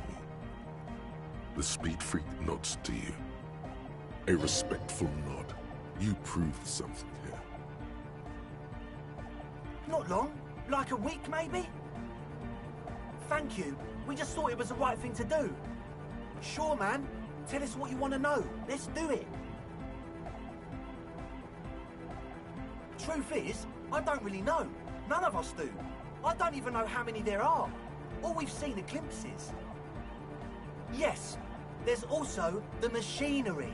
This machinery is of the deeply mystical variety. When I first scouted the place, back in February, it was abandoned. Suddenly, there are all these strange machines lying around in there. One of them has wires running into bowls of water. Wires into water. Never seen anything like it. Andre, tell him about the feeling. Oh, and it felt like there was something in there with us, watching us from the dark. No, the other one. Which other one? I'm not as in tune with my emotions as you are, Egg. Felt like silence. Awful silence. Not exactly. We've just seen someone who we think is a woman go in and out of the church. A couple of times. And we felt someone, or something, eyeing us inside. But that's kinda it. Sure, why not? Yeah. But not really. Brown hair. Old. Heavy, dark signs. What Noid said. So brown and older, Ruby might have dyed her hair, though it seems like a stretch at this point. You should talk to Noid about that. I just got a distinct burnout and dopehead sign from them. Probably jacked up to some snuff station too. Probably, very likely. With a small surge of PEA, alertness fills you, as if to say, this is a dark corner. Look behind it. Good idea.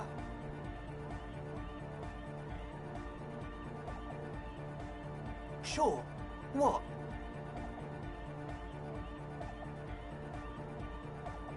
Oh yeah, that's a meteor and name for the founding party. Thought it'd be cool to use it. If you don't know what the founding party is, there might be a way to mask it with minor demagoguery. Come to think of it, I've never really looked them up, you know? I can't give you a precise definition, but they're a very powerful religious organisation. And they have roots in ancient mass society. And they're the custodians of the Pericarnassian Church. Plus, they anoint the innocents. They, like, made the innocentic system, no? You're right, they do. I got love for my Pericarnassian posse. Love is the relay out of death. We dance. Love is hardcore. Unity. Unity. Make some noise for my Insulindian posse. You feel it, the anodes and the cathodes coursing through you. Your big toe starts tapping along to the base, as if testing the waters. Yeah! Yakokata! The place to be! He seems ecstatic that you share his vision of Pericarnassianism. Do it for the masses. Do it for the crew. I didn't want to say it, but it was pretty lame of you to imply otherwise. Anyway, you got more questions? The one with the large head is still looking at you, nodding his head, waiting for your body to start moving. Yes. What? Yeah. Good to have, bitch to carry. When I first scouted the place, I did some reconnaissance. I'm not sure the church even is running water. Oh. It's the one they sell at the fuel station. It's like he's lying to you, my liege. But he's slippery enough that there's nothing for you to grab hold of. He nods enthusiastically, no doubt a little relieved. As always, we'll be right...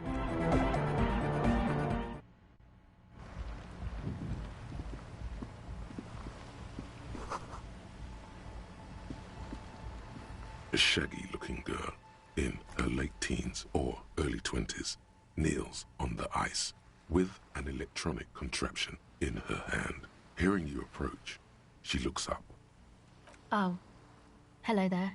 She must be Estelle, the last of the Speed Freaks posse. It's cold out here, but she's not wearing a hat. She must be freezing. Everyone knows drugs make you invulnerable to cold. You bet this one likes to party. That's my name. I take it you have met the others. Did they tell you about the church and the club thing?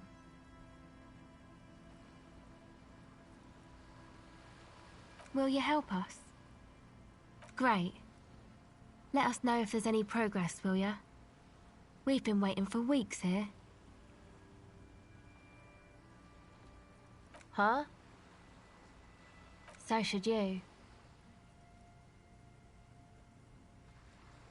Oh, I didn't notice that.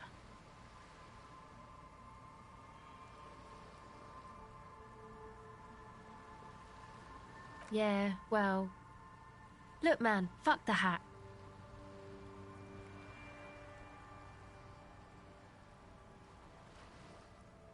I'm sorry I said fuck the hat. I was concentrating on something else. My whole family swears and it rubbed off on me. Recording, I guess. I think I'm recording cracks in the ice, but there's no way to tell. Not without headphones. I think I just recorded your footsteps too.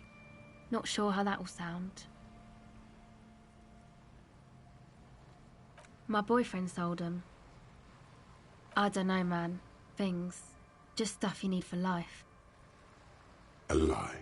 They were probably pawned off for something suspicious. The musicians in the Elysium used them for making music. They looped the stuff, cutting the tapes together. They make music out of cracks in the ice and keys jangling. Crazy sounds like that. It's hard to explain. Anyway, I thought I'd make some too. It's supposed to be, like, a music place anyway. I don't really know what I'm doing. They use synthesizers too. I don't have a synthesizer. She looks at the recording device. The thing she thought would fill her hours with joy and escape. It's turning out to be an empty fantasy. She feels childish. Very useless all of a sudden. Take this, you're cold. No, man, fuck that, I'm cool. I'm sorry I said that. I'm sorry about the fuck. It's okay.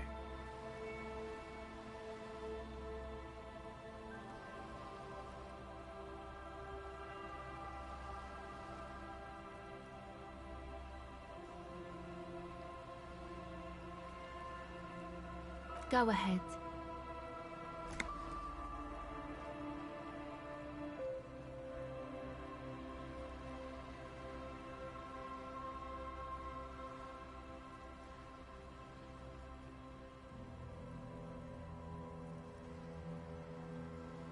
No. Just no? It's pretty desolate here. I only hear the dogs bark at night and see the shadows move down the coast. Superstition. We can turn the grim desolation into a fun dance club and thus also help turn this hellhole around. This is a portable recording device. It's for field recording. Low quality, but still. Actually just one wire. I picked on it till the braiding came loose. The wire leads to a contact microphone. Okay. Okay, bye.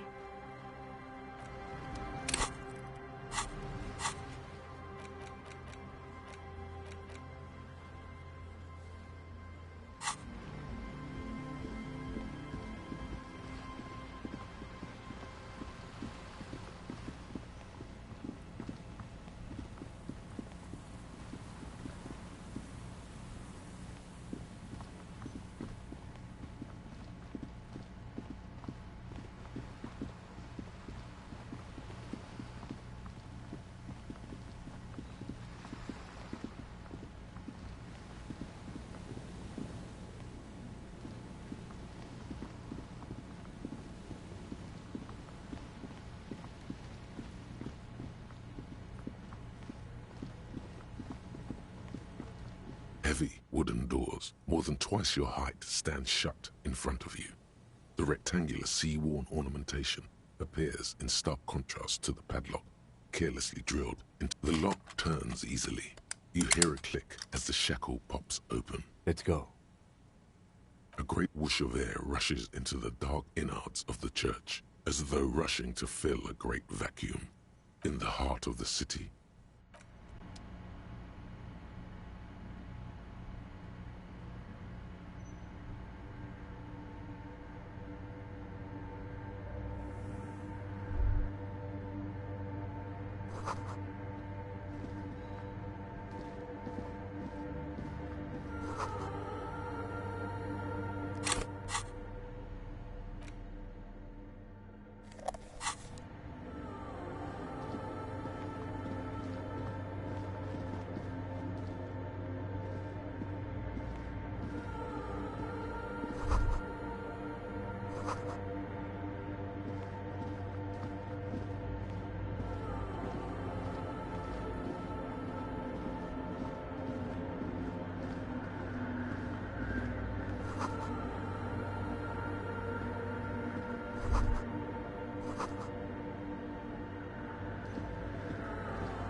A machine stands in the corner, watched over by the figures on the stained glass window. It's turned on and quivering with soft electricity. Another radio computer. And this time it's already turned on. These machines sometimes harbor traps, he thinks. Alarm systems and the like. Let's be careful. We should leave. I doubt this place bears any connection to the case.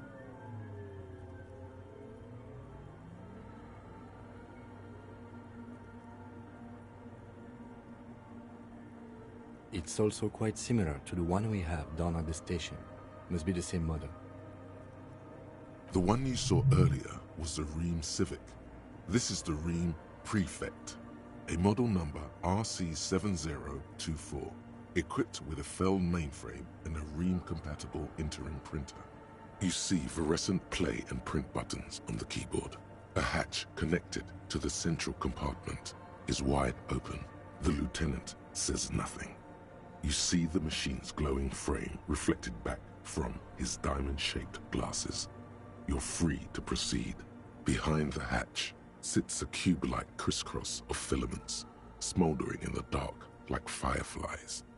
Silver tape on the side says, in black marker, log, February to March. Another filament memory. Press play to talk with the repeater. A bar of fabric right above the keyboard starts producing a soft hum. The sound of static seeps through the machine's planar magnetic driver. The static gets louder, slowly filling up the abandoned hall until a voice speaks out, crackling and old, cutting into the air. Good evening. Fortress accident on Saint-Brune. This is the East Insulindian Repeater Station 1. Please repeat. Is this the personal log? This is a human interface. A retired person sitting behind a switchboard somewhere. The company on whose name the terminal you're currently using has been registered to. One moment. Fortress Accident SCS produces revolutionary interactive call-in radio games. That's not bad.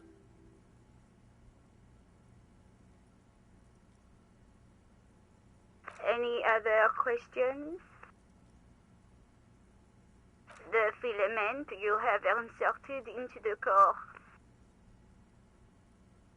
I don't know. That's what I'm asking. Is this the personal log? Good. Please repeat the password. Let's look around. There's no use trying to guess the answer.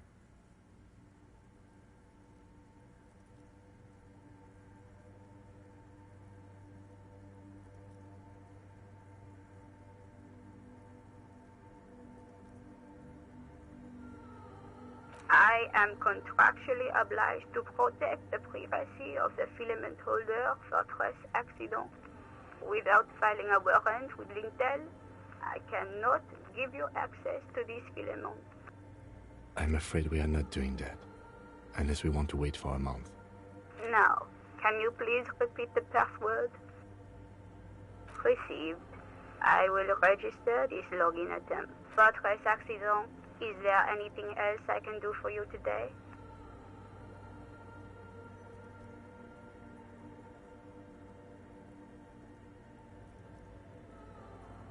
Sleep well, Fortress accident. The machine's keyboard is still illuminated, revealing fluorescent play and print buttons. Nothing happens.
The silence in this part of the church, it's almost palpable. All the shifting matter and shuffling of living things is gone. Nothing seems to exist beyond the church anymore. Maybe if you were to stand in just the right spot, even your footsteps would be completely silent. And then it's gone. Almost all of it. But for the faintest of hums. It seems the sound here is detached from its source somehow, if not blotted out outright. Truly unusual. You can hardly hear your own breathing.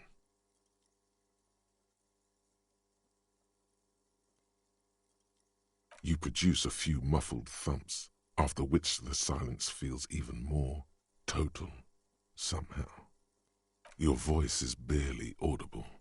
Not a howl, but the softest of whimpers. The lieutenant points to his ears and shakes his head. Then he leans closer. Can you hear anything?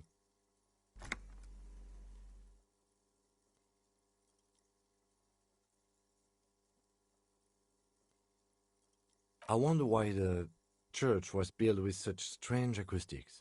His detached tone conceals how uncomfortable he is. Maybe. Darkness often has that effect on people. He doesn't seem entirely convinced, though.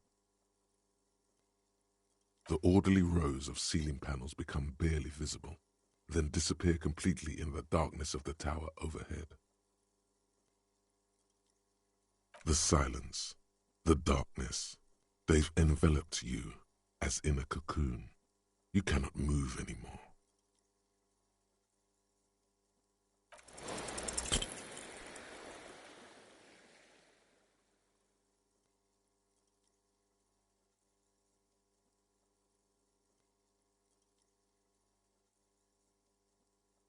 Just darkness without end.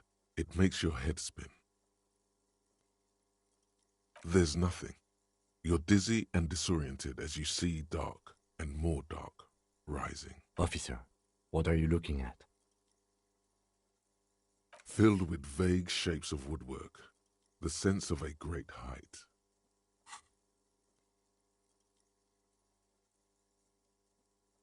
You see something hanging from the rafters, looking straight at you with dark eyes. Maybe it's possible to talk to it.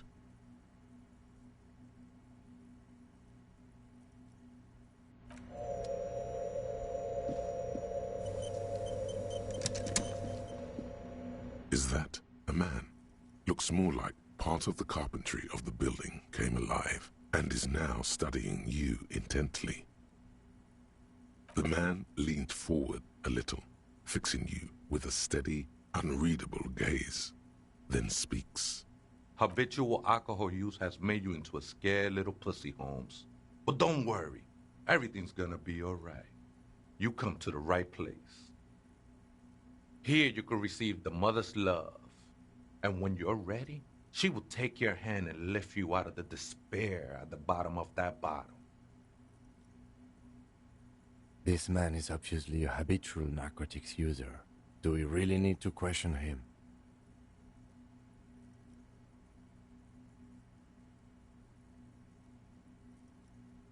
I'm put off by this religious stuff, he thinks.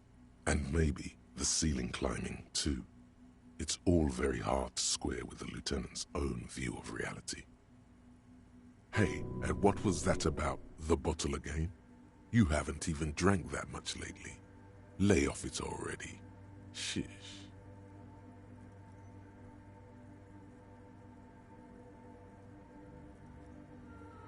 Oh yeah, sure.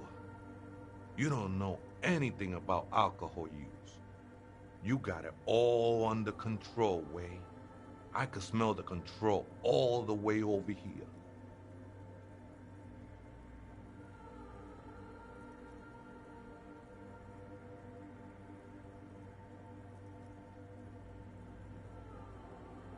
I know it's hard to admit that you got a problem.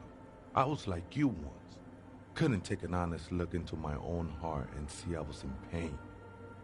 You know, actually, since we're here, you may want to pay attention to what the ceiling climber is saying. Look at these crazies. What is this shit?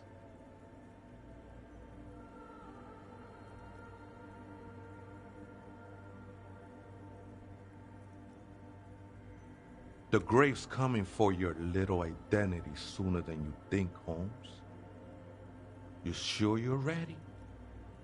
The mother could set you free from all that shit. This is the Church of the Mother of Silence. You are welcome here.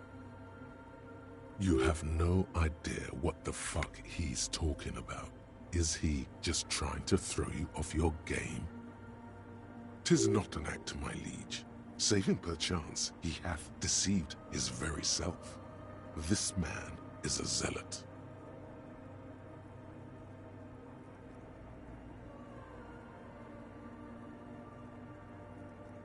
Up there, Holmes.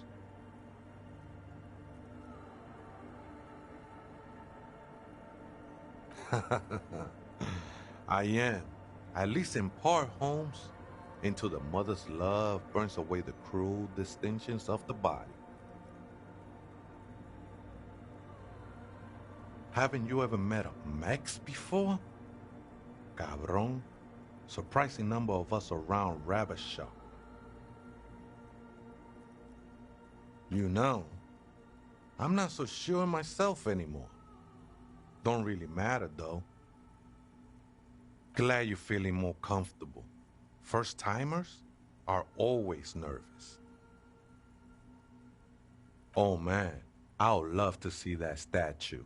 I'm sure I'd be trespassing if the church was in use. But it's not, hombre. I done my share of illegal shit. Used to be in a gang, the whole deal. But even memories of that time are fading. Most of them are already gone. No, man. You gotta let that shit go. Then the mother's light touch will fill you with rapture. Do you remember your name, sir? Tiago's my name. But those syllables don't mean much to me these days. A name isn't just your identity, but also, so to speak, your place amongst your fellows. Your place in the world. I ain't got no use for such a place anymore. That's just the thing, Holmes. None of that matters. The ones in the tent outside, right? I see them, think they scared of me.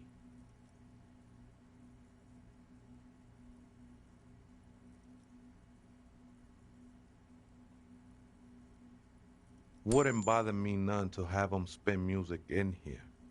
I'm usually way up there, imbibing. Might even be nice to have some company. He said that in spite of himself. He's more attached to the human than he'd like to think. ¿Other spooker?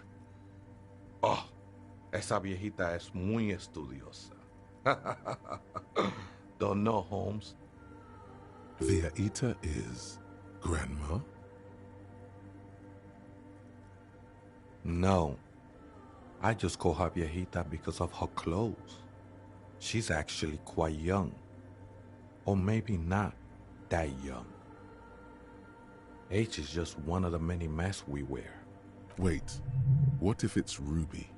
You mean like a fugitive? No, man. Quite the opposite. I don't think she cared much about authority or anything else for that matter. Maybe only about her machines. I see.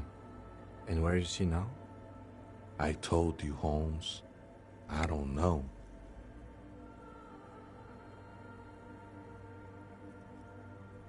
Don't really follow her comings and goings. Just see her typing on her computer now and then. We got different interests. I'm afraid not, Essay. You just have to wait until she comes back, or search through her radio computer.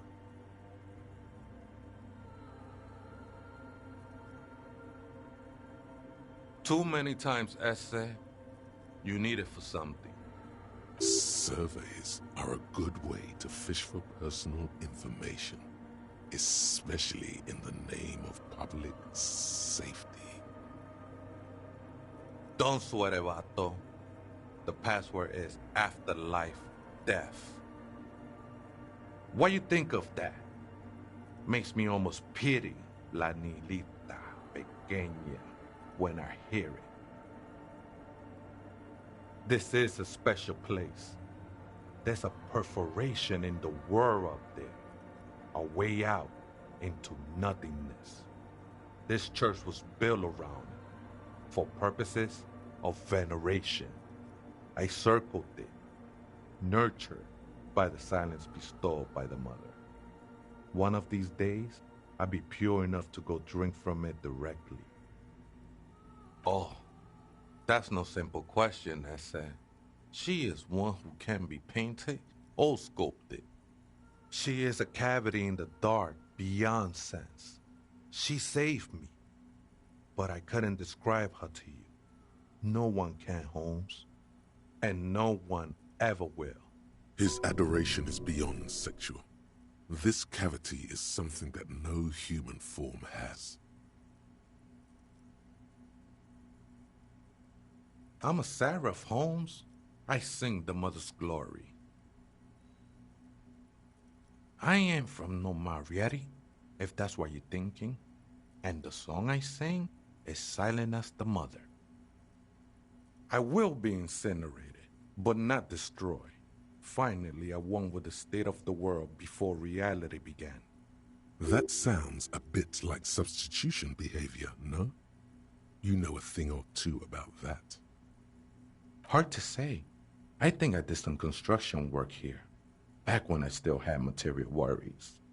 Up there, I realized what the true purpose of the church was. Been spending a lot of time here ever since. The past is nothing to me now, eh? It didn't belong to me. The sinewy figure lingers on the wooden beams, blending into the shadows. Police raid a while back. Did you witness it? Not really, or at least I don't remember much of it anymore. The mother's love has done its job. That's what's so great about the mother. It lets you forget about everything. I think we're done here, Essay. That was an interesting conversation. However, I'm still not sure whether we'll find our suspect here.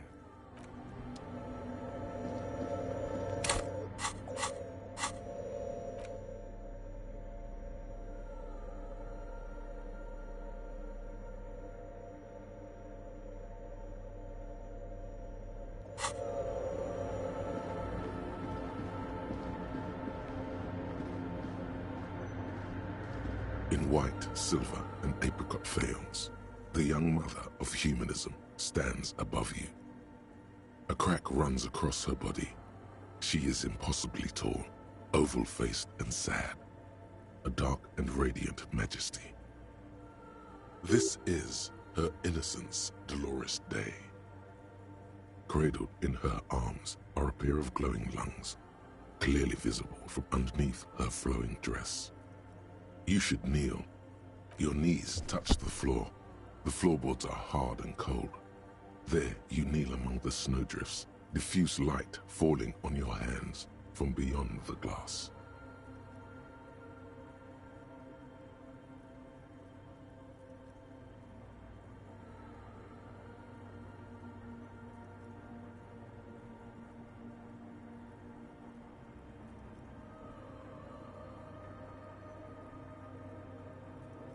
The world is silent, but for the creaks and cracks of the massive wooden structure behind you. It covers you from the wind outside. In the darkness, you sense her eyes on you, inspecting you with their multicolored glass, as if you're a bug under a microscope.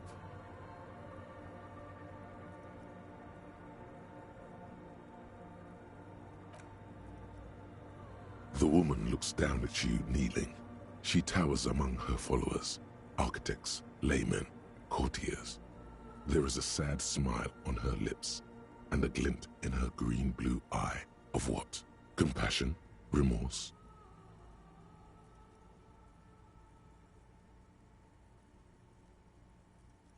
She acknowledges the passing of someone who is still alive.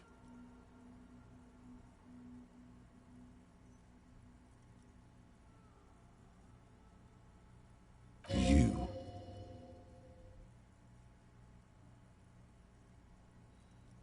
As that soft word passes through your mind, the lieutenant draws an X-shaped cross from shoulder to shoulder.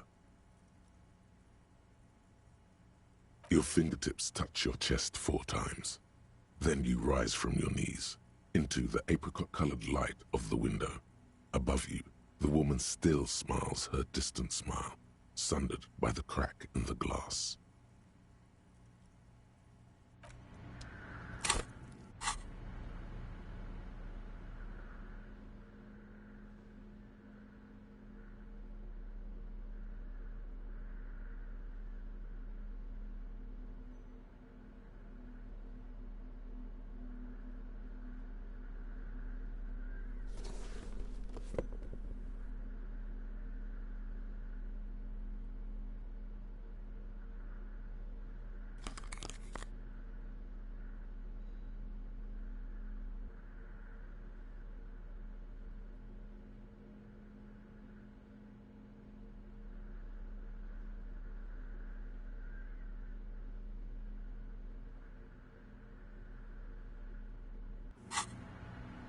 The mother of humanism stands above you, a precious and complex wax painting on a single pane of glass.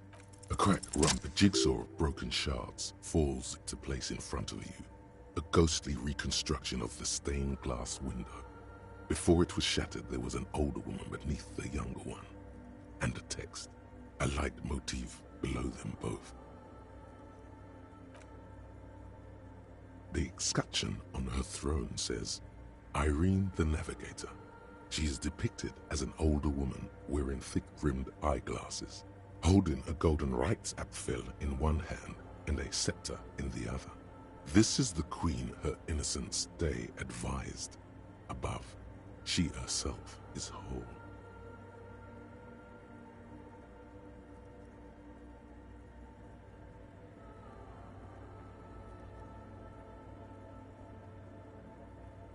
Small figures of wise men, common men, worshippers walk up the stairs to stand at her feet. Secret servicemen, 30 years, stand in a row guarding her. It must have taken years to produce this work in all its dizzying detail.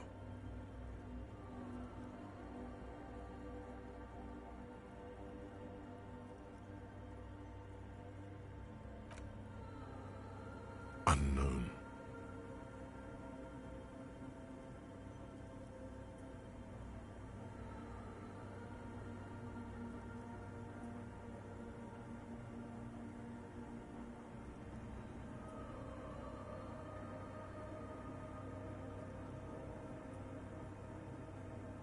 A motor carriage? A gunshot? Someone falling into it? Or maybe just hooligans looking for something to break?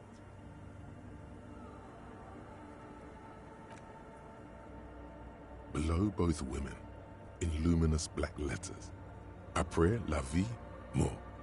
Après la mort, la vie de nouveau.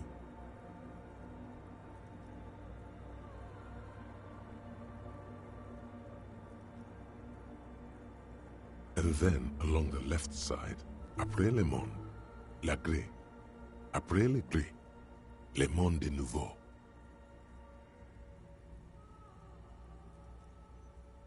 Death, life again. After the world, the pale. After the pale, the world again.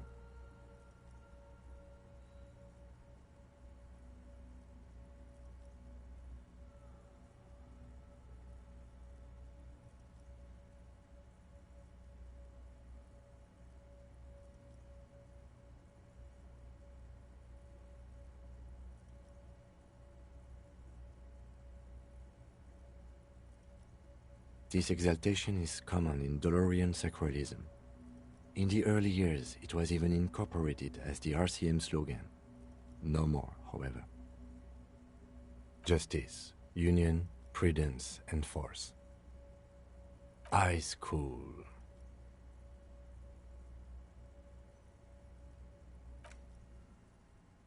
The mother of humanism towers above you, a wax painting on a cracked pane of glass.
The machine's keyboard is still illuminated. The speaker... Good evening. Votre... Good. Please repeat the password. Good. I have unlocked the filament. After ending the call, please press print to access the filament. Votre accident. Is there anything else I can do for you today? The machine's keyboard is... The printer prints out a long text document with dated paragraphs. It looks a bit like someone's journal. The first entry, made on the 4th of February, 51, by an unknown author, is short and concise. Arrived at the church. The door was boarded up, so I used the crowbar to get inside. Looks like the place has been deserted. Nothing out of the ordinary, but I'll ask around. Need to figure out how to get the electricity in.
lieutenant leans closer, scouring the printout over your shoulder. Just as you finish reading, he looks up, muttering under his breath.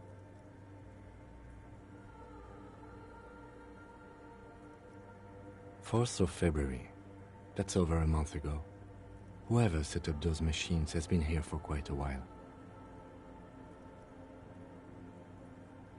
Our case? No, I don't think so.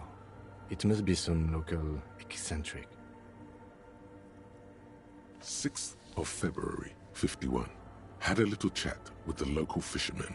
Said I shouldn't go near that place, that the church was spooky and ridden with narcotics. It's a little spooky, all right. Still haven't figured out the electricity. See? Even one of the spookers themselves says it's unnerving. What was that about narcotics? This could prove to be interesting. I doubt that we can find any. It's just idle fishermen's gossip to scare away the kids. Nothing spooky about this place either. It's just abandoned and cold, and in an awful part of town. Then why doth the lieutenant protest against spending time here so often? 7th of February, 51. Finally got the electricity in. Next on the agenda, a new antenna. I'm thinking ESCA series, something advanced. Why would anyone need any of this equipment here?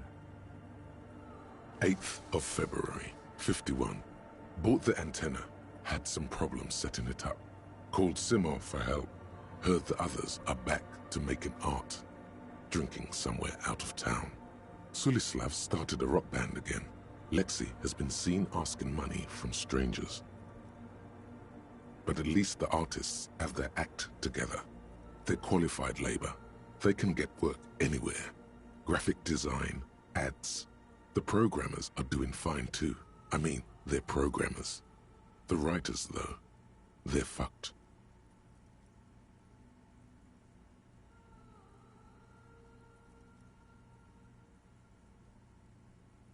I just have to find out what caused that data loss and be done with it. Still don't understand how it managed to wipe out the backup, when the backup wasn't even connected to the front. I know. Everyone thinks it's impossible. They say I must be lying. I'm here to set it right. Seems like something to do with radio computers. Unfortunately, I don't know enough about them to understand what the author is saying.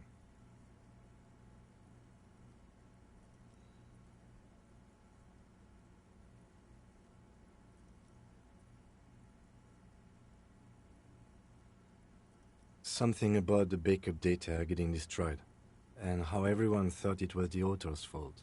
Let's just keep reading.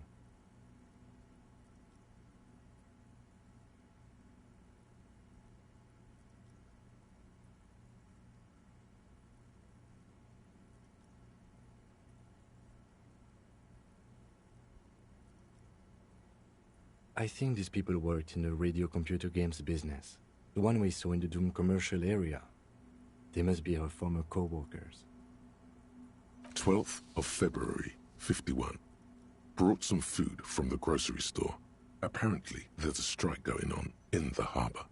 Definitely not happy to see the Martinez people again. Everything's now set up in the church. Going to start working tomorrow, 8 a.m. The strike. We are nearing the date of the murder. Keep reading. I'm interested now. I want to know what's that radio anomaly that sent this person here in the first place. 25th of February, 51. I've been sending data up to Lintel for a while now, trying to recreate the data loss, but nothing.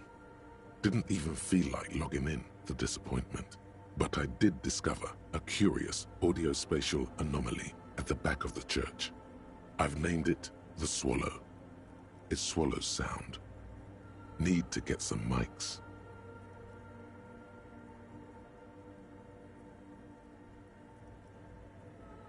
Is she talking about? 28th of February, 51. Yes, The first recordings confirm that the swallow is real, and I'm not just losing my mind. It's a pillar of silence, with a diameter of approximately 3 meters. Seems like the higher I go, the less I record. This might be a coincidence, or it could be connected to the data loss that led me here.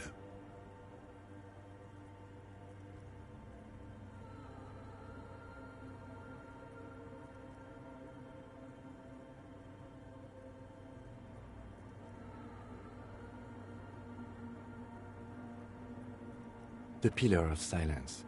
She is talking about the silence. Is she suggesting it's more than just an architectural quirk?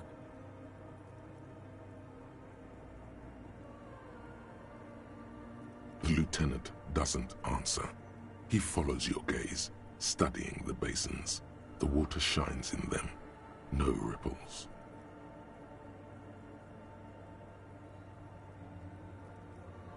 March 51. Some kind of young disco men have appeared next to the church. I've been trying to record the silence to find the epicenter, but now it turns out I've also been capturing the future of dance music, one neo-disco song over and over again.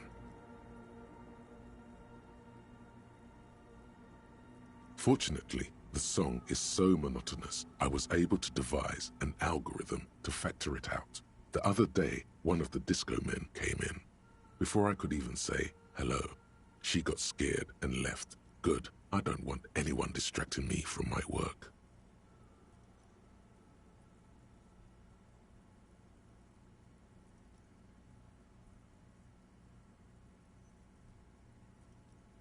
That disco man must be a cell.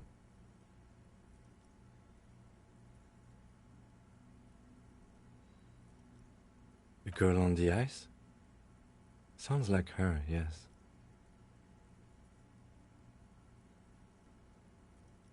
March 51. A new 2-meter aux cable. Noodles, crackers, ping-ping energy drinks, water, toothpaste, gum. Also some canned air.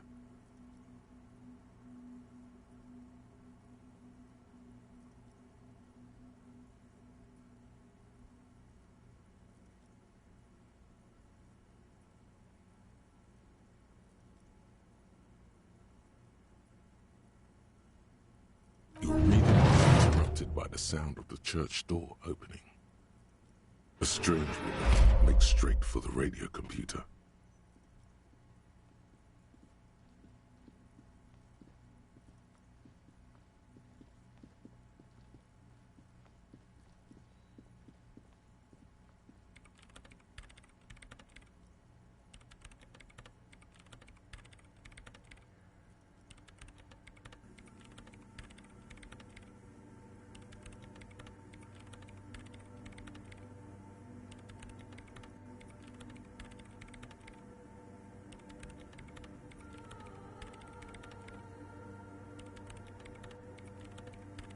Breaking into my radio computer, I see.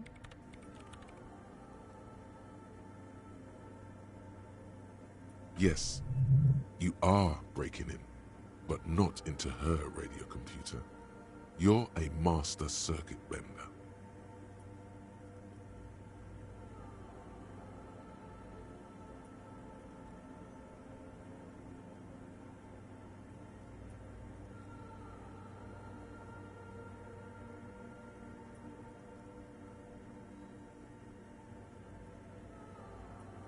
I do apologize for the intrusion, madame. We are with the RCM, you see.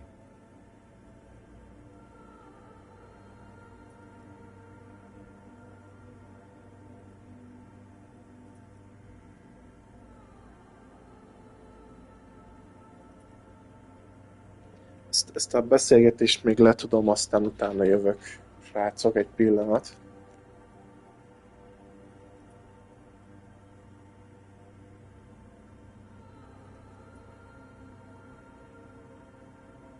No one's hiding here.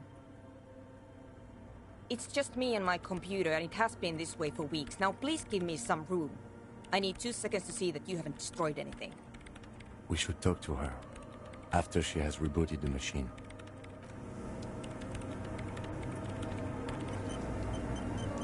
What is it?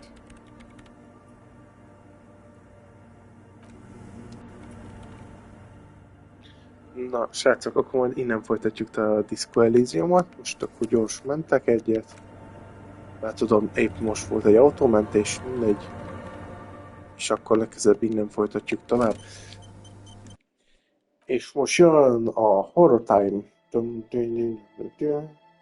Úgyhogy mindjárt jövök vissza egy másik live-ban.